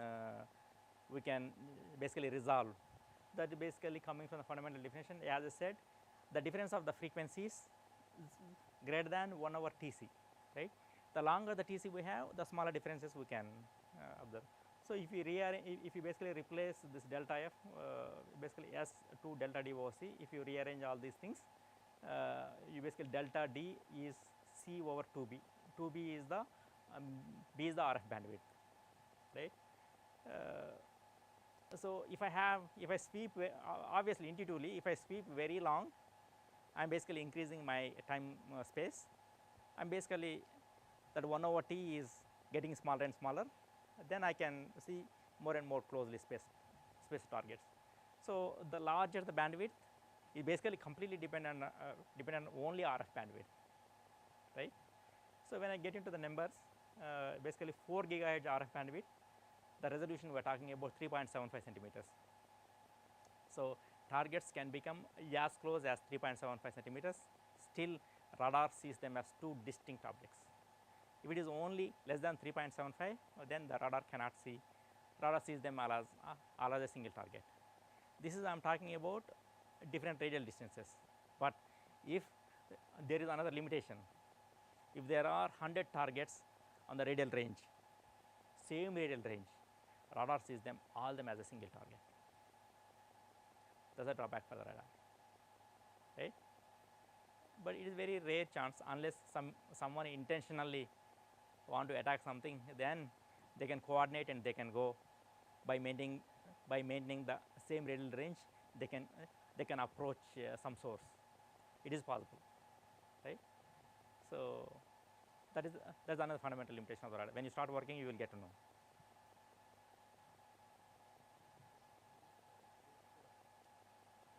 Yeah. Velocity also can be resolved. Yeah, angle also can be resolved, but there are fundamental limitations. So the limitation for range resolution is basically bandwidth. Then the velocity resolution, there will be another limitation. For angle of arrival, there is another limitation. I'm just giving what is the top and bottom we can do with the radar, right? What are the extremes we can do with the radar? What we can actually get out of it, right?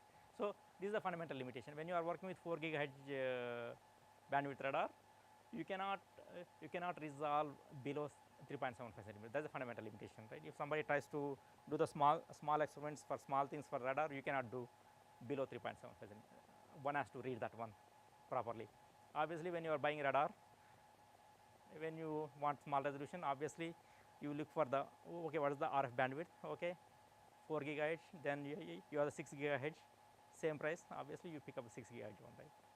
That's how you. I want you to get that intuition, right? When you're looking at the radars, right? Now, TI has released a lot of radars. You obviously, when looking to right, you obviously some may have 2 gigahertz bandwidth, some may have 4, right? Okay, the more bandwidth, the more I can resolve, right? So that is what is the intuition, which is related to the RF bandwidth and the range resolution. Okay, then how far we can see? There is another fundamental limitation. What is the longest object I can see?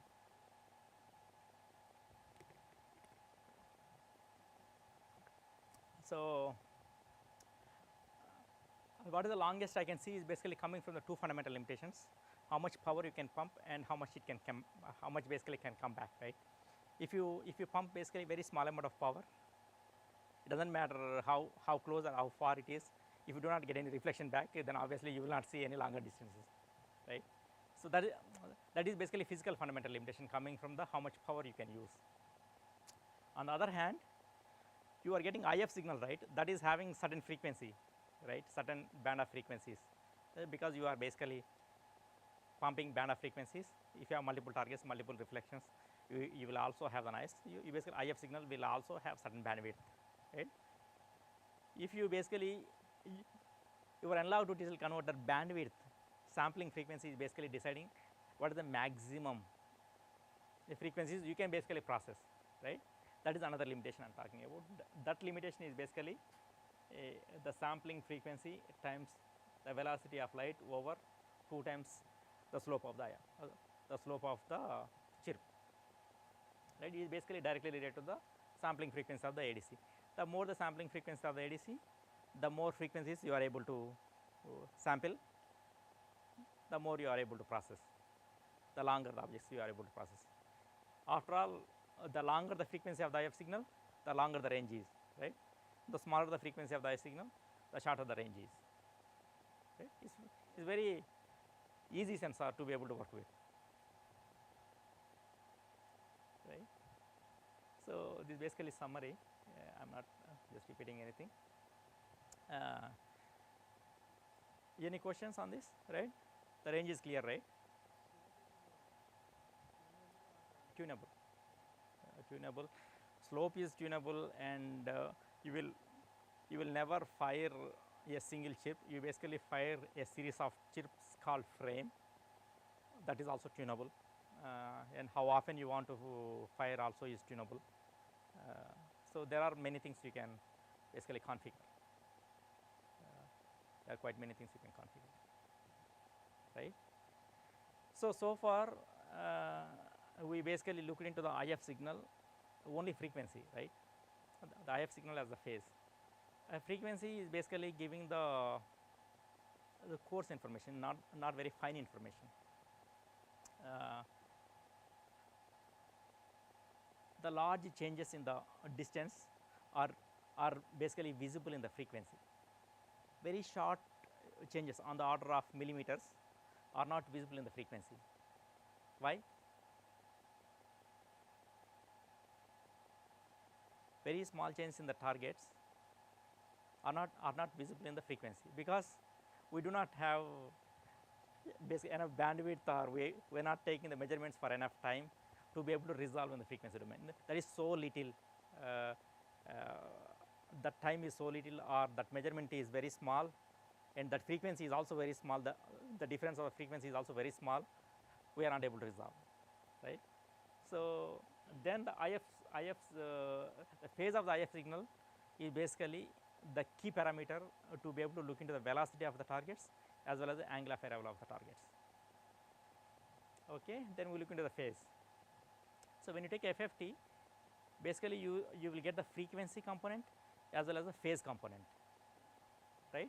So when I take this FFT, you basically, if you have the same signal, same frequency, but different phases, you basically get the frequency peak at the same location, but the phase will be different, right. So when you look into these two signals, so the phase definition is basically starting, you look into the starting of the signal, right. So this is basically 0 when you look into sinusoidal signal, right. When you look into this one, the phase is basically 90, right. So when you take FFT, the frequency peaks are same, but phase is 0 here and phase is 90 here, right. This phase can be used to capture very small movements of the targets. These small movements, I am talking about heartbeat, breathing rate, small mechanical vibrations.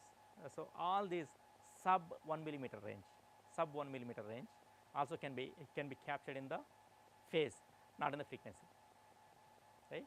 So these small changes are used to these small changes captured in the phase can be used to estimate the velocity of the targets as well as angle of arrival of the targets.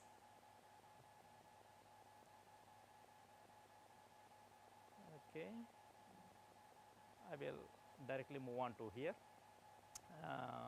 to be able to tell intuitively what this phase is. Basically, you have the signal.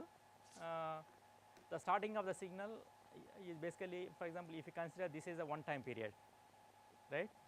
If I basically shift this signal by one time period, what is the phase difference between these two signals? This original signal and the shifted signal by one time period? 0 or 360, right?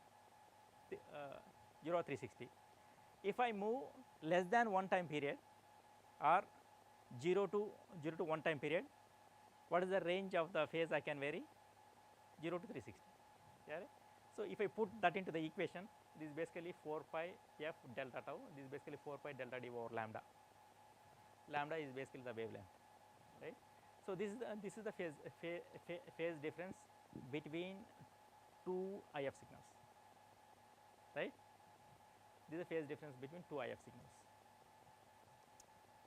It is basically a very basic thing. I'm taking two sine sides. I'm basically taking the phase difference. Okay. Right? How to why we are looking at the phase difference? For example, when I take a 1 millimeter change, the object changed by 1 millimeter from the present position to the next position. The change is only 1 millimeter. First, I look into the frequency domain, how much frequency it is changing. It is basically S2 delta D over C. So when you do the math and all, you will get 333 Hz. When you look this 333 Hz in the 40 microsecond time window, this is translates to 0.013 cycles. That is so little, right? If you take FFT, this is not at all visible. On the other hand, if you take the phase change, that is approximately 180, right? Is close to 180.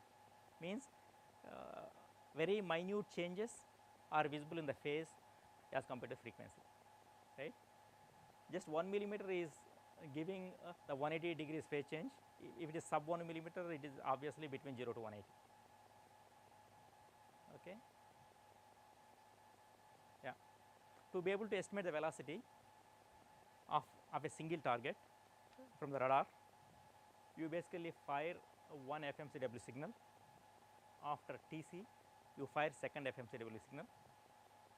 You basically get the first IF signal from the target. You get basically second IF signal from the target. You get two IF signals. You take the FFT. Target is more or less at the same range in the frequency domain. You get the peak at the same frequency, but the phases are different. You basically take the difference of the two phases. Then within this TC, the target is moving with velocity v, then the target would have moved VTC distance, right? If you equate the phase difference into this formula, then you will get the velocity. The phase difference is captured to estimate the velocity of the target. That's it. Okay. For this, we need one transmitter, one receiver, at least two chips to be fired. Okay. It is fine. There is only single target. There is only single target. I fired two chips. Then I get two IF signals. Then I am able to estimate the velocity of that single target. What if there are two targets or three targets or multiple targets? What should we do? For example, if there are two targets, you will get only two IF signals. The two targets is only giving only single phase. That is unresolvable, right? Because that is embedded in the single IF signal. And what is the solution? You fire multiple chips. You fire multiple chips basically, right? If you fire multiple chips, you basically get the multiple IF signals. You take the second FFT on those IF signals again. You will get the phases associated with those. If you have 10 phases embedded in it, you will basically get the 10 peaks, 10 phases, right? That is how we estimate the angle of arrival of the multiple targets. Usually, what is the range of phase and delta phi? Will they be within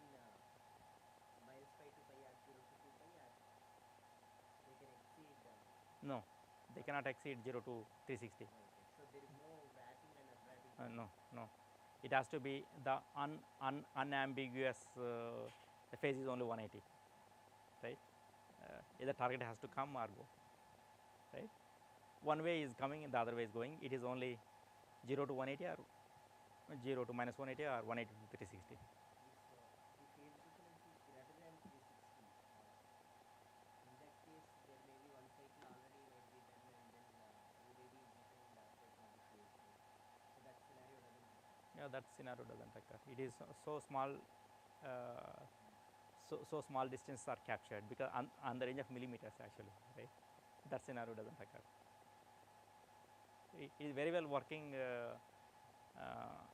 with range and velocity. It is pretty accurate, very accurate, up to whatever the data sheet says. It is working pretty accurately. Capture very fast. Very fast moving targets also. Very fast moving targets also. Yeah.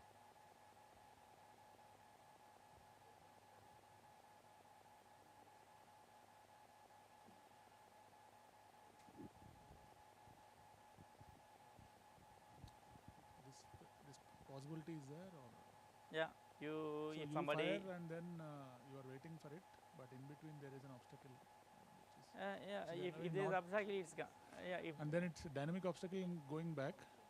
Then you whatever you say probably Dr. Ramakrishna whatever he's saying probably. yeah, if you have unknown things and very close to dynamic and all those things, that have to be tackled. Because it's not the frequency at which you are releasing the chirp signal. Yeah. And the portion is the that portion is there, but you are going to average quite quickly. You basically send the frame, for example, 128 chips or 256 in a frame or 64 chips in a frame. You basically average over 64. You are doing quickly immediately another frame. Maybe one or two frames you will see that problem, but over other couple of frames you basically pass up the target, right? You will basically get pretty much faster estimations. That the momentary things are not a problem. because in mobile robot applications the chirp signal power is important. Yeah. Because you cannot just release the highest amount of power assuming environmental conditions are the worst. No. So Yeah. you check the environmental conditions, then you fire the chirp signal, and then you take it back. Depending on the, I don't know, but just they have not evolved up to that much. okay. They have standard settings and that power is very minimal actually. I'm telling that we have done most of the measurements only with the power bank. Okay. Power bank. Yes. And some of my students are now putting onto the drone. Because most of the time LiDAR takes care in mobile robots. Yes. Okay. And some of my students have done the breathing rate and heart rate. It is pretty much accurate. It is very well working. Yeah, you can clearly see if somebody is breathing faster. The radar is basically telling. So okay. So for example, if you have very periodic signals, for example vibrations. For example, a mechanical thing is vibrating, and you want to estimate whether there is abrupt changes in the frequency or amplitude of the vibration. The radar is a pretty accurate device to be able to estimate that one, right? All these distances will be translated to the phases. When you basically looking into this one, so it is basically the amplitude of the phase can be estimated. Also, if you take the FFT of this one, you can also get the frequency associated with the vibration, right? In the industrial environment, most of the people for the vibration monitoring, people started replacing all the old stuff with the millimeter radars. You can observe sub 1 millimeter amplitude vibrations also. Sub 1 millimeter, not in the nanometer range, but in the millimeter range, right? Yeah. So when you basically visualize what I'm talking about, the velocity estimation for multiple targets, you basically fire multiple chips. You basically take the first FFT, then you take the second FFT, then you get the, if there are 10 targets with 10 different velocities, you basically get 10 peaks. Then you basically take those phase differences, then you basically basically estimate the velocity. Okay. Any questions on this so far?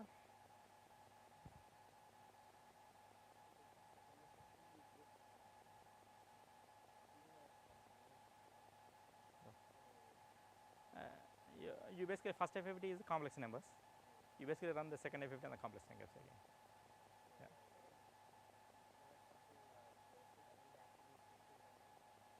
No, you basically take the, you are taking again the FFT on the complex numbers only.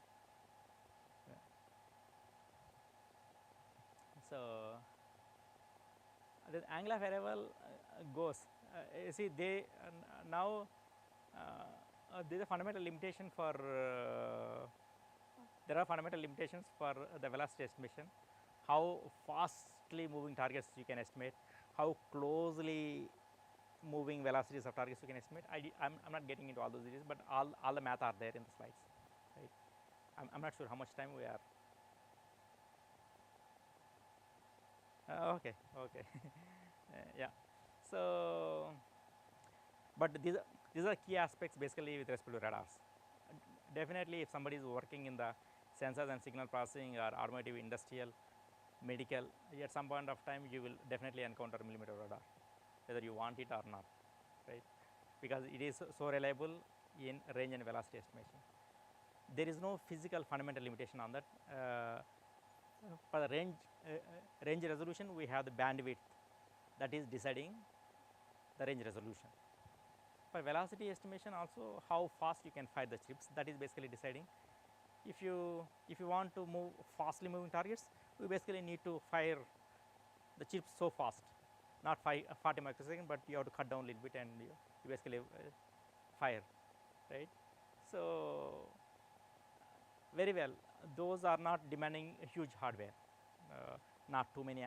We are not talking about antennas. We talked about only one transmitter, one receiver, basically one antenna, transmitting antenna, one receiving antenna. Both for range and velocity estimation, that is good enough, right? Just one transmitter, one receiver. For range estimation, you just need to fire one FMCW signal. For velocity estimation, one transmitter, just one transmitter, one receiver, multiple chips, right? On the other hand, angle of arrival estimation is a bit challenging. You need a little bit more resources. So I'll come to that one now. So the basic definition of angle of arrival is when you have a radar like this, basically to tell with respect to radar, is it plus 30 degrees or minus 30 degrees, basically left or right, how many degrees left and how many degrees right. It's not telling how many degrees top and how many degrees bottom. It's only in the horizontal field of view, horizontal only we are talking about. So also what is the maximum you can see? Basically theoretically you can see left 90 degrees and right 90 degrees, not more than that, right? because the transmitter is sending the signal towards this side, you cannot see back side, right? So the theoretical limitation is basically minus 90 to plus 90. If I have a radar like this, radar can see from 0 to 180, right? So that's the maximum one. So we basically use the phase only, the phase change only we basically use, right? So to be able to estimate the angle of arrival, we need at least one transmitter and two receivers, right? So there is one transmitter here, there are two receivers here.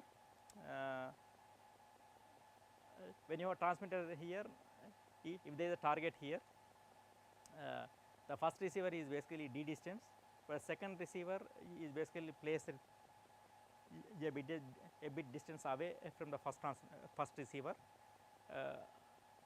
The reflected signal will travel delta d distance additional as compared to the first receiver, right? How much is this delta d? This delta d will basically result in the phase difference of 2 pi delta d over lambda. But earlier we see that the phase difference was actually 4 pi delta d over lambda. Why there is a 2 difference here?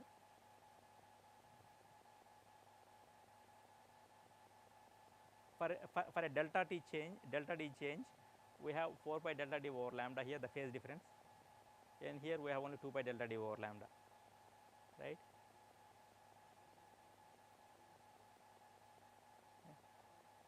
2 delta d. Yeah, it has traveled 2 delta d here, so that's why we have 4 pi delta d over lambda. Okay, so one guy is following very nicely. Okay, yeah. So so 2 pi delta d over lambda. If you know this delta d, we have to associate somehow with respect to the radar how much the angle. If you translate this delta d into the angle, then this phase can be converted to the angle, right? That's what we do in the traditional basically angle of arrival estimation. Okay, so when you do more closely, for example, if there is a target here, so this angle of arrival is theta.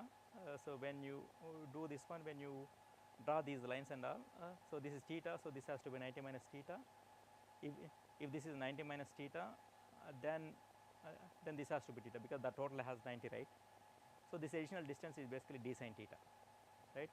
If you replace the additional distance with d sin theta, if you rearrange and do the math, the angle of arrival is basically sin inverse lambda delta pi over 2 pi d, right? It's fine, working perfectly fine. There is only single target. You have one transmitter and 2 receivers. You basically take the phase difference, and that phase difference is basically translated to the here.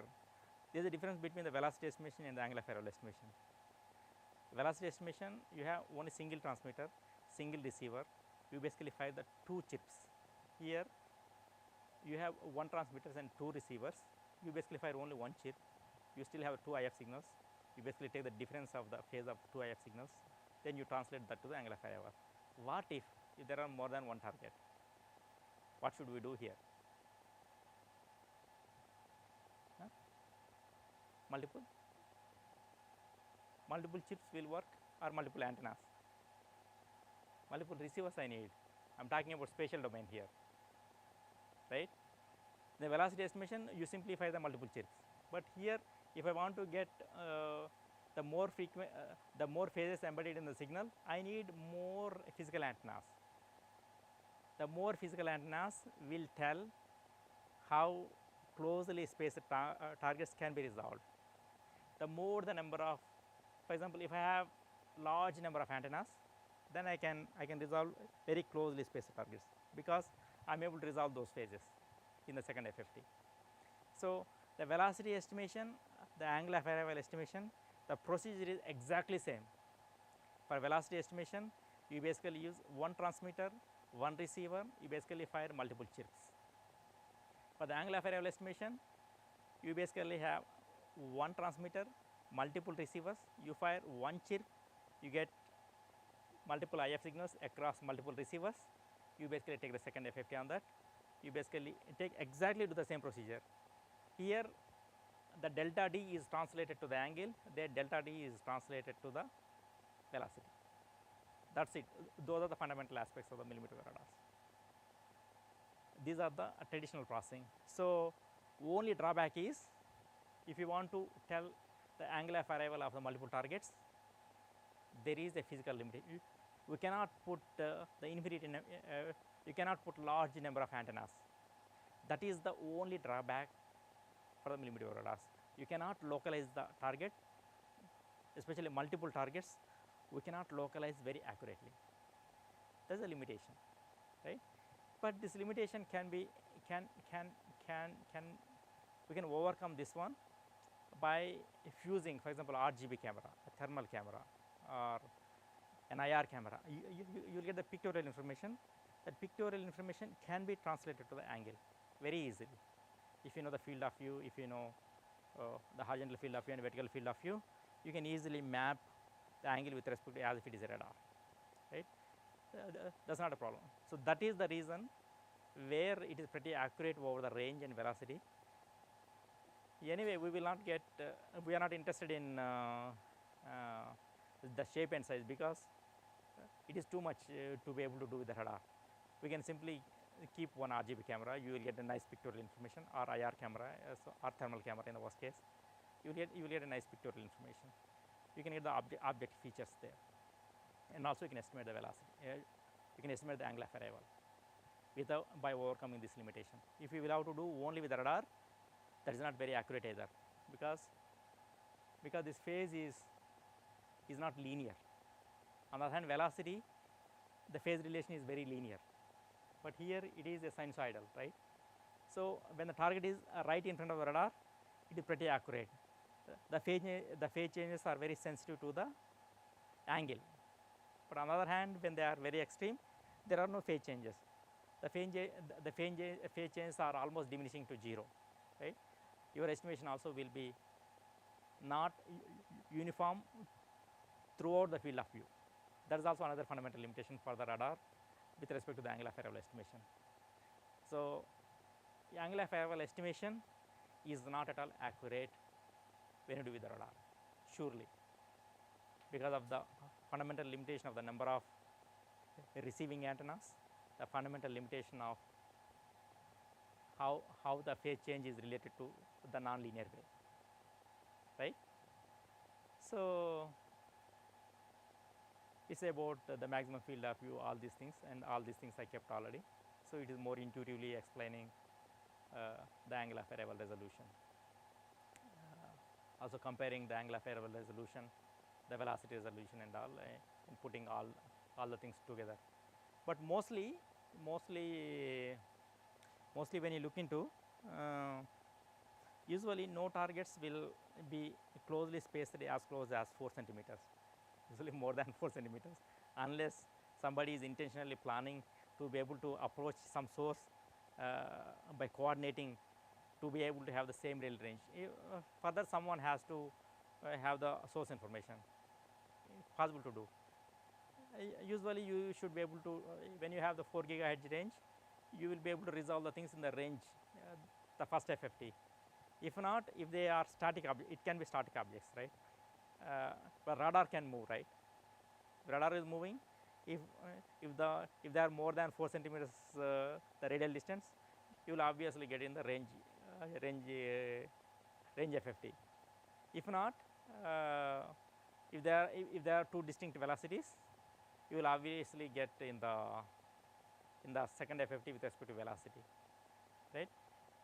So as long as the objects are resolved in the range and velocity domains, you do not have to worry much about angle of arrival estimation anyway, which is not accurate. Even if you do, that is not accurate. I'm pretty much sure about it. Okay, so that is a limitation of the radar, right? So where exactly we use radar in a foreseeable future, right?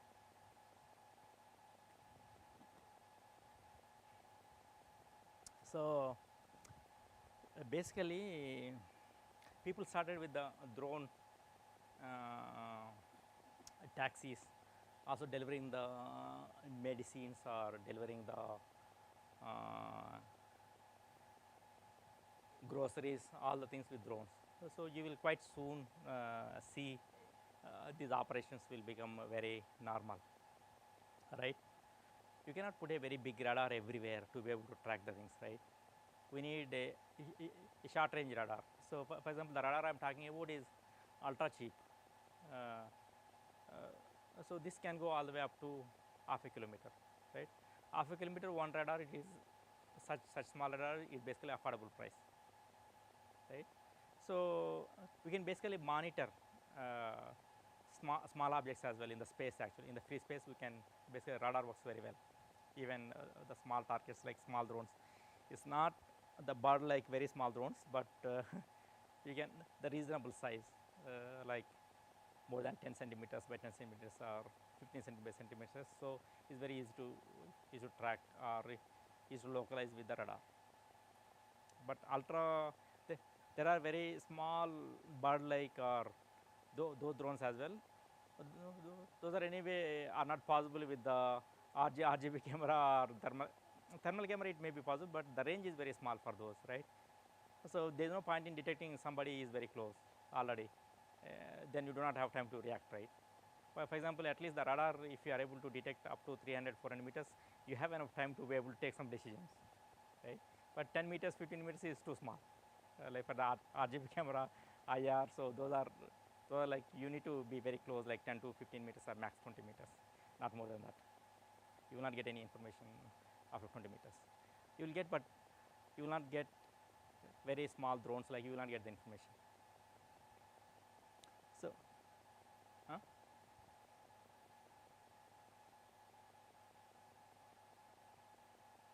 you use hyperspectral cameras, right, from the drones. That is another domain. But what I'm talking about is tracking the drone, which is basically doing some service. I want to track all the drones. I want to locate all the drones so that the ground station has the complete information, so that it can be reported to. For example, if you want the drone, you basically put in service to be able to deliver something from take from point A and deliver it point B, right? And you want to monitor your drone.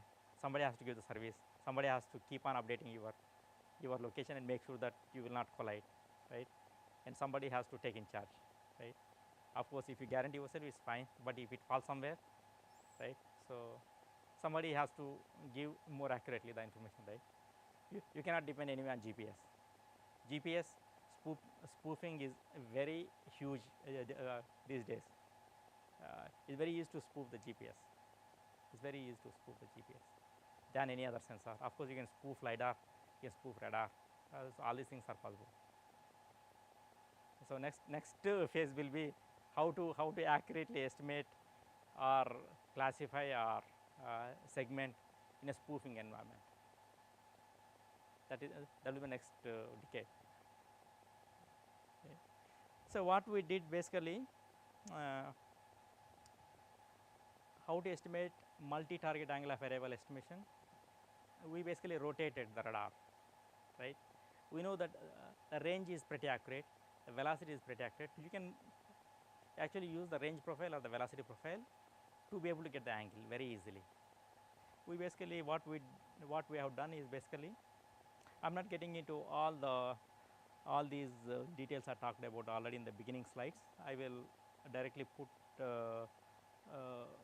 go to the how what we have done.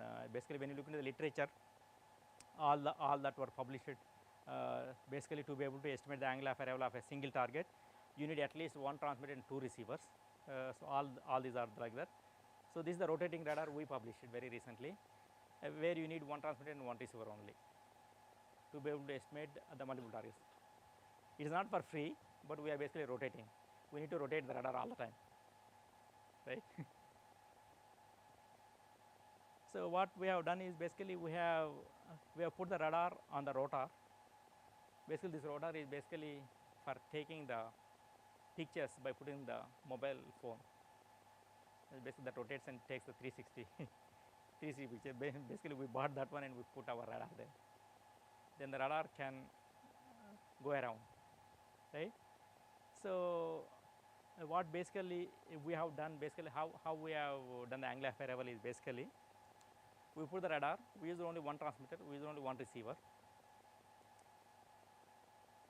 We know that the radar horizontal field of view is more, the vertical field of view is small.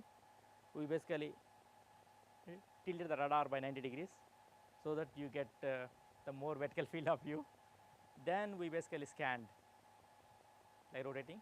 We only used one transmitter and one receiver. We basically get the range profile. If there are 3 or 4 targets in the same angle, then we get those information as well. But that is not possible with the ordinary angle of arrival estimation. Then we basically rotated, and we put the ground truth, and several people and several drones, several cars are there in the scenes. We repeated these measurements and we made the large data set, right? Then, for example, if I am rotating 0 to 180, if I am firing 180 frames, then I'm putting the angle 0 to 180 here. I'm basically plotting for each and every degree. I am plotting my range profile. Range profile is pretty accurate, right? I am doing that range profile. I'm just converting to the heat map, right? So I'm basically putting basically rotating from 0 to 180, and I'm putting all the range profiles. I'm basically converting that to the heat map. If there are 5 targets, I basically get the image like this, right? So my objective is to find the center point of this one, right? If I know the center point of this one, then that will be the angle, right? So it's very easy, right? You know YOLO already. You basically run through the YOLO these things, then you basically get the nice bounding box. You basically extract the center. You basically tell the angle of error. Very simple concept. Okay.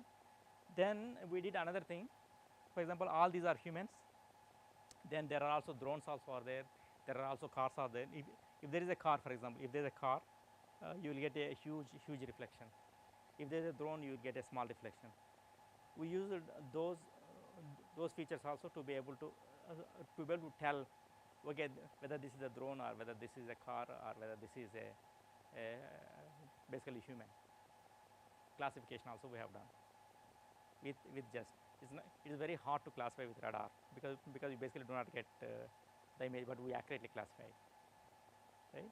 This is working very well in a perfect, very neat environment setting. We have not used any other noises and all. Obviously, when you have the noises or any other interferences, it will definitely not work. Okay, there is a fundamental limitation on this, but this will work on the drone. On the drone, it will work perfectly because you do not have any other reflections. We have done the measurements in a clean and nice parking area in a very free space so that we got a nice measurements. Of course, we did not get the measurements for the first time. After several iterations, we succeeded to be able to get a nice images. Right? Of course, if it works for the first time, then there's something wrong. If you go and if you measure something, if it works for the first time, then there's seriously something wrong. Okay, then the classification works very well for UAVs, so especially cars and all, it is pretty accurate. For humans, we have a large number of instances, so that's the reason we have some sort of misclassification for the UAV as well as humans, because those sizes are very small, the reflection is very small. For example, a drone located nearby the radar as compared to human far, when you look into the image, it looks almost similar. Because drone located very small distance, it basically reflects the small amount of energy. On the other hand, human located very far will reflect a small amount of energy. When you look on these images, it looks more or less very close. So that's the reason we see some sort of misclassifications here for the UAV as well as human. On the other hand, car is pretty much a big object. You basically get the much higher reflection. So basically, overall, this angle of arrival estimation is pretty accurate. There is no doubt about it, but you have to rotate all the time. The rotor also, we bought very power efficient rotor. It basically runs with the AA batteries, right? You are free to take the whole setup anywhere, wherever you want. You can also put on the drone. It's very lightweight too, right? So the results are pretty accurate. I'm not getting into the each and every minute details of that one, but that is the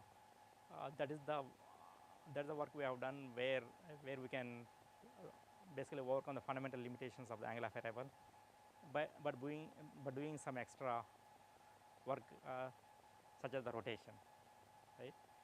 So those are the things about the radar. But when somebody is working with the radar, there are many things can be done.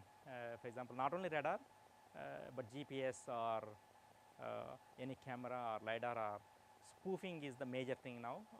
If somebody is able to do the same level of, if somebody is able to achieve the same level of performance in a neat data set with a spoof data set, then that is a big challenge. That is equally applicable to the radar as well. Any questions?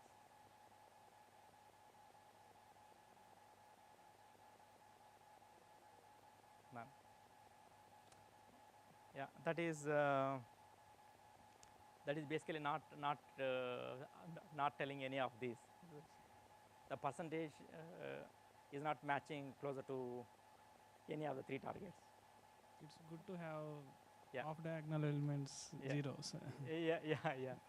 but that is not that's not giving that's not matching to any of the three. And this respiratory thing you have told. Yeah. How does it work, sir? Are you measuring the movement of chest or Chest? Chest Okay. as well. Yeah. Chest only. That is also under review. That is also very good for radar based. The advantage of that thing is that you do not have to put any contact. The respiratory rate is pretty accurate because it is very nicely capturing. you need to stay still while measuring? Yeah, for a couple of seconds. Yeah. Okay. Sir. So what we have done is basically we have automated. You do not have to. Somebody doesn't have to come and sit in front of the radar, but we have mounted the radar on top of the camera. Camera basically finds the face, then basically it tilts the radar, then that basically points towards the chest. That's the work we have done. It's completely automated. Hope you got some basics, some things out of radar, how to do, so that you feel like you are familiar with radar now, so before going out. If any questions, then the final slide is basically I'm going to get on.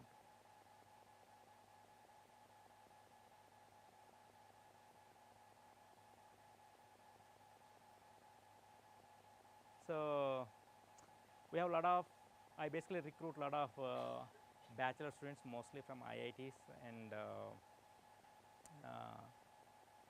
NITs, but in exceptional cases we do consider from for example, if someone is seriously interested in doing bachelor thesis or master thesis from normal, apart from IIT pool or NIT pool or Central Universities pool, or we do consider if someone is really have a very good track record and really interested, we do consider taking for doing the thesis with us. Right. So you can look into these vacant positions. We have all the time, all the way up to 2024. If somebody is interested, we can do collaboratively also with the IIT. Okay, we are located here, very nice place in Grimstad, very close by the sea. Very nice place during summers. Okay, yeah. If you have any questions, I can still take.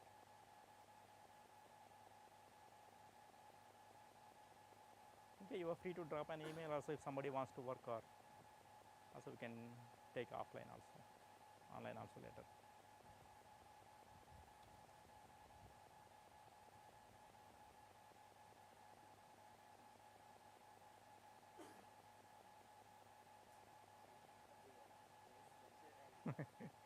Detailed background on radars. So it's a nice introduction for this field. Yeah.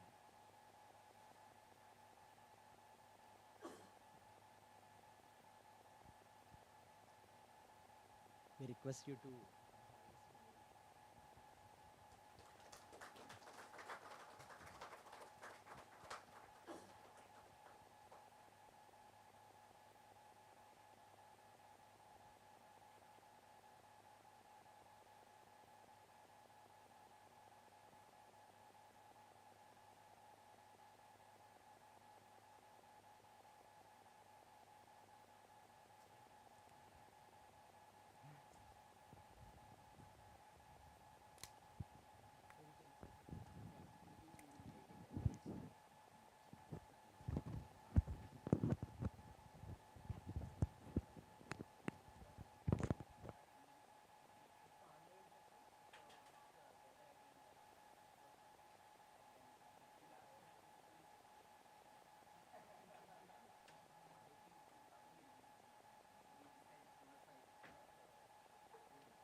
ఇప్పుడు ఇలా పెట్టామనుకోండి ఈ audio ఇక్కడికి వస్తుంది, ఇప్పుడు ఇది వస్తుంది, ఇది పక్కనే అని పెట్టండి అది అట్లా కొంచెం బరువులు పెడితే సరిపోతుంది సార్. టైట్దే కదండి, వాటర్ పోలేదు కదా.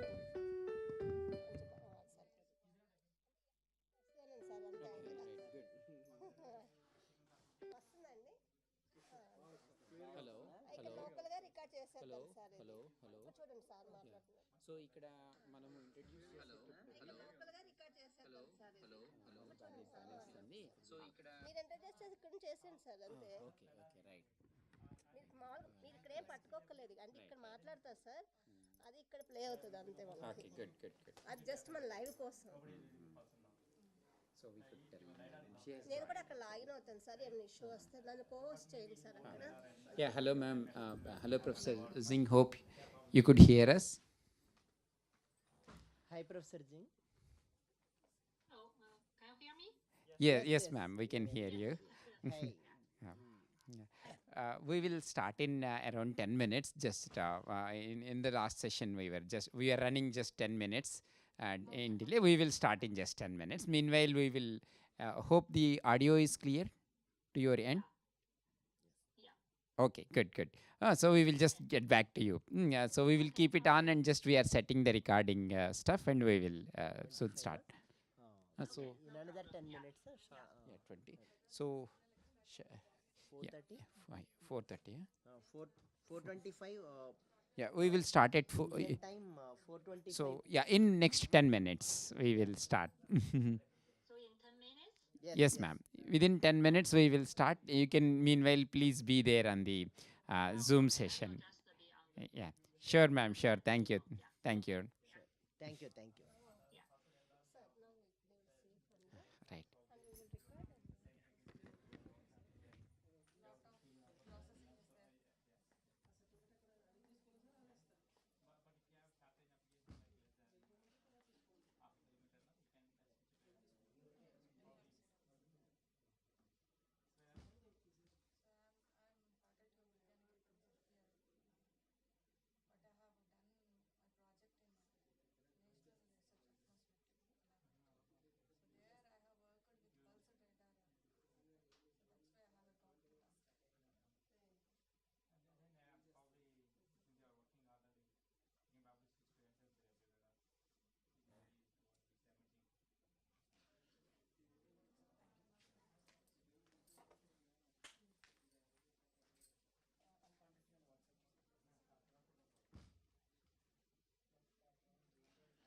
Hello, hello, hello, hello, hello, hello, hello, check, check. Hello, hello.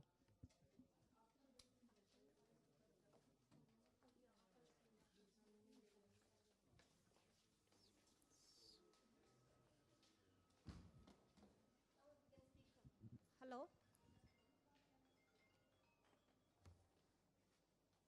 Hello hello sir వినిపిస్తుందండి సార్ వినిపిస్తోంది. We can hear you, ma'am. Sir ఒకసారి మీరు జూమ్లో మాట్లాడండి ఇక్కడ Okay, పెట్టేస్తాను okay. Sure. So you మీది అక్కడ జూమ్ మ్యూట్ యా మీరు జూమ్లో మాట్లాడండి సార్ దీని నుండి మీకు వస్తుందో లేదో వినండి అంతే okay. So are you able to hear Avanti madam? Are you able to hear? Is it audible? Can you hear us? Yes sir we are able to hear sir okay, perfect. ఇప్పుడు మీరు మాట్లాడింది మళ్ళీ అక్కడ వినిపిస్తుందా సార్ అక్కడ లేదండి, it is fine from my end, there is no issues.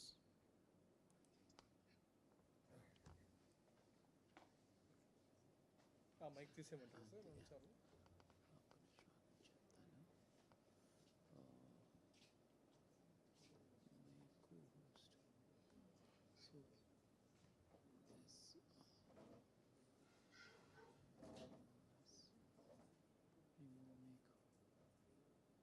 చాలు sir మీరు అక్కడ జూమ్లో మాట్లాడండి అది మాట్లాడుతుంది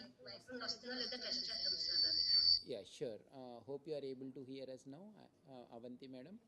I'm just checking. able to hear sir Okay. So there is no issue as such from our end.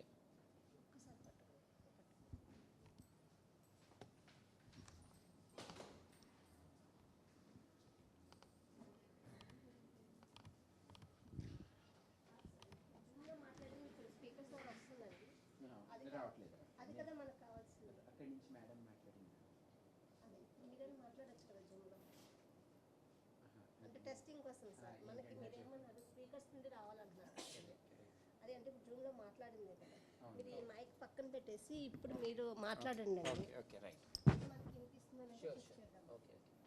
Speakers Hello, Avanti madam. రావట్లేదు Are you speakers able రావాలి to hear us? లేదు, ప్రాబ్లం అక్కడ ఉంటుందండి, ఇక్కడ ప్రాబ్లం కాదు. Speaker అక్కడ పెట్టండి sir speaker పెట్టాను ఇప్పుడు అది వినిపించాలి కదా అవును, మీకు ఏ సౌండ్ అయినా ఇక్కడ మీకు ఏ సౌండ్ వస్తున్నా సరే మీరు అనేది మాకు రికార్డింగ్ వస్తుంది సార్ మీకు వస్తుందండి ఇక్కడ సౌండ్ జీరో డౌన్ అది కూడా చూడండి సార్ అది అక్కడ మీకేం వినిపిస్తుంది మాట్లాడితే మీరు వినిపిస్తారు sir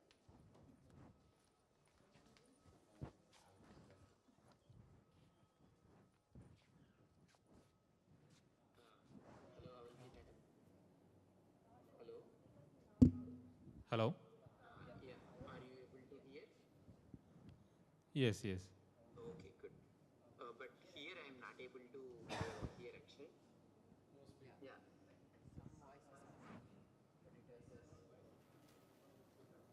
Right. Ideally, my voice should come from speaker. Let us. Yes. So you need to keep it in the right.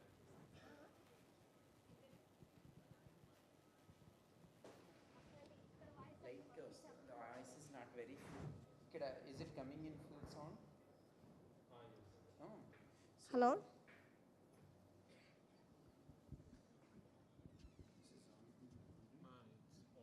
Yeah, okay. It's okay, then I will just put the speaker there itself.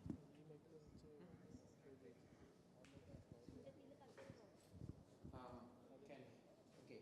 Even that mic is, this camera is not connected here. That camera we cannot show here, right? Unless we change the connection. Okay.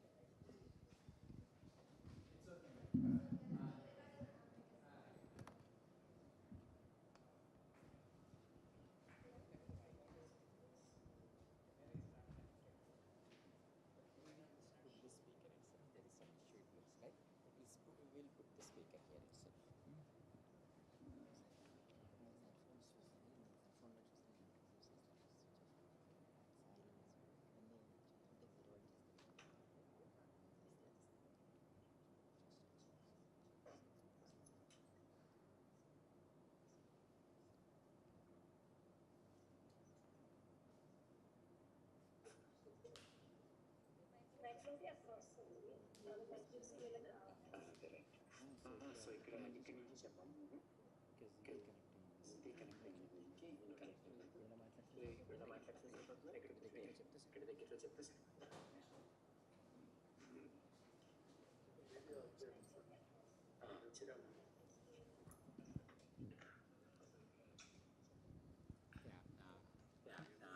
Good afternoon, Professor Jing. Good afternoon.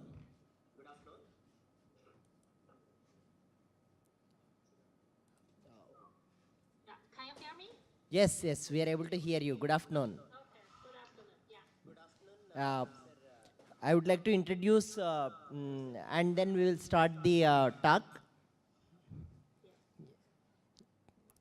I'm introducing Professor Jing. Professor Jing is a professor at the Faculty of Engineering and Sciences, University of Agder. She is the research director of Priority Research Center of Mechatronics and the leader of the research group for robotics and automation. She received her PhD degree in cybernetics from the NTU, Singapore in 2006. Her main research activities are in the areas of adaptive control, robust control, nonlinear control, network systems, multi-agent systems, robotics and vision, reinforcement learning, and neural networks and control.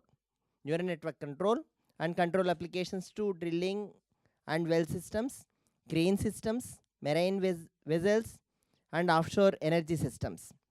She has published 3 monographs and over 100 papers in international referred journals and conferences. Dr. Jing is the associate editor for several journals, including IEEE Transactions on Cybernetics, IEEE Transactions on Neural Networks and Learning Systems, Systems and Control Letters, and IEEE CSS conferences. She has been actively involved in organizing international conferences, playing the roles of General Chair, Technical Program Committee Chair, Program Committee Member, Invited Session Chair, etc. We welcome you, Professor Jing, for delivering a talk in this workshop. Yeah. Thank you very much for your introduction. I will share my screen first. I will give a brief introduction of my research group. Can you see my screen? Yes, yes. Please go ahead. Yeah. So I will full screen. Yes. So first I will give a brief introduction of my research group. So I'm currently a research group leader for the robotics and automation at the University of Agder. And in the groups, we have about 10 staff members, including professors, associate professors, and currently we have 10 PhD students working on the different research topics. And in this group, so we're covering different research areas, such as the main research area is focused on the robotics. So we are doing the research in the localization, planning, navigation for the mobile robots and the industry robots. And in addition, we are working on the perception and vision by using different computer vision technology and machine learning method. And for the robots, we are doing not single robot, we are doing multi-robot collaboration and human-robot interaction. And from the control automation sense point of view, we are working on the modeling, simulation, and control for different kind of systems. And for the control theory, we are currently in adaptive control, nonlinear control, robust control, and machine learning control. And for such theoretical research, we have applied the robotic technology and the control theory to the different applications such as the marine crane operations, motion compensation, battery recycling, and industry robot collaborations. And here are also some other research topics covering the computer vision, sensor fusion, condition monitoring, and the signal process. And the application for our research, as I talked, we are not only doing the theoretical research, we're covering different applications, such as apply the robotics theory and control theory to the manufacturing and offshore operations for the drilling operations, crane operations, and the control of the marine vessels. And in addition, we are also working on the onshore operations for different industry. And for the mobile robot, we are doing on the logistic applications, such as using the mobile robot to transport the goods in the logistic manufacturing, and also apply the robotics to the healthcare and the battery recycling. And here are the some current research projects I'm leading and involved. The first project is funded by the Research Council of Norway, and it's a large project. It's called SFE Offshore Mechatronics. I'm currently leading the work package 3, robotics and autonomy. You can see here we have actually 6 work packages in the SFE Offshore Mechatronics, from the drives, motion compensation, robotics autonomy, modeling and simulation, monitor technology, data analytics, and technology vision. And in the work package 3, robotics and autonomy, we are working on the different research areas covering the sensor fusion and perception in order to make the robot can see and can understand. And for the robot planning, we are currently the mission planning, behavior planning, and motion planning. And to control the robot, we're covering how we can do the control through the actuator and the sensors. And for the control part, we're covering not only model-based control and also use the learning-based control, such as reinforcement learning. And for the sensors and modeling part, in addition, in order to have a better modeling of the systems, we are not working on the first principle modeling, but also use the learning-based modeling, such as data-based modeling technology. And in order to make the robot can understand each other's and have a good communications, we are working on the communication and network for the robots. And currently in this work package, we have 9 PhD students working on the different topics. And another project is called the Deep Cobalt project. It is also funded by the Research Council of Norway, and the period is from 2020 to 25. And in this project, we are working on the 3 main work package. First, we are doing the decentralized control for the multi-robots, such as in these figures, we have several cases, such as you have a mobile robot working together with human operators. This is human-robot collaboration.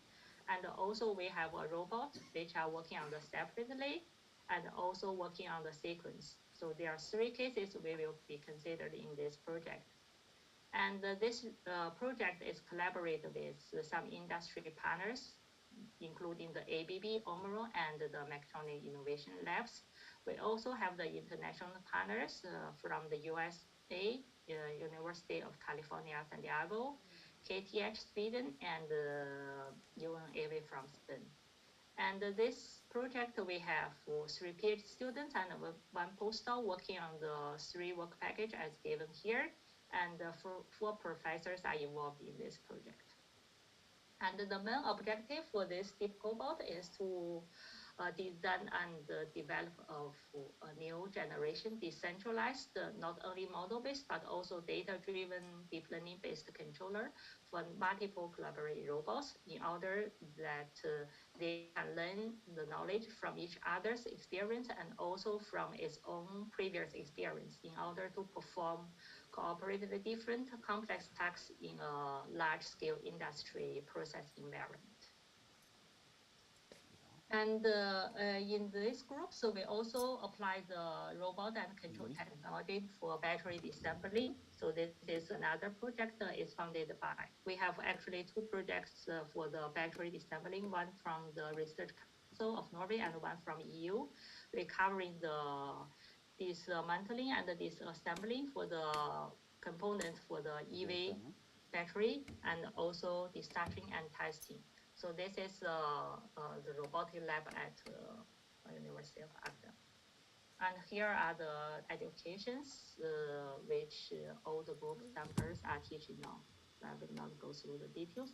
And here are the list of the current projects funded by the Research Council of Norway. As you can see here, we have the SFE Offshore Mechatronics. We are working on the actually 2 work package, robotics and autonomy, and drafts and deep cobalt. And in addition, we have some innovation projects, which is collaborated with Mechatronics, is working on the offshore cranes. And another one is the international partnership projects that is actually I'm talking here. So we have a collaboration with India universities and some other research projects. I will not go through the details here. And the research groups, we are currently managing 3 research labs at the University of Agda. One is a motion lab. You can see here we have the 2 big stool platform, and on the stool platform we have the ABB robot, which can be used to do the motion compensation and the crane operations. And another research lab is for the deep cobalt. Here we are using the Tiago robot, you can see here, and we are also working on the UR5 robot to do the multi-robot collaboration. And the third research lab is for the battery recycling. It's called the ABB Robot Lab. We have 2 industry, very big robot to do the battery assembly. And here are the collaboration in the regional, national, and international levels. You can see here we have a very good collaboration in all over the world. So this is just a brief introduction of the research group, robotics and automation. And now I will switch to my research talk. Do you have any question?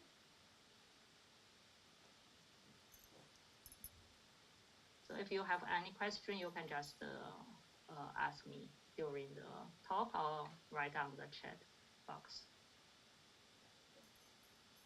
Yes, can you see my screen here? Yes, Professor, please go ahead. Okay.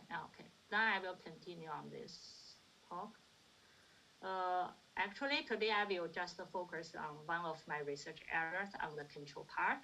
This is my recent research work on the adaptive control of dynamics and of dynamic systems with uncertainty in the systems and quantization in the systems. Full screen. And here is the outline of my research talks. In this talk, I will covering the basic background of the adaptive control and quantizations. And then we look at the different context control structures, including different types of quantizers and different control structures. Then we look at the control design and analysis. Then finally, I will look at some examples and applications. And this talk is actually based on my current published book, the first book. I'm not sure if you can see my the point here. The first book is is published last year, and we are working on the adaptive control of dynamic systems with uncertainty and quantizations. In addition, I have also some other books focus on the adaptive backstepping control of non-smooth nonlinear case and actuator failures. So if you are interested, you can send me an email. I can send you the PDF file of my books. And then first we look at the motivation of this research. As you know that the values of the control system have been applied in many applications such as the satellites, the smart grids, different kind of vehicles and network control systems. But in these control systems, normally you will have actuator sensors to transport the signals. And in order to make the systems better and in order to reduce the communications, normally we will use some contact signals in either actuator and sensors to limit the signal when you transfer in the wireless in order to improve the speed and make the control system better. And the motivation to start a research is to consider when you use the actuator center and the sensors in control systems, we will apply the quantizations in either actuators and the sensors. So the reason is that in many systems, you are sharing the network cables in order to reduce the communication capacity. So you have to consider use such as the signals to reduce the communication capacity. And also from the security considerations in order to improve the security. So we are not able to transport all the signals in the networks. So we have to use the contact signal. And also when you look at the actuators and the sensors, most of them are digital devices. And for these digital devices, you have to use the discrete test signals. So this is why we consider the quantization in the control systems. And then we look at the challenge from the control point of view. So from the control point of view, there are many control challenges, such as how we can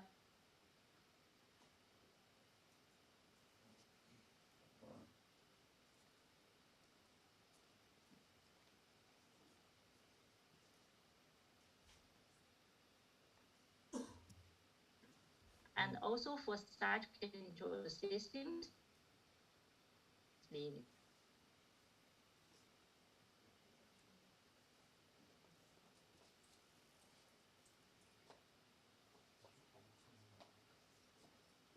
LAN cable no LAN cable అయితే you can connect దీనికి LAN ఉంది ఉండదా HDMI లేదు కదా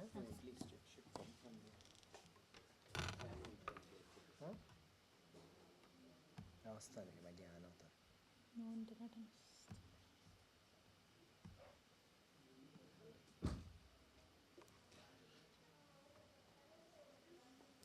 ఇది LAN కదా direct wifi connection sir ఇది wifi limited information such as with cost quantization.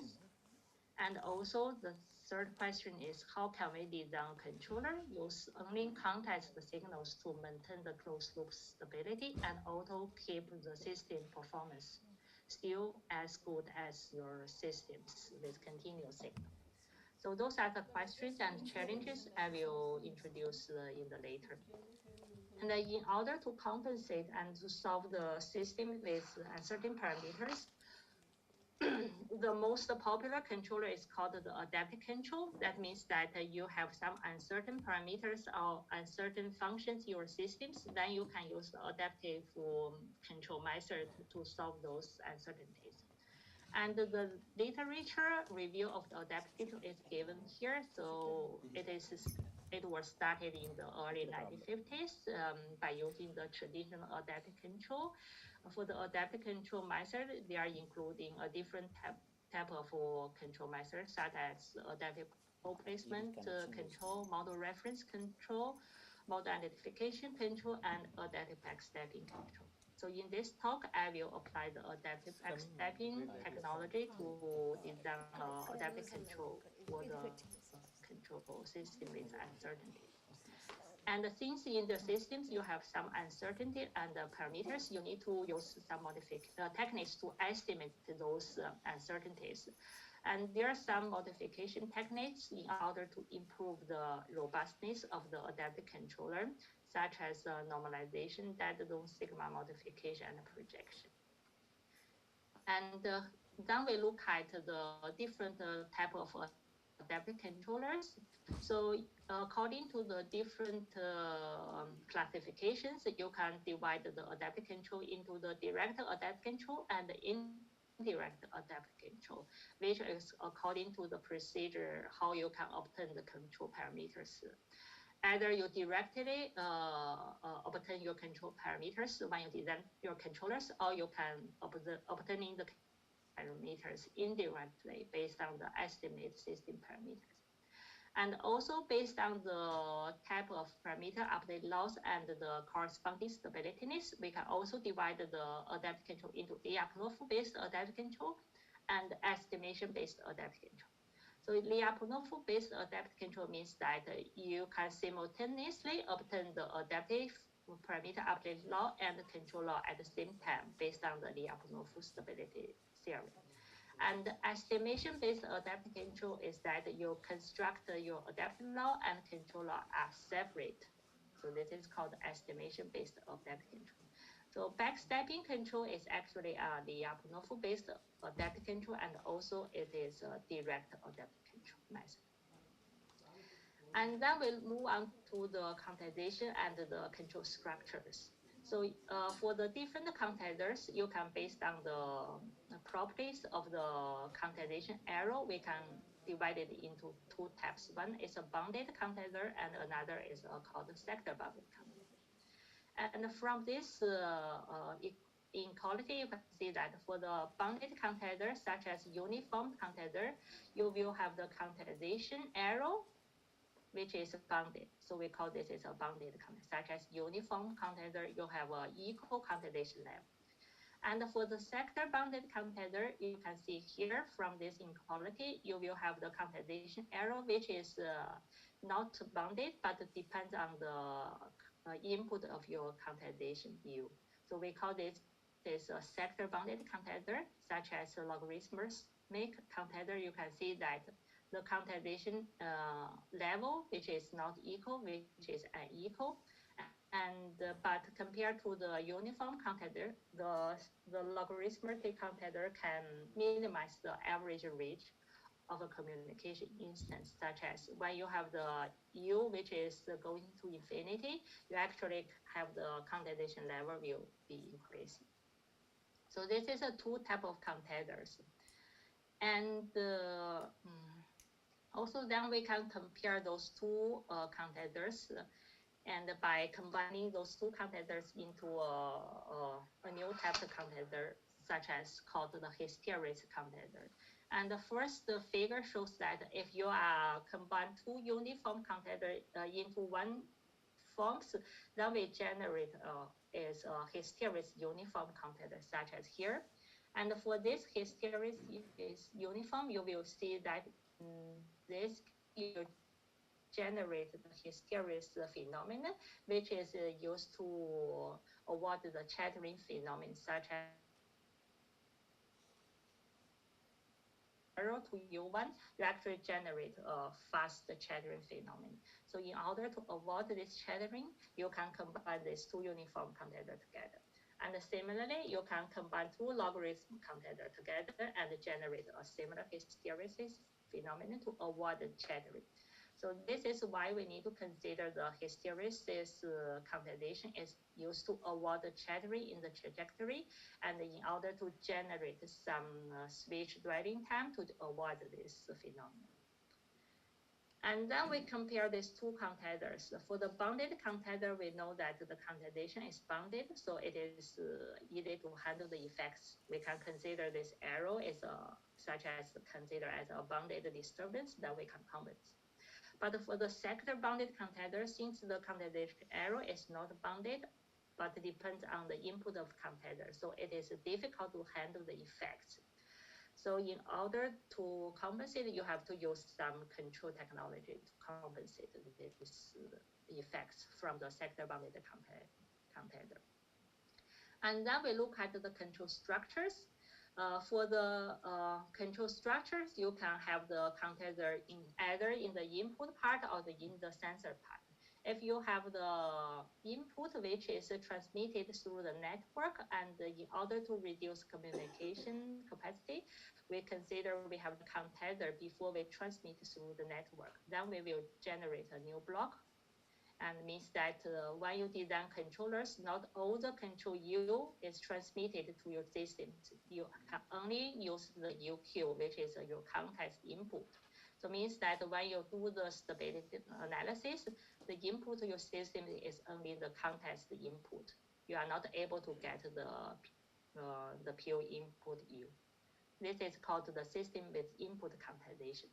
And in another side, you can also have the counter in the state part, means that when you mirror your system's state X, we transmit it through the network to your controllers, and the controller can only get the contact states. So it means that you are not able to use the X in your controller design. You can also use the contact states in your controller design. So this is a system with state computation. And sometimes you can have the both input and the state comparator. Then this is a third case, system with input and state computation. And the last structure is that in your systems, not all the state X is available, only the output signal Y is available. And the output Y will, through the comparator, transport to your controllers. In this case, you will have system with input and output computations. So this is the four structures we will consider in this book. And then we compare the state computation and input computation. And for the input computation, you can see that all the state X are available, means that you can use all the state X in your controller design U. So only in the stability analysis, you can only have the context input you do the stability analysis. So the difficulty is how we can compensate the effects from the input computation. But for the controller design, it is still as a continuous system. You can use all the states. And then we look at the state computation. In the state computation, since we have the comparator after the states, means that when you design your controller, you can only have your contact states execute. So this is one challenge, how we can compensate the effects from the state computation. And since in the adaptive backstep control, you need to have all the states which are continuous, but when you use the contact states, you will actually generate the discontinuous signal. So how we can design a controller to compensate those non-differentiable contact states? This is a second challenge. So compare with the input computation, so the design for the system-based state computation is much more difficult than the input computation. And then we look at the controller design. So for the controller design, I will through the input and input and output computations. Also for technology, I will use the backstepping technology. If you are not familiar with backstepping, I'm not sure. I will quickly go through what is a backstepping technique. And this is the basic structure as I showed in before the first structure. We have only the input comparator after the control U. And here we consider we have a very general uncertain nonlinear systems. Here xi are our states, and the percent I is a nonlinear function, and phi I is also nonlinear function, and theta is an unknown parameter vector. So we have uncertain parameter, which is theta. And the objective is that we have the input comparator, means that in your systems, you only have the context input to control your systems. And then we have the objective, how we can stabilize the systems and make the output Y can track the reference by R. And the difficulty is introduced before. So since the UQ is a context input, how we can compensate those context input. And also we have the nonlinear dynamics in your systems, psi and phi and uncertain parameter vector theta. Theta is a parameter vector. And then we will use the Lyapunov-based controller design by using the backstepping technique. And in order to use the backstepping technique, we need to have a system has this kind of structure. This is a kind of a triangular structure. You can see in each differential equations, xi dot, you have only xi plus 1. This is your next state. And in addition, all the psi and phi only include the states from the x1 to xi. So this is a kind of triangular parameter state structures. Then in the backstepping technique, we will based on those how many differential equations you have. For example, in these systems, we have n differential equations, and each differential equation is first order. It means that in the controllers, you will need n step. So based on how many orders your system has. And for each controller design, you just look at the one single differential equation corresponding to each one. For example, in the step 1, we're just looking at the day 1 dot. What is the day 1 dot? It's just related to your x1 and the reference. Means that we just look at the first differential equation x1 dot and use the Lyapunov-based technique, try to design a virtual control, which is called alpha 1, which can stabilize your first order differential equation. Then corresponding to the step, at the I steps, you will have your virtual control alpha I, which can all the stabilize. Then in the last step N, you will have your context signal QU meter law, which is used to estimate those annual parameters theta high. And the advantages of the backstepping technique is given here. It is a recursive step, as I talked. You corresponding to each differential equations, then design a virtual control alpha I corresponding to each differential equation. So this is a recursive design. And also it is a Lyapunov-based design. You have to choose your Lyapunov function and make the V dot is less than 0. And technique and guarantee stabilization and tracking properties.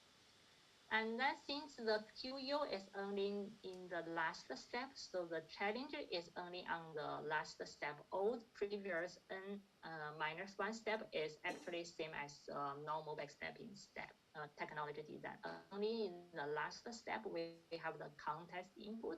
So we have to do some modification in your controller to compensate these effects. And then we look at, in order to count those context inputs, we will use the tangent hyperbolic functions in the U. This you have the Dn and Un. Un is called a virtual controller, is designed by here. And in the Un, you will find that we will also have another tangent hyperbolic functions, which can, in your last state, the Dn and mu is your context parameters. And in the parameter estimation loss, we introduce a sigma modification by compensating the uncertainties and the context states. And the stability analysis is based on the Lyapunov technique. We will construct a normal Lyapunov function, which including all the states, the I and the parameter estimation theta tilde. And by using those kind of designs, we are able to compensate. Now we will look at. So in order to compensate those contact states in this lecture, we consider the Q contactor is a sector bounded. Contactor means that the contactation arrow is not bounded, but it is sector bounded, more general contactors. And by using the tangent hyperbolic functions and by using the contact the sector bounded properties, we can transfer the DNQU. The challenge is that the U is inside you contact the signal. So how we can bring out U from the contactor, then we can design it directly. So by using the property of the second bounded contactor, we can transport the DNQU to a function of the DNU. Then we can separate U outside from the context scale. And then we use our designed controllers by using properties of the tangent hyperbolic function and our new controller. We can transfer this part by directly with the virtual control UN. Then you can, based on the normal standard stepping technology, to design the UN in order to compensate all the nonlinear dynamics in your systems. So this is a key technology used in this controller design. And then the Lyapunov stability. I will not go through the details, but by using this technology, you can get the last equation. And inequality as given here, you have to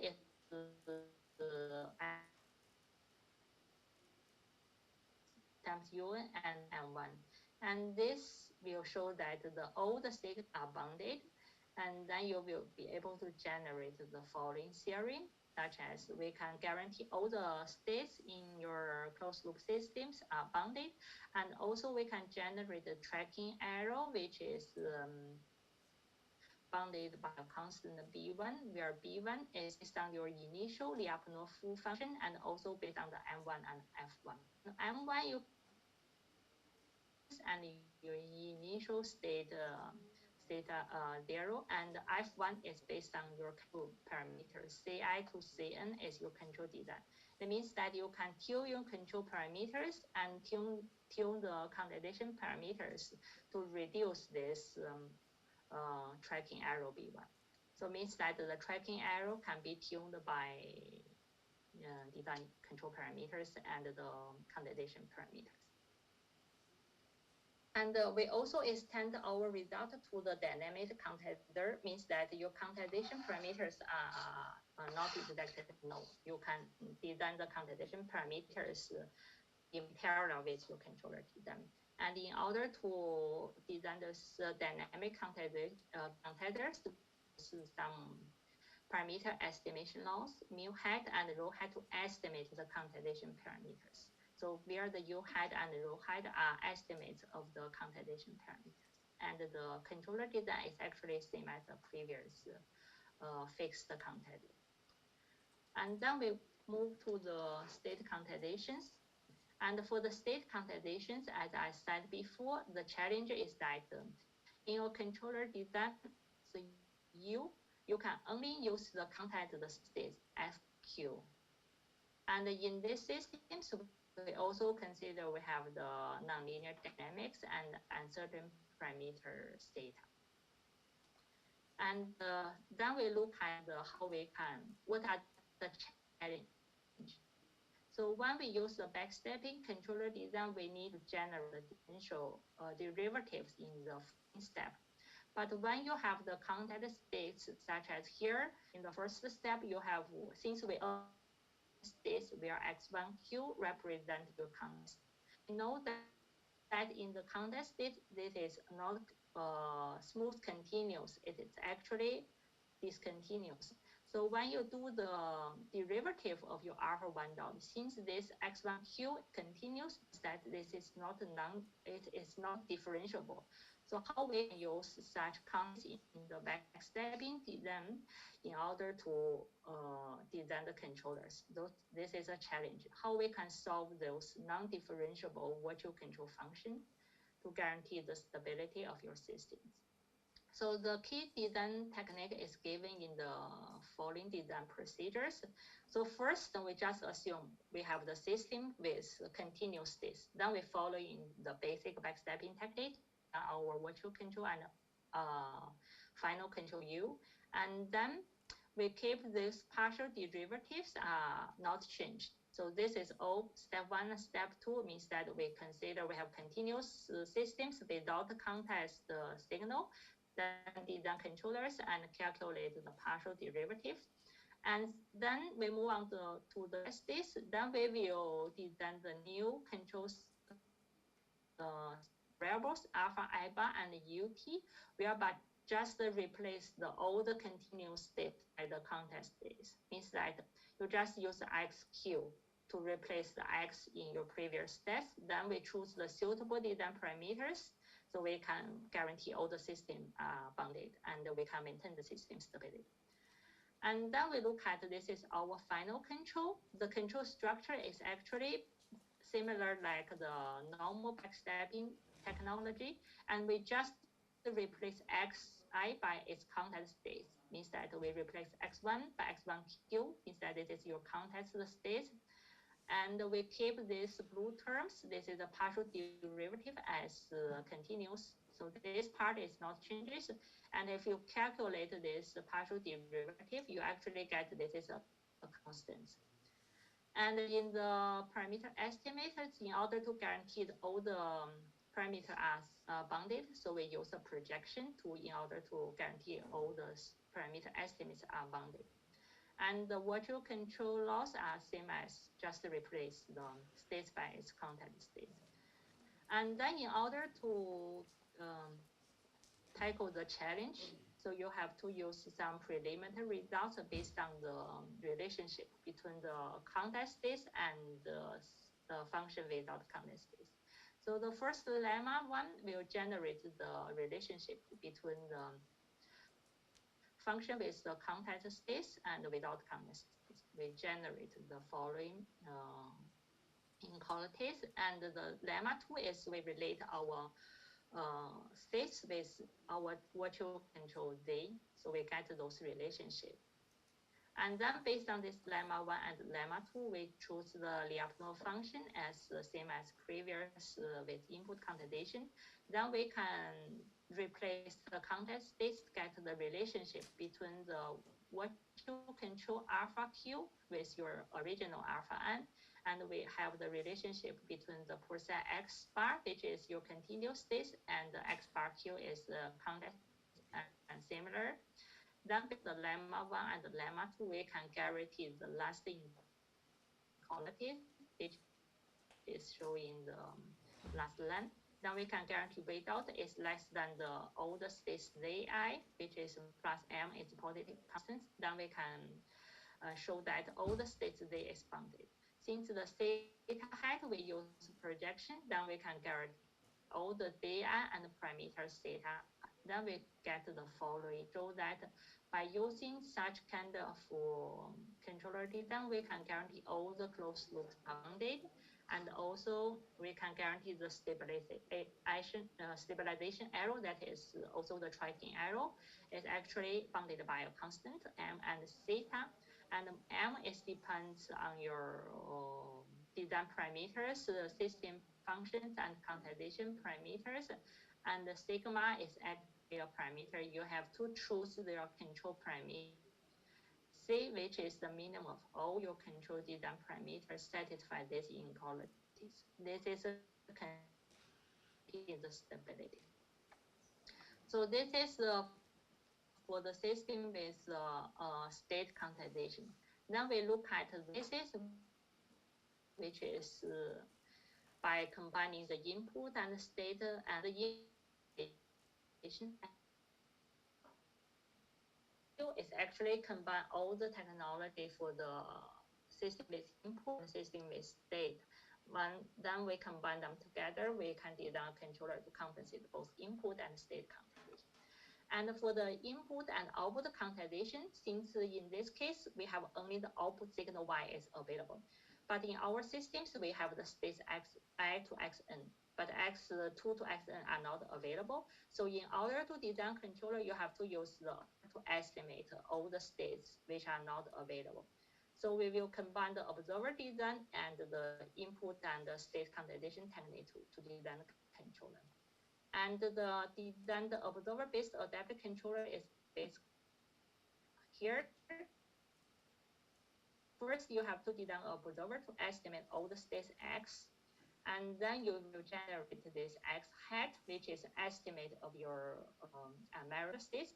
Then you will use X height and in your controller design to generate context input and the state quantization to compensate them. Both input quantization errors and state quantization errors, and also combine the observer design. And since in the observer design, you have YQ, which is your context output. Since the YQ is not the smooth continuous, so in the observer design, we will use the non-smooth analysis technique.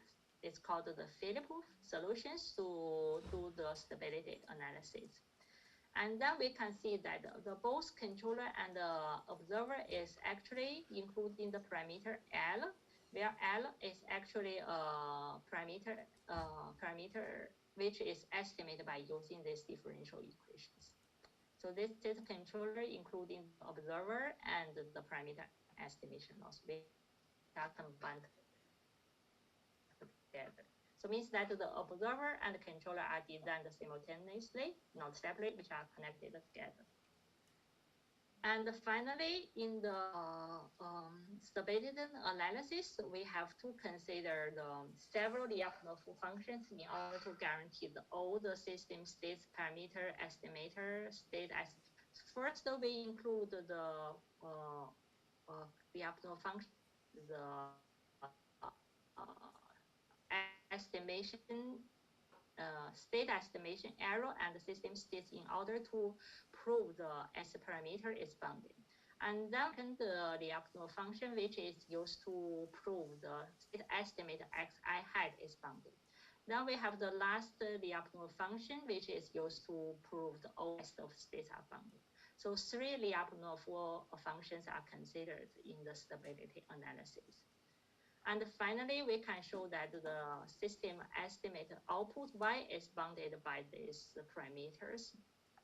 And then we look at the some extensions. Since in all the previous system, we consider we have the single input and single output systems, and technologies can be applied to your have the multi such have 4 subsystems which have connected through some information exchange where the information can be contested state or continuous states. So this is one application for the interconnected systems with interactions. And then we also apply our theoretical research to some real applications. One application is by apply the adaptive controllers where the rigid body system can represent a lot of different type of systems such as helicopters, the drones. The paper has been published at Attribute Transition Industry Electronics, which is with the theoretical result and experimental result. And in the experiment, we use the concert aerial helicopters to verify the theoretical result. And another application is that we apply the technology to crane operations, which we do the theoretical results with a simple crane and to compensate the parameter uncertainties and the motion compensations. So this is another application. And this is what we verify our result for the helicopter. We use the concert aerial. I'm not sure we have the video. So this is the theoretical result. And then I will just give a conclusion and some challenge for the future topics. First, in this talk, I address how we can design the adaptive control to the system with uncertainties, nonlinear dynamics, and the quantizations in the different input quantization, state quantization, and both input and state quantization. And we show that how the effects of the quantization in control systems can be treated and dealt with in a unified and systematic manner by using adaptive backstepping technique and the Lyapunov technique. And we also apply all this theoretical research to 2 applications. One is helicopter control and another is crane control. And for some research directions, since in this works, we only consider the adaptive, means that how the uncertain dynamics can be dealt with, the fast and the robust is not the main focus. So how we can improve system performance by generating the fast and the robust and adaptive properties to those uncertain dynamics is one direction. And also in this talk, we only consider we have the cells which has context by different type of content. But for the limited informations, they have different discontinuous to such as you have different networks which are communicating information. So it means that, for example, you have a signal triggering at such times, then you can use those control technology to deal with such problems. And also we can apply those control technology to multi-agent systems, which is actually an example of the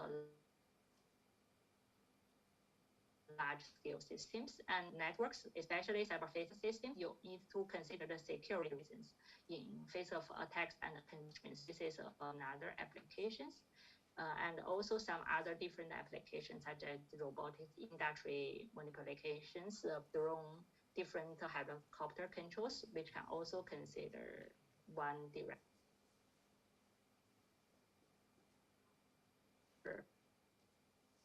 Some of my collaborators in related to this research, and I'm also thanks to the sponsors from Research Council Norway and UEA Priority Research Center. Yes, thank you very much.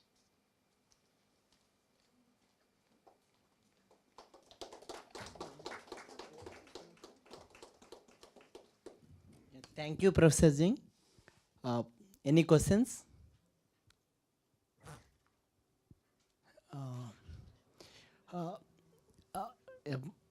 Any analysis on the sensitivity of the quantization?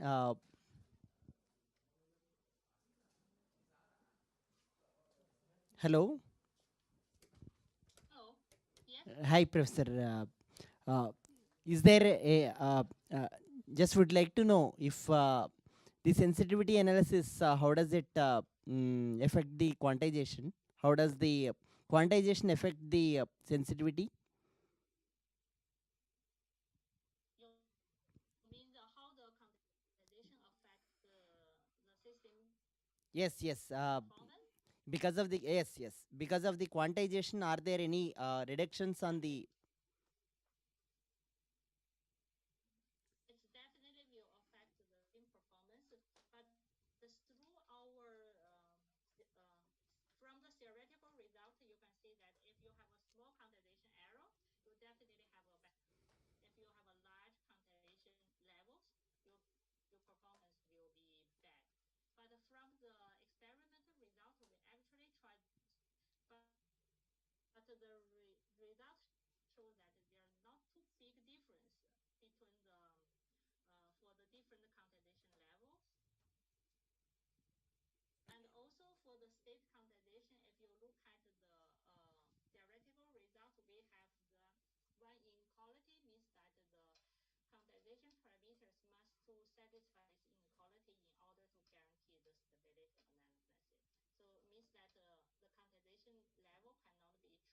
So it means that the quantization level cannot be too large. Otherwise, your system will become too unstable. Yeah. Thank you. Thank you, Professor Jing. Thank you very much for participating and delivering a talk in the workshop. So we during the workshop we had an overview of the learning methods in the first 2 days, and we had a couple of talks, including yours, on the systems today. It's actually quite interesting.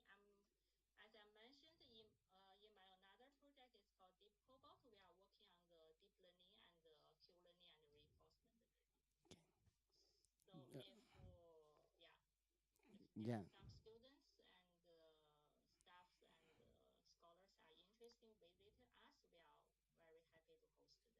Since this project is an international collaboration project, so we need to have some collaboration Sure. between UEA and your university. Sure. No, would be glad to pursue on that. Thank you very much. Yeah, thank you. Yeah. Bye then. Thank you. Bye.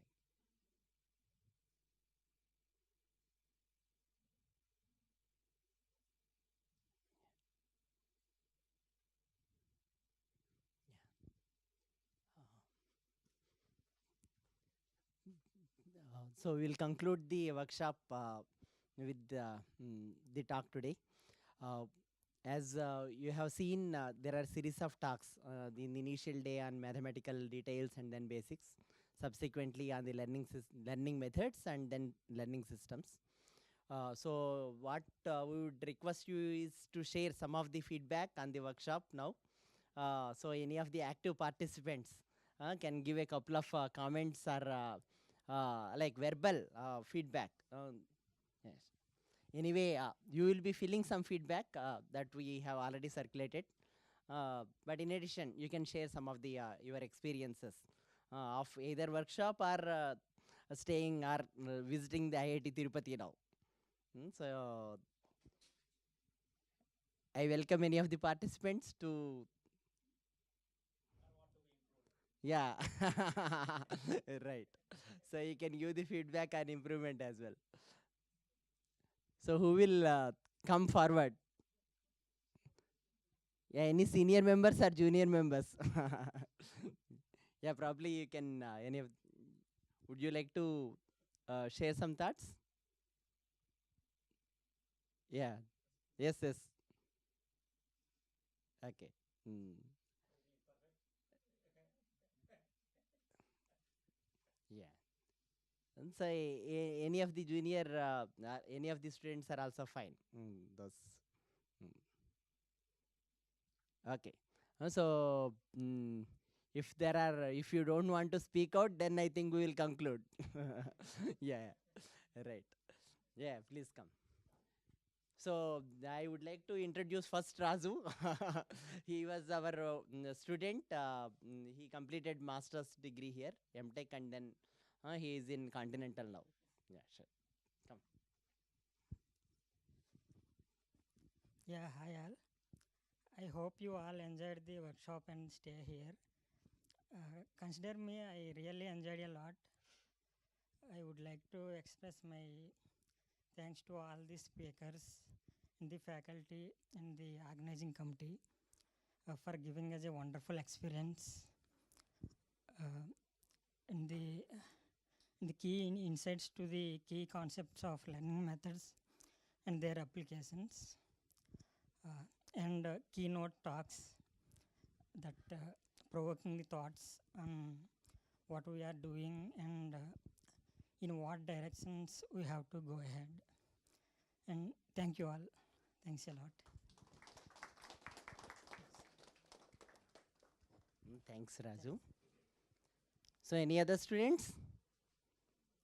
Yeah, you can feel free to come. Yeah, yeah. One after the other, should I hand over to all? Yeah, you want to speak out? Yeah. So Sai Krishna Garu should be here. Hello everyone. So I'm a fourth year BTech student from IIT Tirupati Computer Science. So like after this workshop, I got like nice intuition on CNN, like how the mathematical models are done.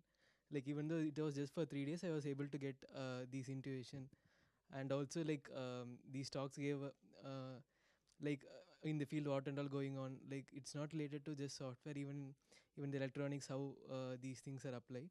So this workshop was very helpful to us, and I would like to thank all the professors for organizing.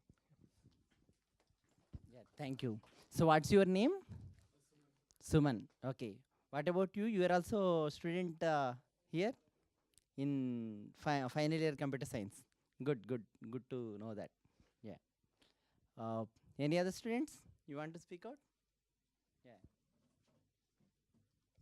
So I think one from each Hi everyone, this is Sanjana Mola. I'm pursuing first BTech in the stream of CSC from Quiz College of Engineering, Ongole. To be frank, these are very high standards to me as I'm in first year. I felt some difficulties in understanding all the concepts.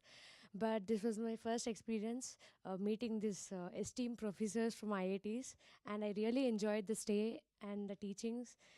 I think this is my great opportunity. I think I should also grow as you and achieve my dreams. Thank you.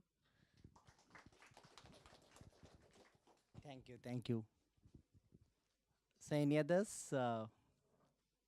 You can come and express. You want to MTech CSE? Yeah, I forgot your name.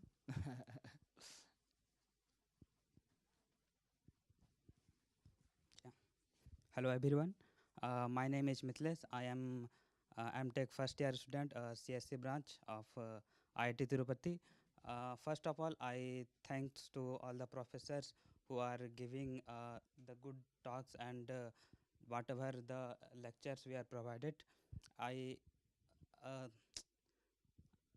thanks to all of them, and the whatever the sessions that happened here, that was quite good and informative. Thank you. Thank you. So any other student want to share? Yeah, what's your name? TCS. Yeah, you can come. So I am not remembering the names, as ignorant sir said. Some related things are in memory. Yeah, please.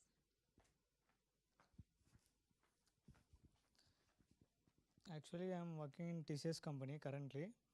So it was a great experience to me. It is a different backgrounds. They are coming from the different platforms. I met the wonderful guy. He is pursuing the either some biomedical scientist he is, and wonderful talks from the professors. I would like to thank Pooja ma'am and Reddy sir for even I also done a project on image processing regarding the image acquisition, edge detection. Like even I use the radar for my project, so it is very helpful. Even it clear my doubts. All of they will ask. Thank you for giving this opportunity. Thank you, sir. Yeah, thank you. So any others?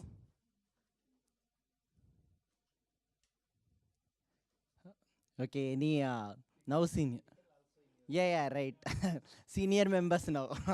Senior PhD. Right. Yeah. Yes, you can give feedback about organization, food, all. Yeah. And our volunteers also.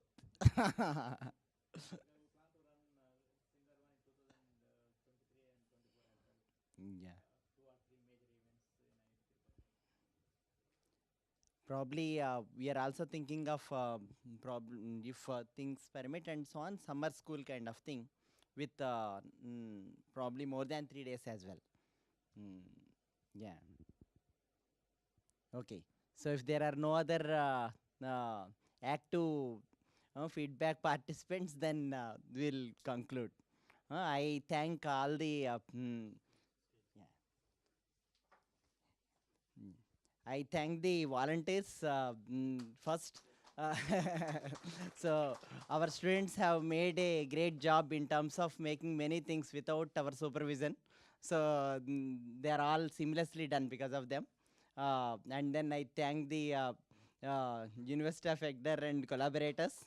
So who has provided without I think the funding and all came like that. So there was not much. Like off their guard. Yeah. So not much to think on how to conduct and so on. So to look for money and other funding resources and so on. I thank our co-faculty and organizers who made the things very simple and then share in sense take up themselves whatever all necessary and make this happen. I thank our director and the administration who seamlessly supported and then encouraged to have it in a very short time. And even Dean and others, Dean SRC and SRC, research cell itself. So to support in terms of say transfer of funding, tracking of funds and so on, and then supporting in terms of quickly assigning the project number even though the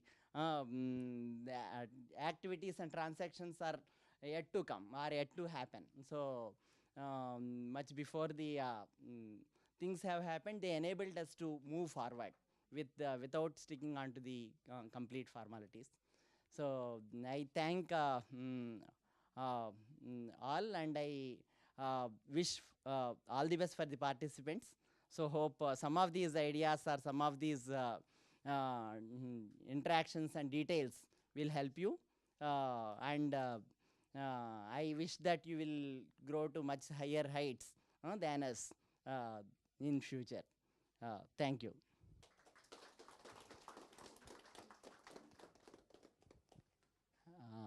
Yeah, I think with this we can conclude. Thank you.